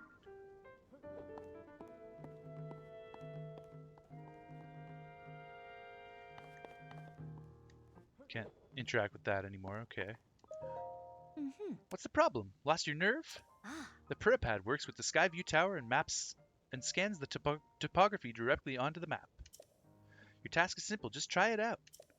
While you're doing that, I'll be keeping an eye on you from the research lab. Yeah. When the test scan is over, we'll have a okay, blah, blah, blah. Best of luck. Just wanted to make sure she wasn't saying anything new there. Sometimes I'll get into redundant conversations just to get the most text possible out of the NPCs. Tifa, you gotta go to bed. 8:30 work tomorrow. Have so much fun. Cheers, thank you. I might stop the stream pretty soon myself, but I wanted to at least finish this quest off and get the paraglider. Alright, let's check it. But thank you for stopping by, Tifa. Much love, much appreciation. Thank you. Okay, yeah, so it was ancient tech. These are guardian arms.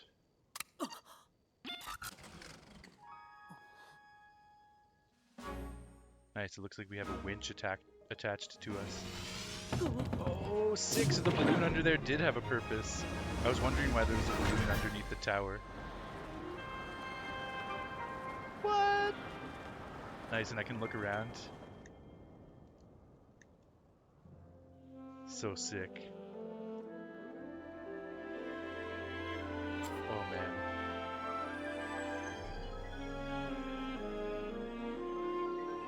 This is a big moment. I've been waiting a long time for this moment.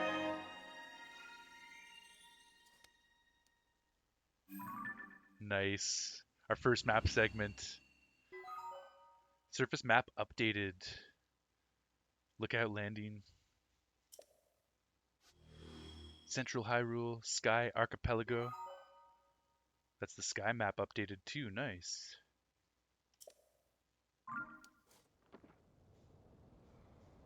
Beautiful. I'm assuming there's going to be an underworld map. So beautiful. There we go. Let's check the updated adventure log. Crisis at Hyrule Castle given to us by Purah at Lookout Landing. You've discovered that a Skyview Tower will launch you high into the sky, where you can scan the nearby terrain from the air. The map data is added to your Purah pad. Purah wanted to give you some potential destinations to investigate. Report back to her at the research lab in Lookout Landing. Nice. Here we go.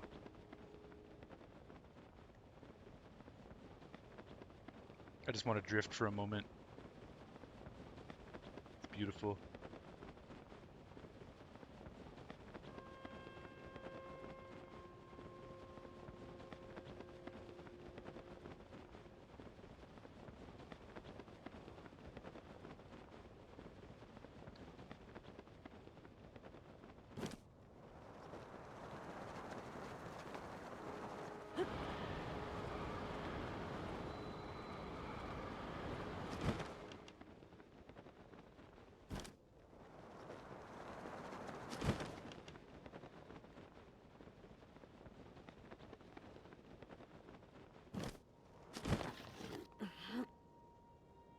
Nice. Yeah, there's not too many remnants of the ancient technology around the world, so it's kind of interesting to make note of it whenever you do see it.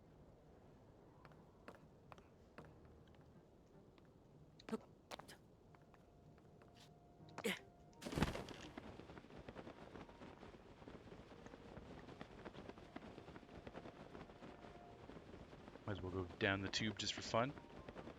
Oh, yo, there's runes on the side there. I want to translate those runes. It's kind of hard to see it though.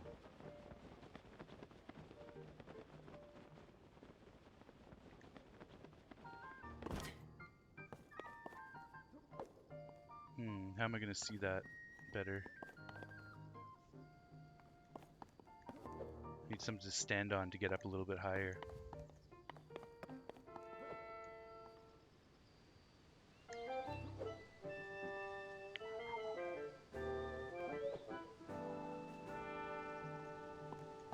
I doubt my photograph captured the runes properly. Not bad though, not bad. There's probably a repeating pattern to it. Okay, let's see if we can translate this. I gotta pull up our rune translators. Let's go with, so this is Sheikah runes.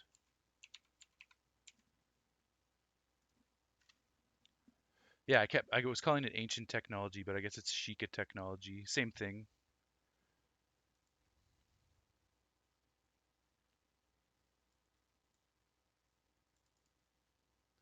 So let me pull this up on the stream as well so you guys can see it on stream. But we don't want the advertisements, stupid advertisements.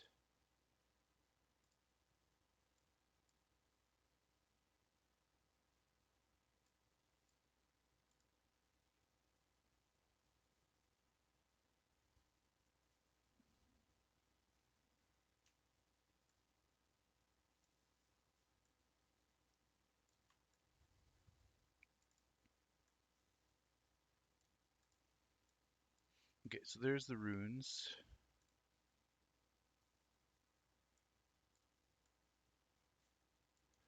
So what we have is,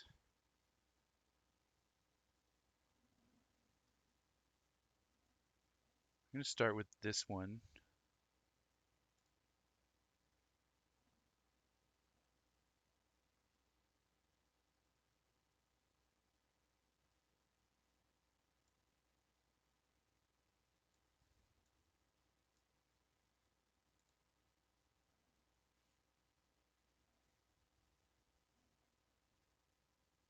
Looks like 5 repeated letters. Totally, yeah, that's what I was thinking. Like, I was worried that it would be a longer thing.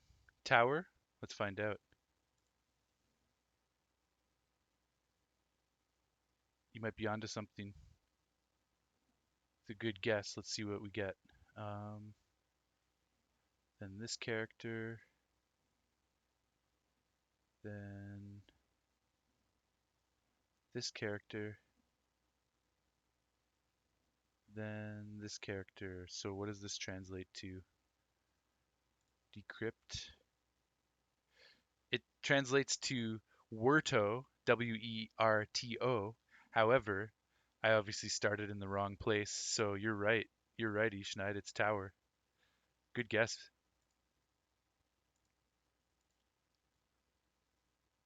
Nice. All right. Keeping the translations alive. I'm pretty sure I've accurately translated everything I've come across so far, with the exception of the newspaper prints because it's really, really blurry and hard to see.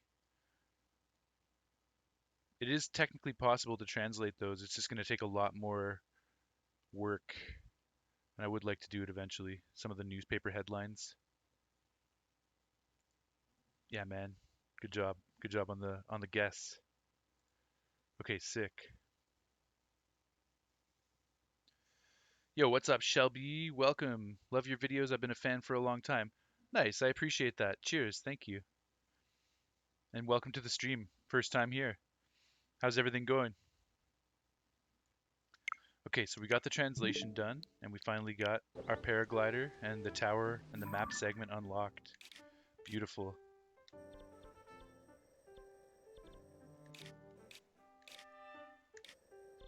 Okay, so let's see.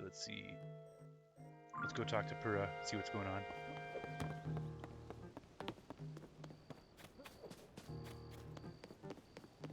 I imagine I'll probably wrap up the stream in a few minutes. I'm just gonna talk to Pura, get our next objectives, and figure out what I want to start the next stream with. Over here!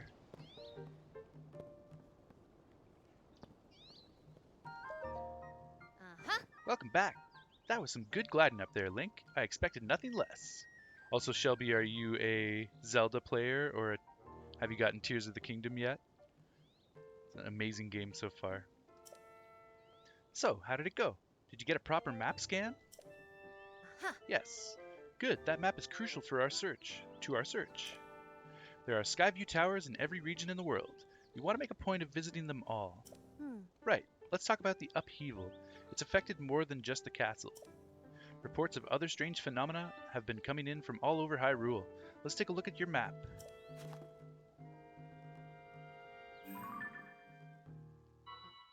The first report comes from Hebra to the northwest. Next up is Eldon to the northeast. The Gerudo are reporting trouble in the southwest. And finally, there's Lanayru to the east. So, same destinations as Breath of the Wild mainly. The strange phenomena are concentrated in these 4 regions. Yes. I can't say for certain, but I've got the nagging suspicion that we might find out more about Princess Zelda by looking into these phenomena. Hey Doc, I don't know if this is helpful, but I heard something weird the other day. It was about someone who might have seen Princess Zelda at Rito Village over in Hebra recently. That is pretty weird, yeah. Generally speaking, I don't put much stock into hearsay, but this does sound like it's worth looking into. Oh, and before I forget, Link, we've asked the Lucky Clover Gazette to help us in the search for Princess Zelda. There's nobody who knows more about the goings-on in Hyrule than them. You can find them near the entrance to Rito Village. If you do go there, you should speak with the editor. I'm sure she could help out in some way too. Right. I'll be here directing a variety of investigations into the upheaval's many chasms and new ruins. I'll also be looking into the different villages. Someone, somewhere, might know what's happened to the princess. Yeah. I'm counting on you to check out the major phenomena that are troubling the regions around Hyrule, Link. We'll find Princess Zelda one way or another. I gotta find goggles! Main quest, new objective. Shelby says, I used to play Zelda when I was like a kid, but I don't play too much of it anymore. You play sports games. Okay, nice. What sports games are you into?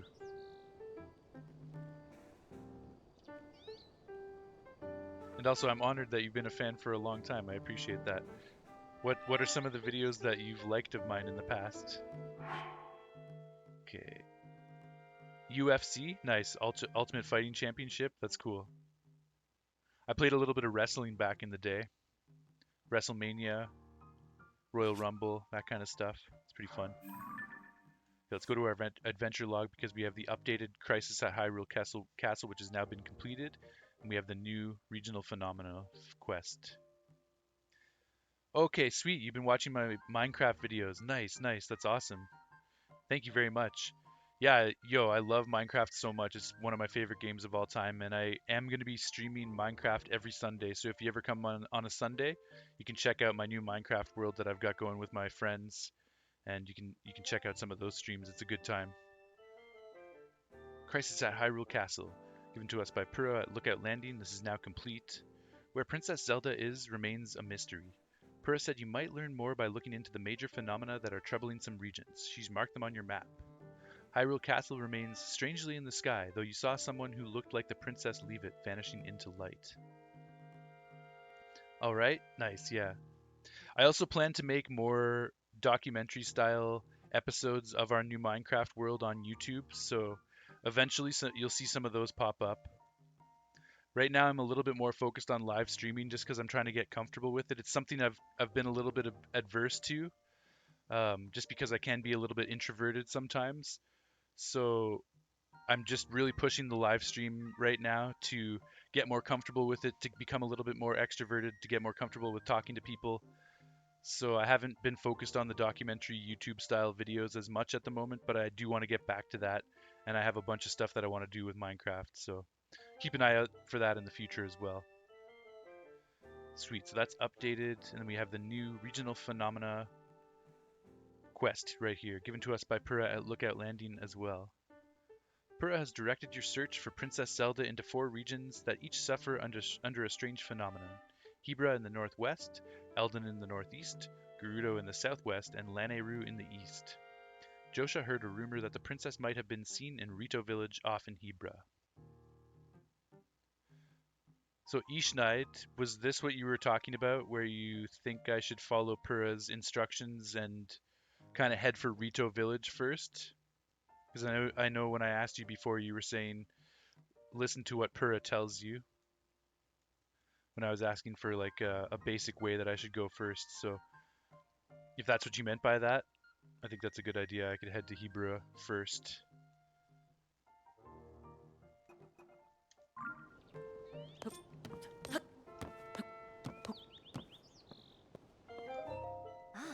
What's going on? For my part, I've been thinking a lot about this village aside from the 4 regions I asked you to check out. I'm hoping to learn more about the situation there too. 4 regions? It's easiest to show you on the map. Can you pull out your Pura pad? I guess he's just going to go over the same information again. I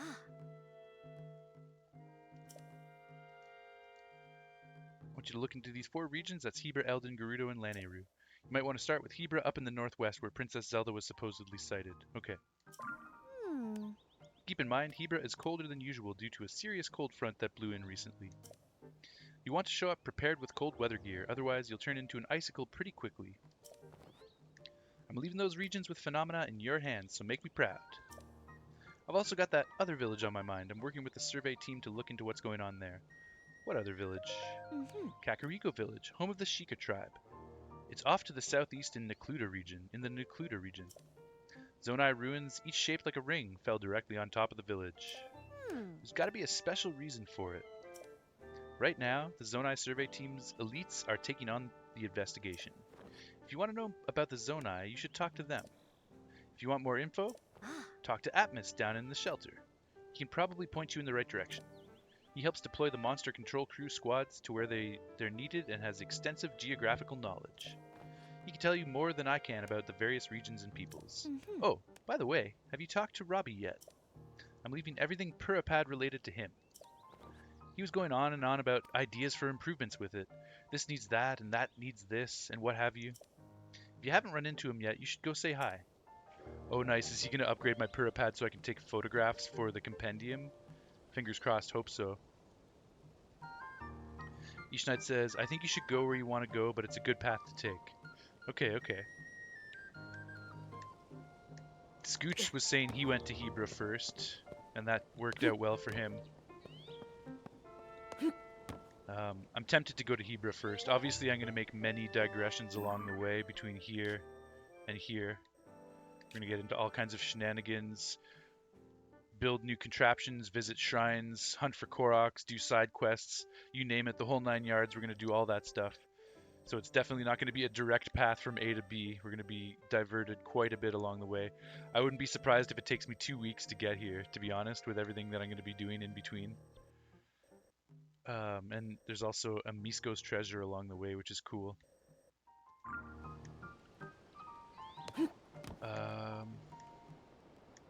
Agreed. Yeah, totally, man, totally. Okay, let's go talk to Robbie, but I see birds' eggs in this tree, so I'm gonna go get those. Jumped in the water with my clothes on, but what can you do? Get those bird eggs.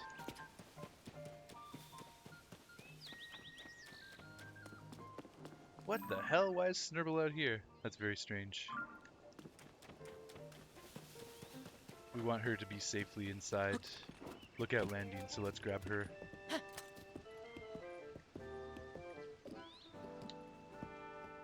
Talking to Robbie is a must. Yeah, totally, totally.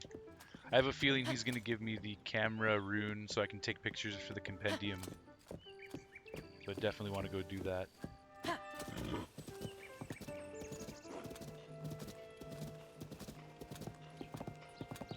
This game is so beautiful.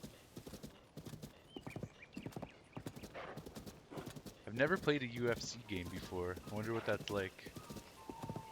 If it's similar to wrestling or... Yeah, I wonder how that works. It sounds interesting though, for sure. I don't play a ton of sports games, but I do have MLB The Show. The horses look happy. Parga. I'm also thinking about getting NBA 2K. Your name sounds weird, but you're a guy to let me know. Okay, cool, thank you. I wasn't going to assume one way or another if you were a guy or a girl, but I appreciate you sharing. And I'm assuming that's your tag, right? Like, not your real name, but your tag? Gamer tag or alias or whatever? And if it is your real name, then that's cool too. Let's see. Parga. Hi there, welcome to Rolling Pastures. What a wide open prairie. The horses around here look so carefree as they graze and gallop. Yes, it is your alias. Okay, nice.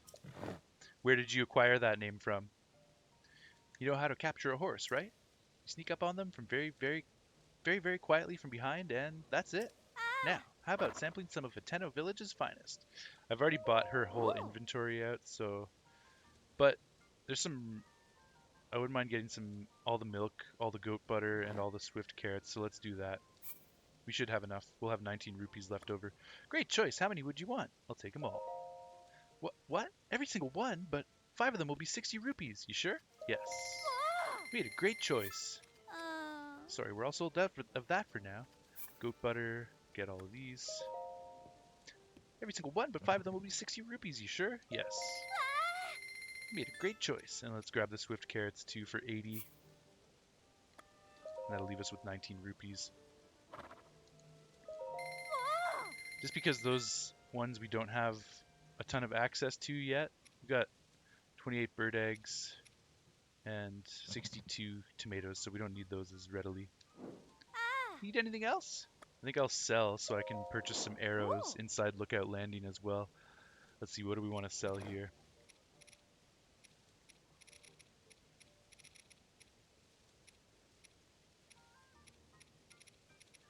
Got a bunch of wood, right? Where's my wood? Right here.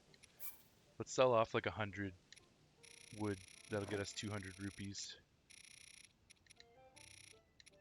And I should still have enough for any building construction project that might require heaps of wood. If you're selling 100 of them, I'll buy them for 200 rupees, okay? Yes. Thank you very much. I'll give you a good price. Never mind. Come again, got it? Alright, sweet. Let's go Snurble back into Lookout Landing. Get you safely stowed away. Can't leave you out on the field by yourself overnight.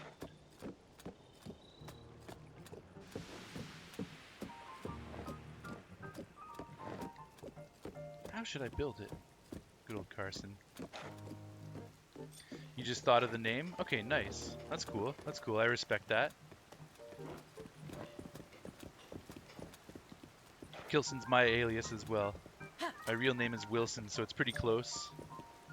But I came up with it many years ago. Over a decade now. Probably like 15 years ago.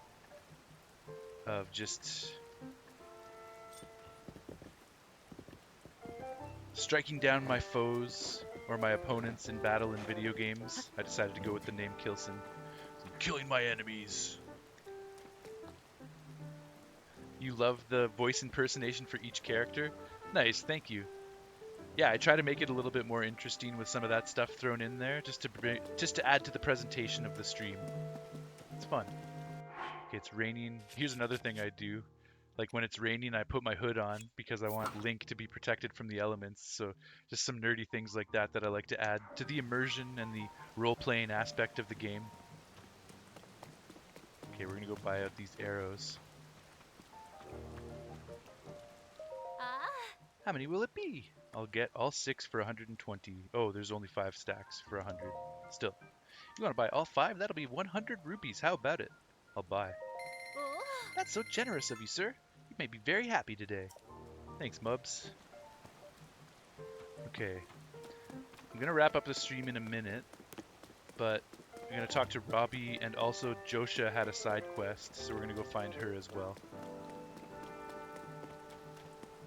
Nice, she's down here. Okay, nice. Is this person saying anything new, Anson? So, these balloon things that fell from the sky are called Zonai devices. There's still so much we don't know about them. But trust my boss, Pura, to take things we know so little about and turn it into something useful. She's the sharpest person in Hyrule, a creative genius. Shelby says, do you like baseball? Because I do. Yo, Shelby, I love baseball. Baseball is my favorite sport in the whole world. Oh, not on that arm. Yeah, on that arm. There's a baseball tattoo right there. I grew up playing baseball. I played competitively, and I got really good at it. But then I fell in love with music, and I stopped playing as often. But I still play with my friends from time to time, and I did join an adult league a couple years ago. Last year, sadly, I injured myself jogging, so I didn't play last year. And then this year, I still have a little bit of residual pain in my knee from my injury last year, so I've been rehabbing. But next year, I plan on getting back on a team and playing baseball again. Nice. Yeah, totally. I'll show you one thing, 1 second.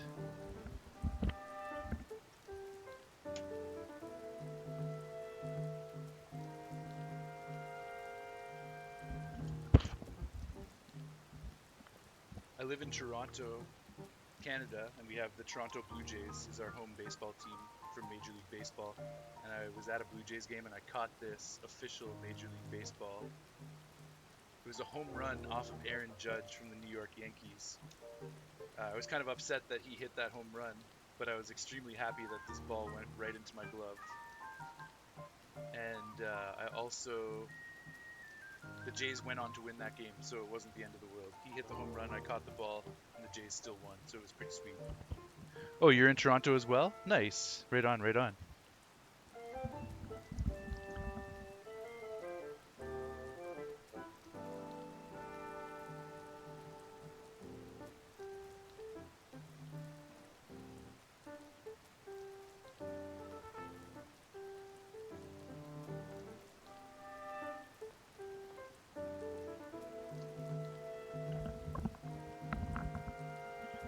Reposition the mic a little bit. Good now. Yeah, I realized I was talking and I had the mic out there, so every time I take my headset off, I have to remember to put the mic back. Francois came for a visit as well. What's your cat's name? His name is Francois. He's a cute little dude. He's very sweet. He's very gentle and docile, I was going to say. He doesn't ever scratch or bite. He lets me hold him in any position, and he just loves the love. Nice, yeah. Do you play baseball, Shelby? Okay, let's continue. Talk to Robbie and Josha.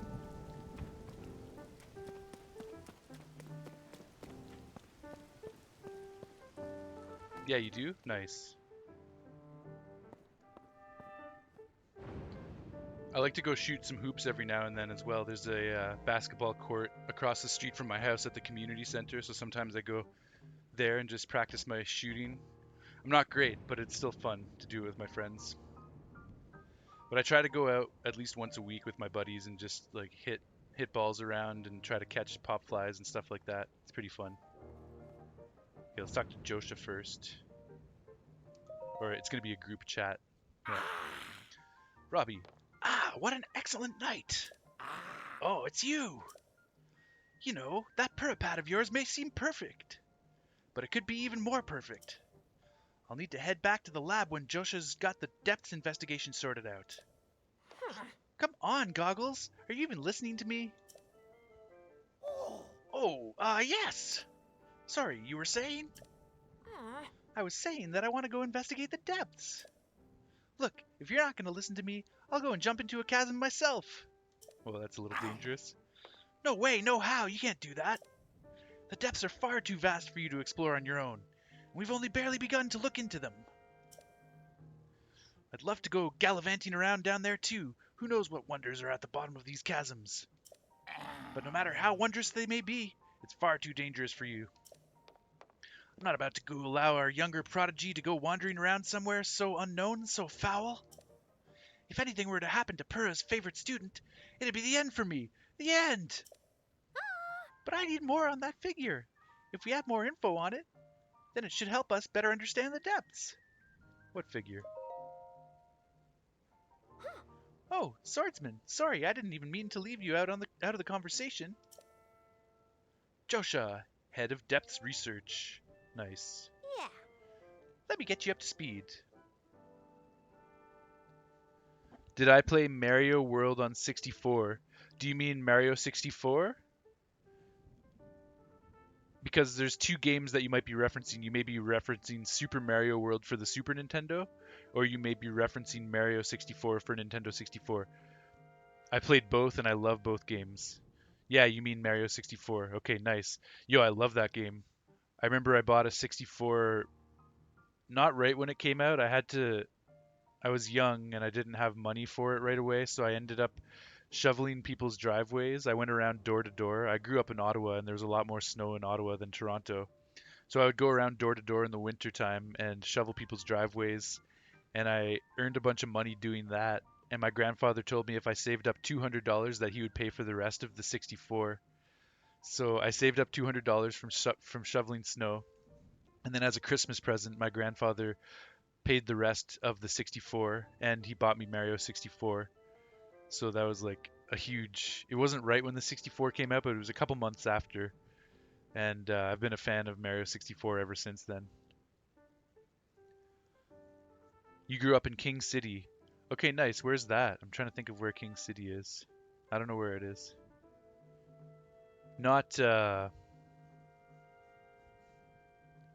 what's it called? Kingston? Are you talking about Kingston or no?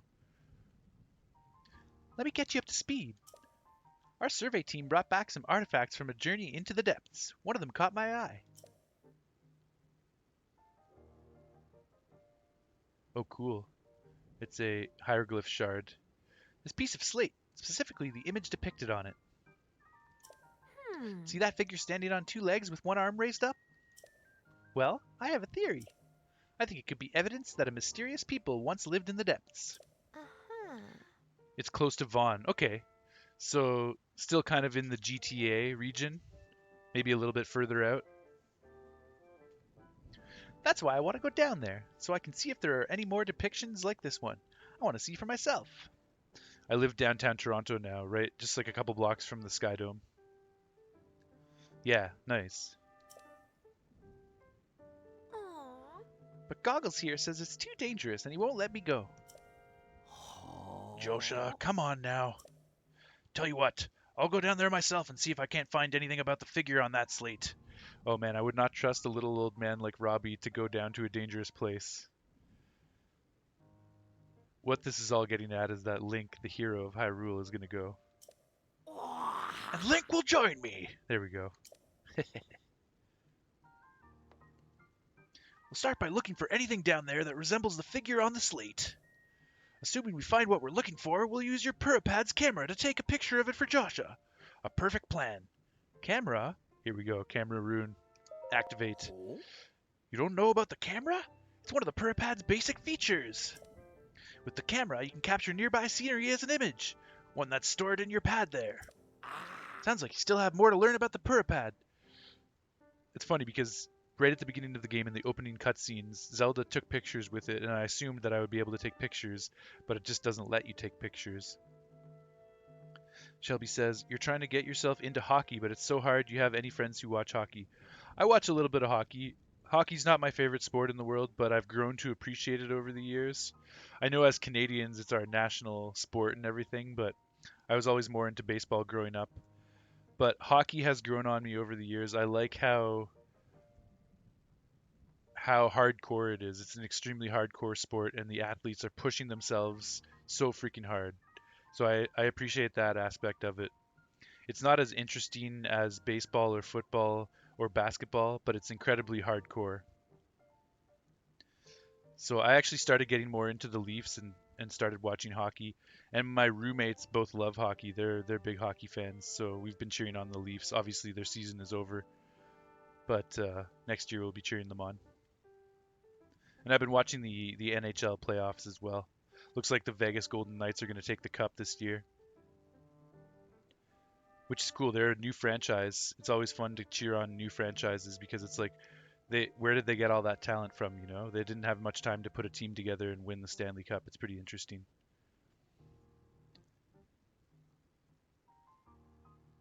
Also, did you play Mario 64, Shelby? Is that why you brought that up? Because that's one of your favorite games or a game that you like to play? Sounds like you still have more to learn about the Purapad. Well then, I'll teach you how to take pictures, once we're down there anyway. There will be lots of monsters in the depths though, so I'll be counting on you to keep me safe. Let's see. I guess we should enter through the chasm to the south of Lookout Landing. I'll go on ahead. Once you're ready and raring to go, come find me there. Ta-ta! What? Wait, hang on.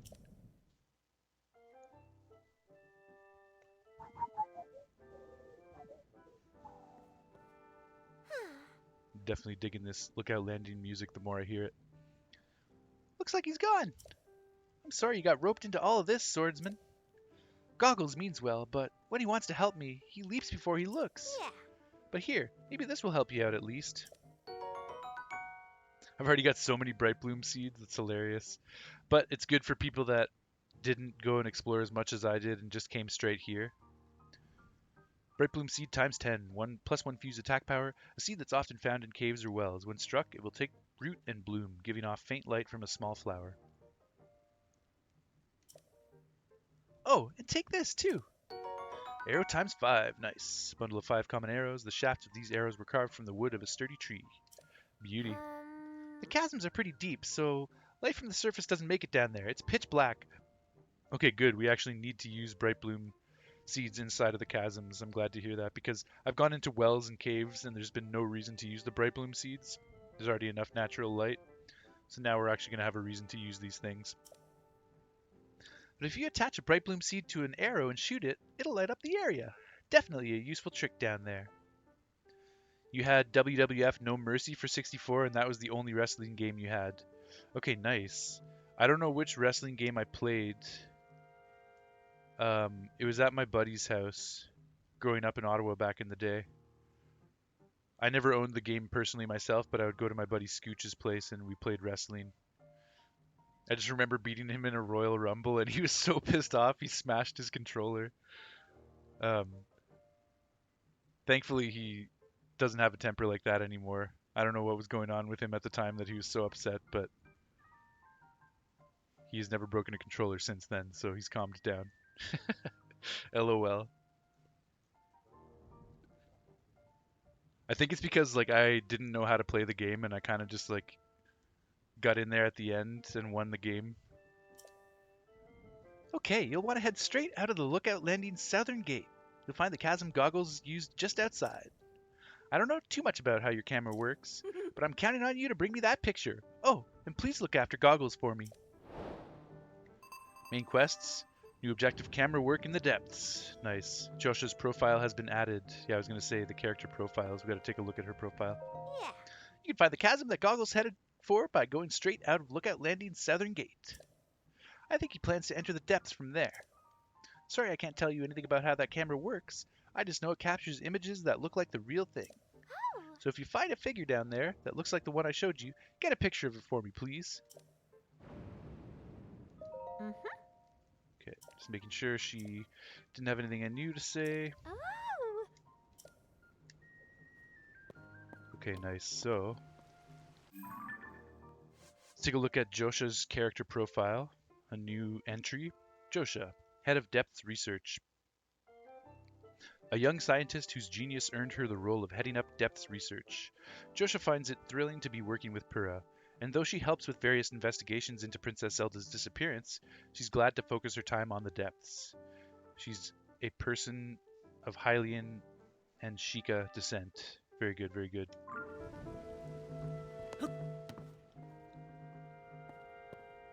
What type of music am I into, Shelby? That's a broad question. I studied jazz at university. I'm a jazz guitarist, and I love jazz. Jazz is one of my favorite types of music. However, I'm more into modern fusion jazz, and where I discovered that type of aesthetic, I find video game music is also one of my favorite forms of music ever.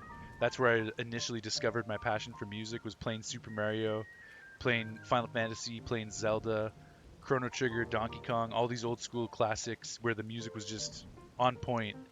And some of that blends into the fusion jazz territory, which gave me that flavor for fusion jazz growing up.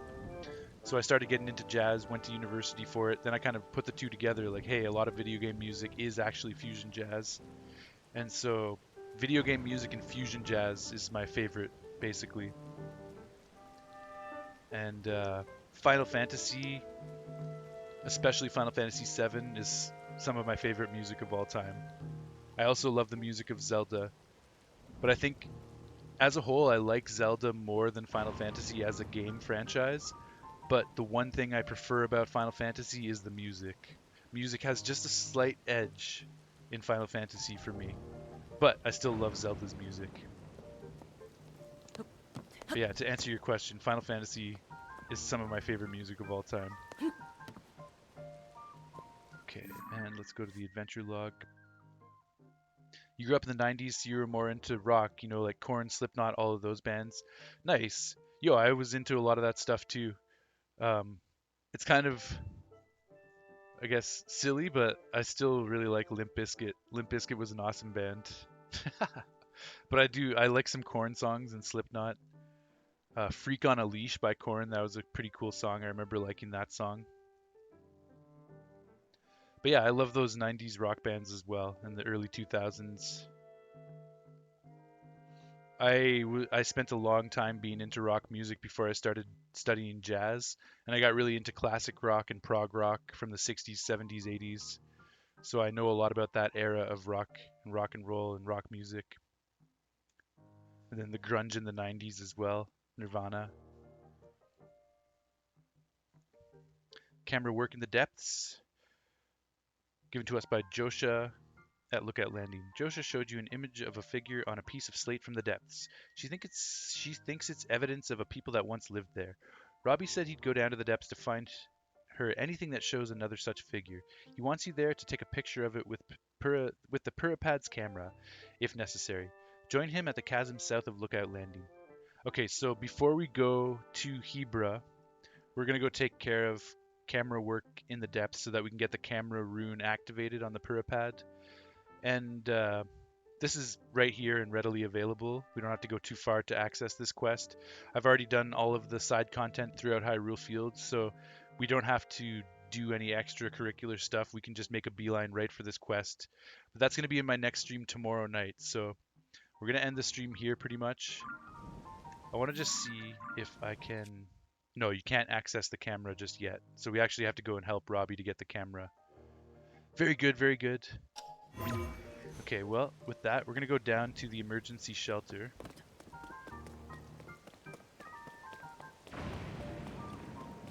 Oh, it's all closed up.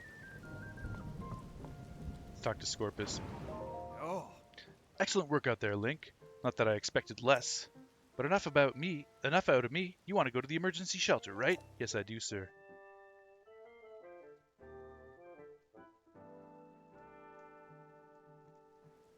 You! Hey, it's me. Open up.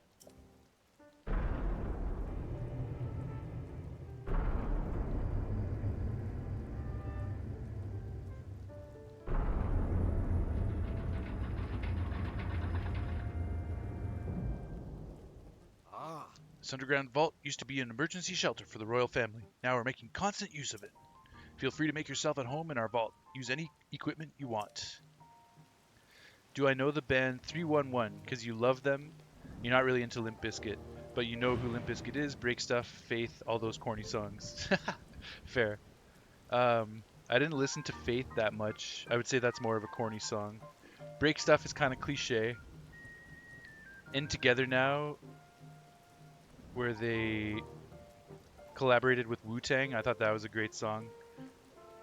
But yeah, they do have some corny such songs. I totally agree. And no, I don't know 311. Uh, are they a newer band or are they older? Okay, let's head down to the emergency shelter. We'll take our hood off now that we're indoors. What's Monty got to say? 311 came out in 1988. Okay, okay. Yeah, I don't know much about them for some reason. I got a buddy Nathan in my neighborhood that he talks about them. I know he's mentioned them before. Ah, Think, welcome, welcome. This is the emergency shelter. We're all are welcome. Please stay as long as you like. Goodbye. aye. Watch your footing when using the ladder. If only one could go straight through the ceiling rather than using a tiresome ladder. Ha! But I digress. If only one could. Eh, Monty? Alright. So this is where we wrap it for the night. Nice, yeah. I'm actually going to be hanging out with my buddy Nathan tomorrow to play some baseball. So I'll have to ask him about 311 and he'll probably we usually bring out a little portable speaker and we can all play music off Spotify and whatnot. So I'll ask him to play some 311 for me tomorrow. That'll be fun. Thanks for the suggestion, dude, to check out 311.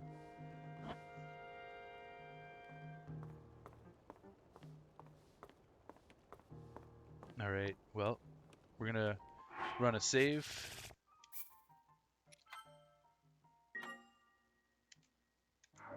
And we're going to hop into bed. It's the morning, so we'll sleep until noon. It'll give us a good 6 hours, 45 minutes of sleep for Link. We're going to stop right there. Link will wake up when we start the next stream. So, thank you everyone who passed by the stream tonight. Much love. I appreciate the support as always. Ishnaid, Ebson, Tifa, Shelby, you guys are all amazing. And Shelby, thank you for coming by for the first time and checking out the stream. I'm glad you have been a fan for a while. That's really cool to hear, and that you enjoy my Minecraft content on YouTube. So that's really awesome. And as I was saying before, I do plan to make some more not tutorial, but documentary style Minecraft videos in the future, so look out for those. And if you want to see me streaming Minecraft live, every Sunday I'm doing that. So definitely come by for a Minecraft stream sometime. And just put our Switch to sleep. All right, well, that's going to wrap it for tonight. Thanks again, everyone, for stopping by. Kilson X out. I'll catch you guys soon enough. Cheers, everyone. Thank you.